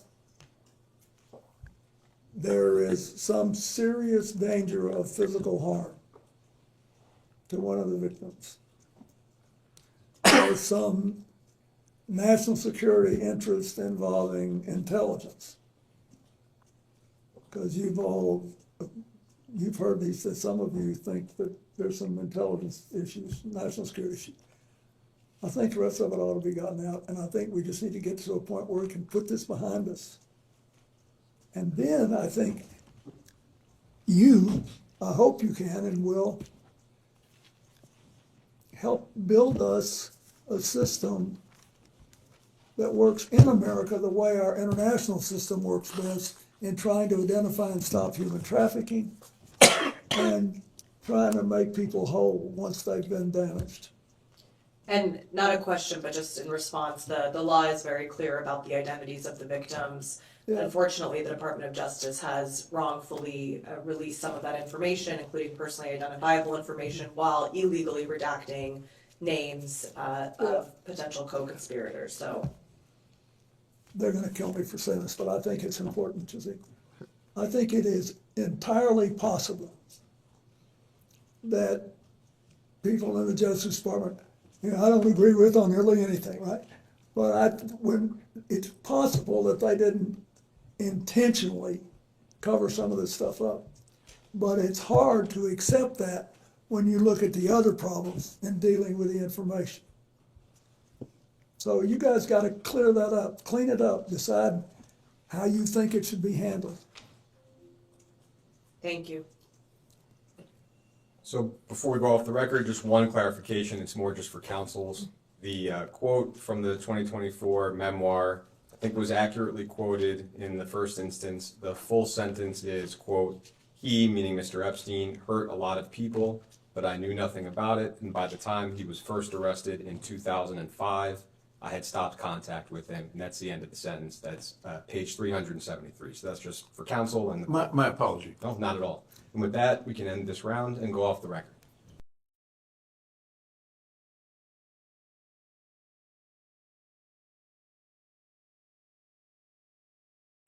We'll go back on the record. Mr. President, during the last hour, there was a discussion related to your book with Minority Counsel, and I just want to read the excerpt into the record, and just a quick question for clarification. You said, "I had always thought Epstein was odd, but had no inkling of the crimes he was committing. He hurt a lot of people, but I knew nothing about it, and by the time he was first arrested in 2005, I had stopped contact with him." We understand that Mr. Epstein was arrested in July of 2006. Can you explain the discrepancy? Are you asking him to fact check his own book? Correct. Okay, I mean. No. Can you explain it or not? I can't. I'm sorry, we made a mistake. Thank you. All right, Mr. President, Congresswoman Nancy Mace from South Carolina, thank you for being here with us for hours today. I know it's been a long day, and I know that we're going to wrap up soon for you. Did you know one of the witnesses who testified in the Epstein cases that Epstein said, you quote, "like them young"? Why would Epstein say that about you? Are you asking his opinion? You're asking him to think about why Mr. Epstein would say Correct. something Why about would, him? why would Epstein say that So about she's the asking you president? to try to be in Mr. Epstein's mind and guess at what Mr. Epstein would have thought about. Clinton likes them young, referring to girls. First of all, that's not true. What's not true? That I have any interest in underage. I didn't say underage. I said young. But it's still not true. Is an intern young? Yes. Okay. At my age, anybody younger than I am Did you is know young. Jeffrey Epstein instructed a witness to deny you were ever on his island? He didn't have to since I was never there. Did you ever travel to Zorro Ranch? Is that the one in New Mexico? Yes. No. Okay. Have you ever flown on anyone else's private jet 26 times or more for overseas trips? I have flown as many miles on other jets, but never with as many stops. How many other people's planes have you used, like Epstein 26 times or miles, etc.? I don't know. I did with Steve Bing, who's now deceased, and probably with 4 or 5 others. Okay. So maybe about a half dozen billionaires total. So how many dinners did you have with Ghislaine Maxwell or Jeffrey Epstein in attendance? She's asking to the best of your recollection. I have no idea. Okay. Did you ever discuss sexual misconduct allegations made against you with Epstein or Maxwell? Never. Did Epstein or Maxwell ever offer to help manage or silence women who made sexual misconduct allegations against you? No. Did Epstein or Maxwell ever offer financial support directly or indirectly to legal defense funds related to impeachment proceedings or civil actions against you? Not to my knowledge. Do you think a young girl massaging a president is unusual? So are you asking his opinion?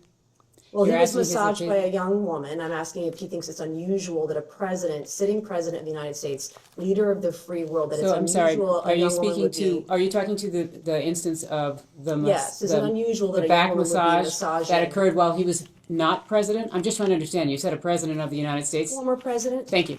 Just trying to make sure we're correcting the Are you time frame. filibustering? No, I don't need Okay. to. I'm actually trying to make I sure think that I'm as pretty you. clear. He said he You was said he young- was a sitting president. Excuse me, could we just please go one at a time? Thank you. You said a sitting president. I want you to be clear so that when he answers Former you, sitting the president, how record do is you want to clear. do it? Is it unusual? I have no idea if it's unusual. Objection calls for speculation. I figured. Did you ever think that all these women around Jeffrey Epstein or Ghislaine Maxwell was odd, unusual, weird, or creepy? There weren't all that many around when I was there. How many would you say is not all that many? I think on this big plane that was working long hours, having 2 to 4 people on there, I thought was, as far as I knew, they were all helping. Flight attendants in tank tops and jeans, right? No. Do you believe you were a victim of a Jeffrey Epstein intel operation? Do you think that you might have been caught up in some of what he was maybe potentially doing? Excuse me, Congressman, which question are you asking? I'm asking Intel if the- operation? First of all, I don't, some type of intel operation. I'm just curious because it's been speculated on today and yesterday understand. that he may have been an intel asset. Do you think, perhaps knowing what we know now, the proclivity of it all, that he may have been targeting you as part of an intel operation? I doubt it. In 2019, you stated after he was arrested, I guess this would be the second time, you stated you knew nothing of Epstein's, quote, terrible crimes since you only met, quote, briefly on only, quote, 2 occasions. Was this statement false? Excuse me, Congressman. That's not an accurate statement. Can you please share us what you said? Yes, in 2019, as reported by the media. Which media? This says this is the. Could you share a copy of it, please? Okay, Daily Beast. It says the title of this is Bill Clinton failed to mention his intimate 1995 dinner with Epstein. We can give counsel and the witness a moment to review the exhibit. Well, we'd like the statement. I mean, he put Yeah, out I a don't know anything statement about in 2019, full statement. And it will be marked Exhibit 22. So to be clear, the basis of your question is a news article with respect to the Daily Beast as to a dinner. Is that accurate? Nope, it's a question in the first paragraph which reads, hours after Jeffrey Epstein was arraigned Monday on several sex trafficking charges, former President Bill Clinton publicly downplayed his relationship with the pedophile financier, saying he knew nothing of his terrible crimes since they only met briefly on 2 occasions. And that's in the Daily Beast. Correct, that which not is in correct? your hand right now. Great, that's what I just said. Thank you. Well, what would you What's your like to question? know? So my question is, you stated you'd only met Jeffrey Epstein in 2019. You stated you'd only met him on 2 occasions. Was this statement false when you made To it? be clear, this is a news reporting that is saying that that's what he Did said. you make this statement in 2019? Congressman, would you put in the statement that he made? This is a news report. Okay. It's double hearsay. Did So you make this statement in 2019 as reported by the media? So you're asking whether or not he made a statement to the Daily Beast? Nope, it says, quote, it's quoting him or his office, etc. Are you denying you made this statement? It's quoting a sentence. If you put in the entire statement, that's all we ask. To be fair, give him the statement, not somebody's report on it. I have no idea what the Daily Beast take is. There was a statement that was released that was broader than this, and they relied on only a portion of it. They relied on only a portion of his full And statement. that's the portion I'm focusing on. Well, He said he then- only was with Jeffrey So Epstein on it's 2 actually a occasions. misrepresentation of his entire statement. Well, can you let your client answer the question? Well, can you ask it in a way that would make it clear that what you are I'm being actually very asking clear. His statement said is he the met with broader Jeffrey question of Epstein. what did he say? He said he briefly met with him only No, on 2 the occasions. Daily Beast selected that piece out. So are you denying that the president made this statement? What I'm saying is that there is an entire statement, that's the statement on which the president spoke to. Would you like to provide it to this committee?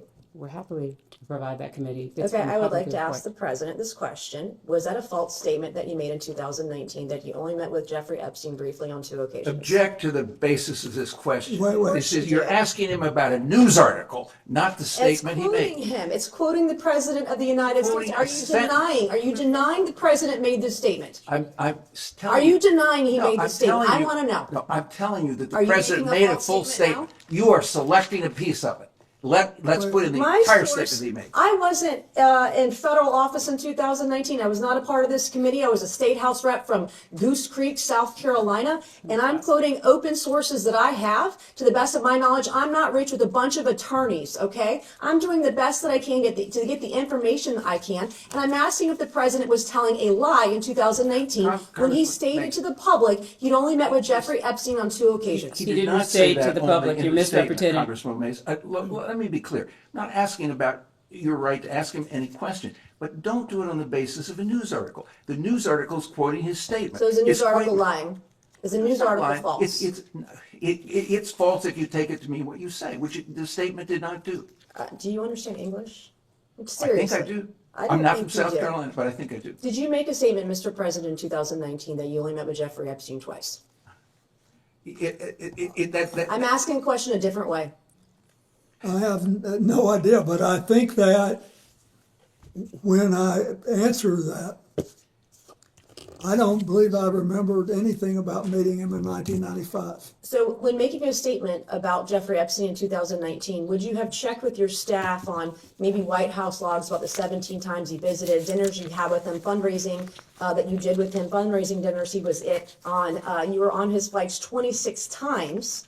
Would you have checked with your staff before making such a statement, or would you have just Congressman Mace, what statement are you talking about? Are you talking about the entire statement that he made in 2019? Ms. Mace, can I just ask you know for what the, it is. Ms. I Mace, don't can I have ask you it for in the my record? possession. Ms. Mace, can I ask you for the record, can you read the article into the record, please? I'm not going to read the article into the record. Well, Ms. Mace, you are indicating that this I'm article quoting misrepresents a from, piece. Could you you have read not the asked article anybody into to the read an record? article into the record. I'm not going to do that. You've Well, not this done is the that yet. basis I'm not on which going you're to. relying. You're not in charge of me. I am quoting I'm from not this seeking to be in article. charge of you, believe me, that is something I would not at all Don't even try. seek to be, so I want to be respectful. But I am asking, if you're asking him to speak to this, can you please put the entire article in the record? The entire article is in the record as an exhibit. What exhibit number is this? 22. 22. And yet, Counselor, It's the already in the question record, has been Counselor. clarified to reflect only the small portion of the larger statement, to whatever extent the witness is able to answer to his recollection of that portion of the statement and any preparation that occurred to make that statement.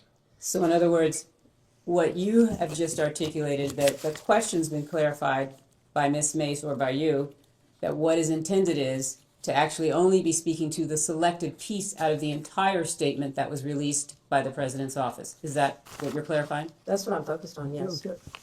So if you read this,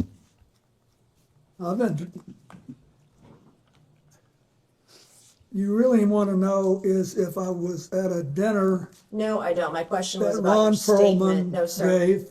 No, sir. I'm not asking about that dinner. I'm asking about the statement at the beginning of the article.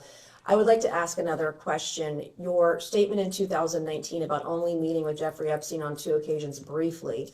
That is not was that- correct. I'm going to object to that characterization. I That is believe- not what the statement says. Okay, so the third You're reading the paragraph Daily down- Beast article. So to be which clear, is a leftist rag, by the way. And on the third paragraph down, it says, in his Monday statement, Clinton said he had only, quote, 1 meeting with Epstein in his Harlem office in 2002, and around the same time made 1 brief visit to Epstein's New York apartment with a staff member and his security detail. Those are the 2 That meetings is in that were addition to referenced. this. so the Daily trips, Beast, the Bill Clinton statement failed to described. mention his intimate dinner, The statement 1995 described dinner trips. with Epstein. That's by Pilar Melendez on the 11th of July, 2019. All right, Mr. What? President, your statement saying, only met with Epstein briefly twice, was that part of an effort to cover up your close relationship with Jeffrey Epstein, correct? Object to the form of the question. It misstates the record. She's asking if you were trying to mislead the public. No, Okay, how many times did Ghislaine Maxwell visit your home in Chappaqua? I have no idea. Who invited her? Well, I don't know. I don't know how, she may have been, Mr. President, that's it. Okay. Hillary had political events there. Okay, so is it is it to your knowledge, was she at your home in Chappaqua likely because your wife had her over for Senate events? That's what you testified earlier today, correct? That's not what he testified, but please ask the I would question like as him to to what he would clarify. actually, thank you, I appreciate that. I do not know, but if you are Okay, Mr. President, implying you the don't know. reverse, I will volunteer something. She was never at my house in Chappaqua for any personal reasons. I didn't say anything for anything No, personal. you I didn't, but you had a great tone in your voice, and you're Mr. very President, good Mr. at it. President, that's just, Thank you. I'll take that as a compliment. I It is a admit compliment. Thank you. And I did not go to Yale Law School or any law school for that matter. So yesterday, your wife testified that Ghislaine Maxwell was never at her home, and I believe you stated earlier today you thought if she was over there, it would be for Senate events. So was your wife falsely testifying Objection. yesterday before this committee, Mischaracterizes- or are So he you? doesn't have the benefit of his Mischaracterizes wife's testimony yesterday, Secretary's and so unless you all are gonna provide the transcript, or you're gonna actually provide that information, he's not in a position where he could address I that. believe all I said was that I didn't know Okay. that she had done. You postured that maybe it was for her Senate. I'm going to have one last question, Mr. Chairman, and then you'll take over. I believe you stated today on around, I know it's been a number of years, on around 2008, you ended, or before that, ended any communication with Jeffrey Epstein, correct? That's Around the time correct. he got arrested or right beforehand. And he was arrested for child sexual prostitution or hiring girls for sex or one girl for sex, correct? Roughly, child sexual exploitation. If you were aware in 2008 that Jeffrey Epstein was having sex with kids, and you knew of his close association with Ghislaine Maxwell, why would you still associate with Ghislaine Maxwell, who you dub essentially like your Doug Band? She was the body man to Epstein, Doug Band was the body man to you, and why would you allow Ghislaine Maxwell to associate with your daughter up until, 2004, 2015? you knew he was a bad guy, why would you allow your So, daughter excuse me, to- what's the period in which you're saying he would have known that Jeffrey Epstein was After a bad guy? 2008, so up until Ghislaine Maxwell was involved with CGI until what, 2015, and we confirmed today that he had a dinner with Ghislaine Maxwell in LA in 2014, so he's still hanging out with a close associate, the closest associate to convicted pedophile Jeffrey Epstein. But Excuse me. I guess my question is Congressman, why? Yes, the question, excuse me, is the question why Ghislaine Maxwell came to the wedding? Is that the question? No, I didn't even bring up the wedding. Why are you obfuscating? Why are you putting words in my mouth? You're smarter than that. No, let me Thank you. finish. I think, first of all,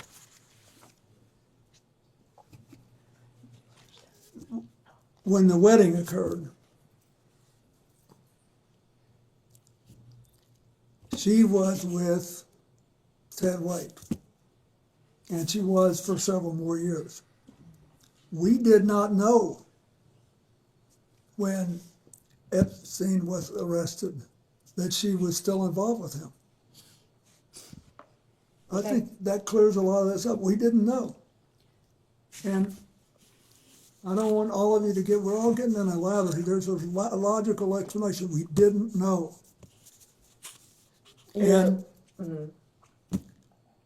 I'm sorry for what she did and what she allowed her life to become, and now she's living with it. And I have one final short question. I promise I'm done. I was severely and heavily duped by an individual in my life about 2.5 years ago. It's very publicly well known. You graduated from Georgetown and Yale, correct? Yeah. How do you think Ghislaine Maxwell and Jeffrey Epstein duped so many powerful and smart people, fully connected, powerful people all around the world? I really don't know. But I don't know. I've thought about it a lot. And if you can figure it out, I'd like to know, but. Thank you, Mr. President. And Mr. Chairman, I yield back. Yeah.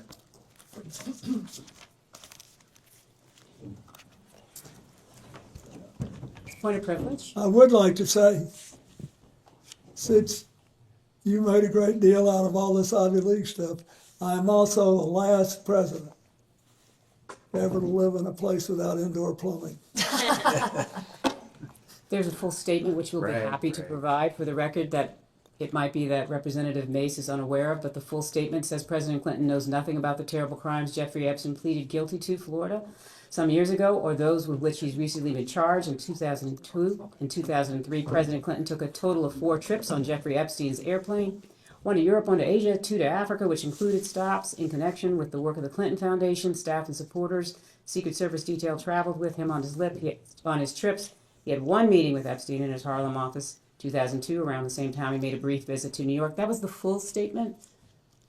Ms. Mace was selecting portions out of the statement or relying on an article which only shows certain portions of the full statement. Let's go. Miss Luna from Florida. Mr. President, I just wanted to do a couple of follow-ups.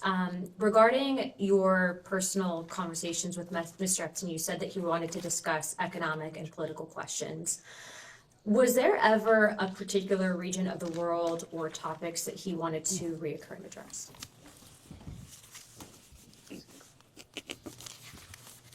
I do remember that he was interested in the 2 places that I was setting up the AIDS mark, in Asia and Africa. In Asia, he wanted to know if I thought it was going to be the Asian century and the thing would be sustainable. And in Africa, he wanted to know whether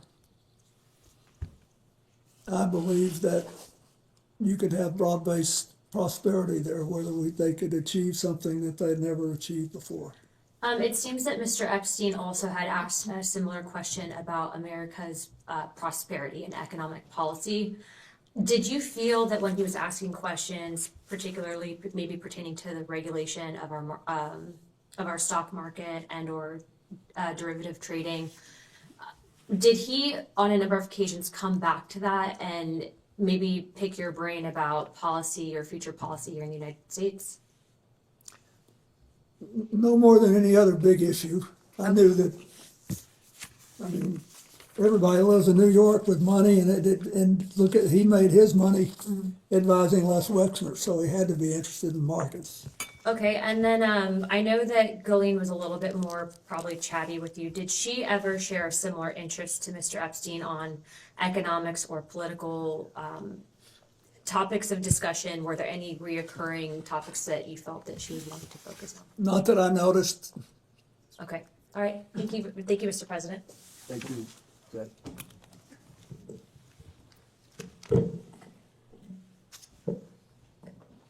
Mr. President, we've covered a lot of topics today, and I'm going to walk through some topics we've already covered just to ask some questions for clarification. Okay. First, during your relationship or the time that you knew Mr. Epstein, what did you understand his job to be?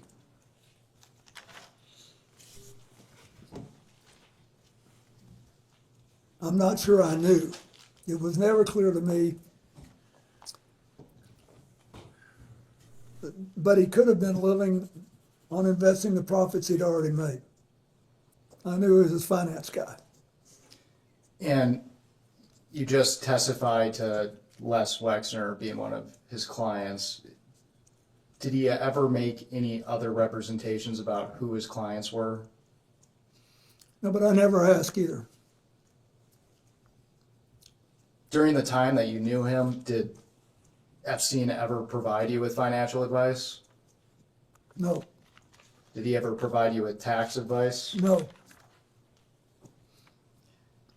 Did you ever personally receive money from Mr. Epstein? No. Did Mr. Epstein ever loan you money in your personal capacity? Not to my knowledge.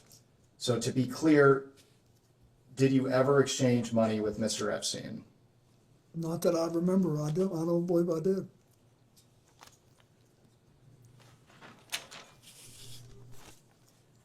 And throughout today's questioning, we had talked about the various properties that Mr. Epstein owned. You testified to have visited the Manhattan townhouse. Is that right? Yes, I did go there once. And just for clarification, it's been reported that what we've seen from the files from the DOJ, Mr. Epstein decorated his home with creepy and disturbing artwork. Did you notice anything unusual as far as his decor at his Keep residence? in mind, I was only on the first floor, ground floor. I did not see anything like that there in any of the rooms that I saw. It's been reported that Mr. Epstein had cameras on his premises. Did you notice anything, any cameras at the Manhattan townhouse? I didn't, but that may have been the whole point.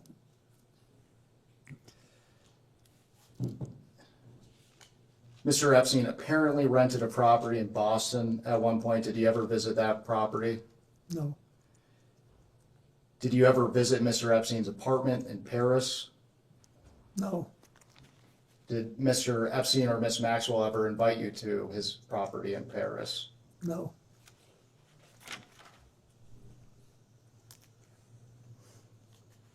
Did you ever visit Mr. Epstein's home in Palm Beach? No. Were you ever invited by Epstein or Maxwell to visit the Palm Beach property? I don't think so. Did you ever visit Ghislaine Maxwell's New York townhouse? No, I don't even know that I knew she had a townhouse.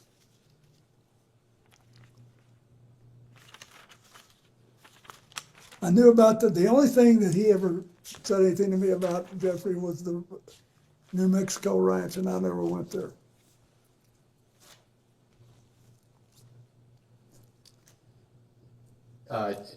Did he invite you to the New Mexico ranch?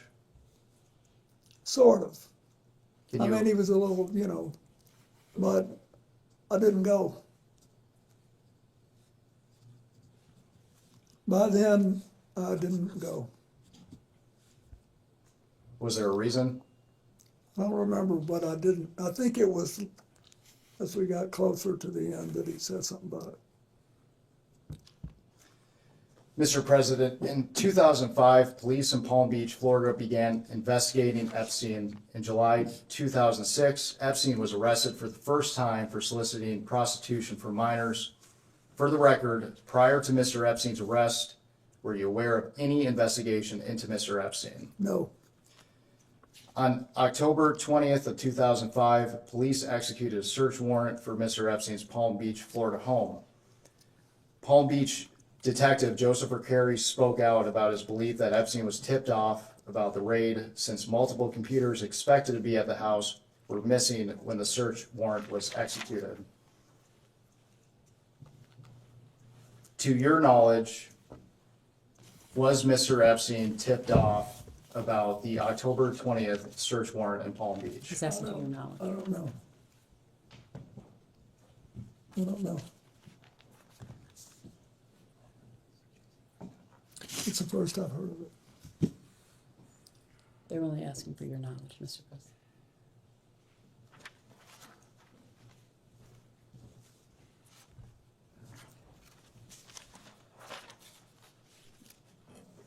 Mr. President, did you ever make any kind of attempt to influence the media's coverage of Jeffrey Epstein? No. At this time, I'd like to introduce what we've marked as Majority Exhibit 23. And this is Bates number EFTA 02792895.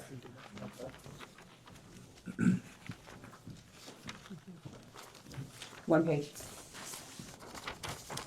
Yes, ma'am. Thank you. Who's Shaza? I don't even know who that is.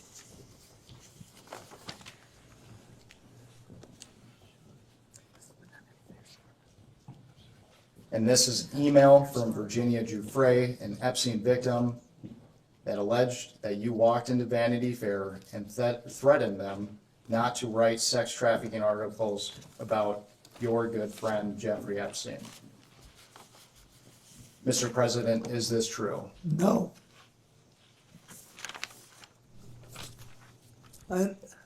No. Not no, hell no. Not close, no. Why do you think Ms. Giuffre would make these claims? Are you asking him to have an opinion I don't about know, Ms. but- Giuffre's point of mind? Can we not do that? Like, ask him about the facts that he knows, as opposed to asking about the facts in other people's minds. Mr. President, have you ever asked any other publication to shut down a story related to Mr. Epstein? No. And by any other publication, counsel, he's answered the question about Vanity Fair, correct? Yes. Thank you. I absolutely didn't. Okay. No. Okay. I thought it was hell no. Mr. President, did you ever advocate for or suggest leniency in Epstein's case to any government officials, including those in the Department of Justice or Florida State Attorney's Office? No. On June 30th of 2008, Epstein pleaded guilty in Palm Beach County, Florida State Court to 2 felony charges, 1 count of solicitation of prostitution and 1 count of procurement of a person under 18 for prostitution. He was subsequently sentenced to 18 months in Florida County Jail and began serving his sentence on June 30th of 2008. To be clear, you have not had any direct contact with Epstein after his arrest in 2006, is that right? That's correct. After his arrest or after the publication of when he went to jail in 2008? Can you just clarify the dates there? I will ask another question. To be clear, you have not had any direct contact with Epstein after his arrest and when he was incarcerated in 2008.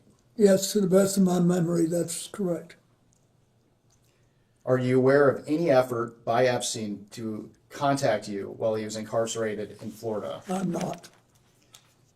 Mr. President, who is Arnold Paul Prosperi? I think that he's a son of a guy I went to Georgetown with, named Paul Prosperi. I think that's right. And I saw in all these things that my staff gave me that he was mentioned, but I don't think anybody said anything to me. I have no memory of that. So is it your testimony today that and actually, let me back up here. So according to jail logs, Mr. Prosperi visited Epstein at least 20 times while Epstein was incarcerated in Palm Beach County Jail between 2008 and 2009. Based on what you just said, is it your testimony that you believe that to be the son of the man you went to college with? It could be. But he didn't talk to me.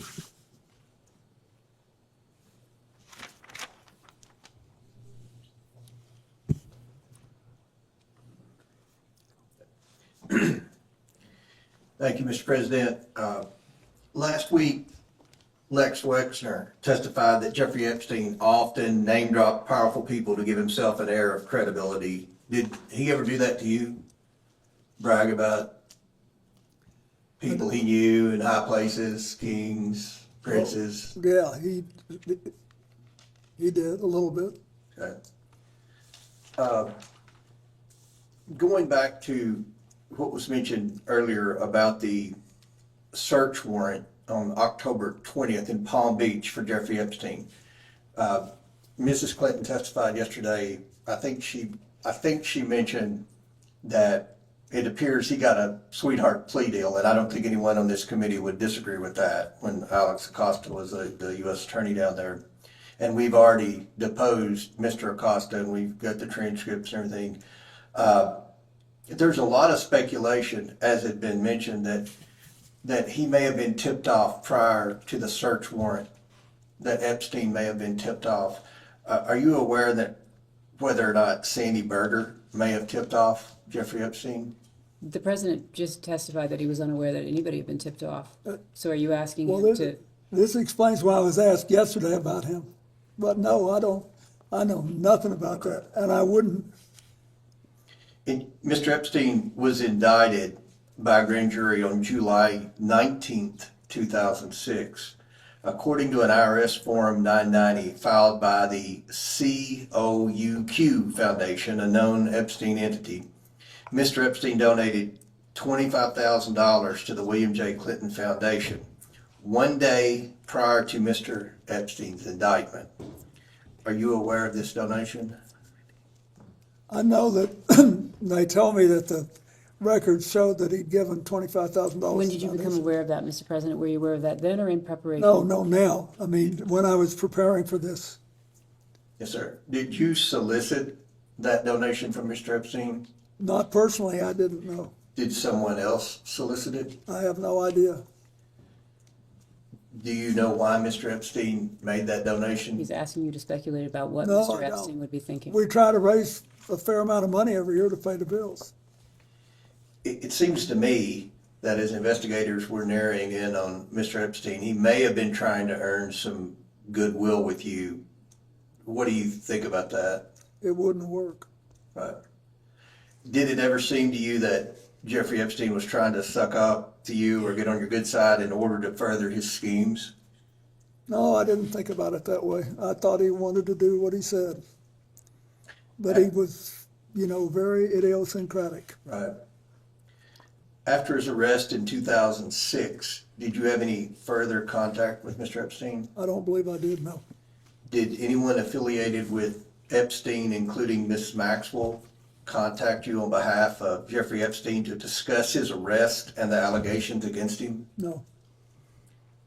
Did they ever ask, either Jeffrey Epstein or Miss Maxwell ever ask you for their assistance once Epstein was in trouble? No. Or once Miss Maxwell was in trouble? No. Did Jeffrey Epstein ever attempt to contact you while he was incarcerated in Florida? No. He didn't attempt ever to contact you? Not as far as I know, no. Yesterday, during the deposition of Secretary Clinton, she suggested that we follow the money with Epstein, because there's a big question: how did he accumulate so much wealth? And I think you had testified earlier, and if I'm wrong, feel free to correct me, that you didn't really know how he made his money. I mean, he had a big plane, and I knew that he had made an extraordinary amount of money from Les Wexner, who was quite wealthy. I had no idea whether he had made enough to support the lifestyle that I saw. and I assume you're aware Mr. Wexner testified under oath that he acted like he really didn't know Jeffrey Epstein very well, and which is kind of hard to believe because he paid him a lot of money and Yeah, he made him, yeah. but you never know. Yeah. Well, one of the things when we concluded the deposition yesterday, we asked Secretary Clinton, for her advice moving forward in the investigation. And with respect to a statement she said yesterday, it was something that we've done on the committee, the majority has done on the committee. In the past, we followed the money. We've subpoenaed bank records. We've subpoenaed suspicious activity reports from Treasury. Those were some of the things Ms. Clinton suggested. And in order to do that, obviously, we have to subpoena banks, specific banks for specific accounts. Do you ever recall in the conversations you had with Mr. Epstein any particular bank that he was affiliated with, or any particular big banks that maybe he had deals going? No, he never asked me about that. Okay. And with that, we can go off the record.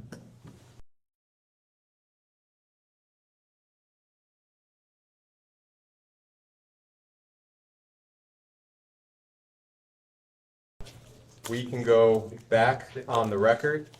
Mr. President, I just wanted to clarify one thing from the previous round. Our understanding of your testimony today is that with respect to the dinner with Ms. Maxwell in Los Angeles, you were not actually sure whether or not that dinner occurred. That's Is that correct. correct? Is that correct? That is correct. Thank you. As we start to close, is there anything you would like to add or clarify about what you've said here today? You're good. Well, you're good. I think we're fine. I'm struggling because it's hard to know exactly what I knew when I knew it, given what I've learned since. It's become a kind of a compelling challenge, but I've tried to tell you what I knew then, and when you ask what I think now, I think you have, all of you, Mr. Chairman, you've had a chronologically challenging thing. You've got all the stuff that happened with Jeffrey Epstein, some of it as regards to President Trump going back to the late 90s. And that's a long time ago. And then what we learned later, it's been difficult. But I have enjoyed it. You've been very respectful to me and given me a chance to talk to you. Well, we thank you for your time. And I wish you well. I still will say, if you can think of some things to do that will reduce the incidence of trafficking in America, and it should be possible for us to virtually eliminate underage abuse. It should be. We just got to figure out what kind of technology we need and what kind of policies. So thank you. And the answers that you provided today are to the best of your recollection. Is that correct? Yeah, the answers I provided today are what I believed at the time and what I think was in my heart, including about previous testimony. Great, thank you. Unless there's anything else you would like to share, we can go off the record.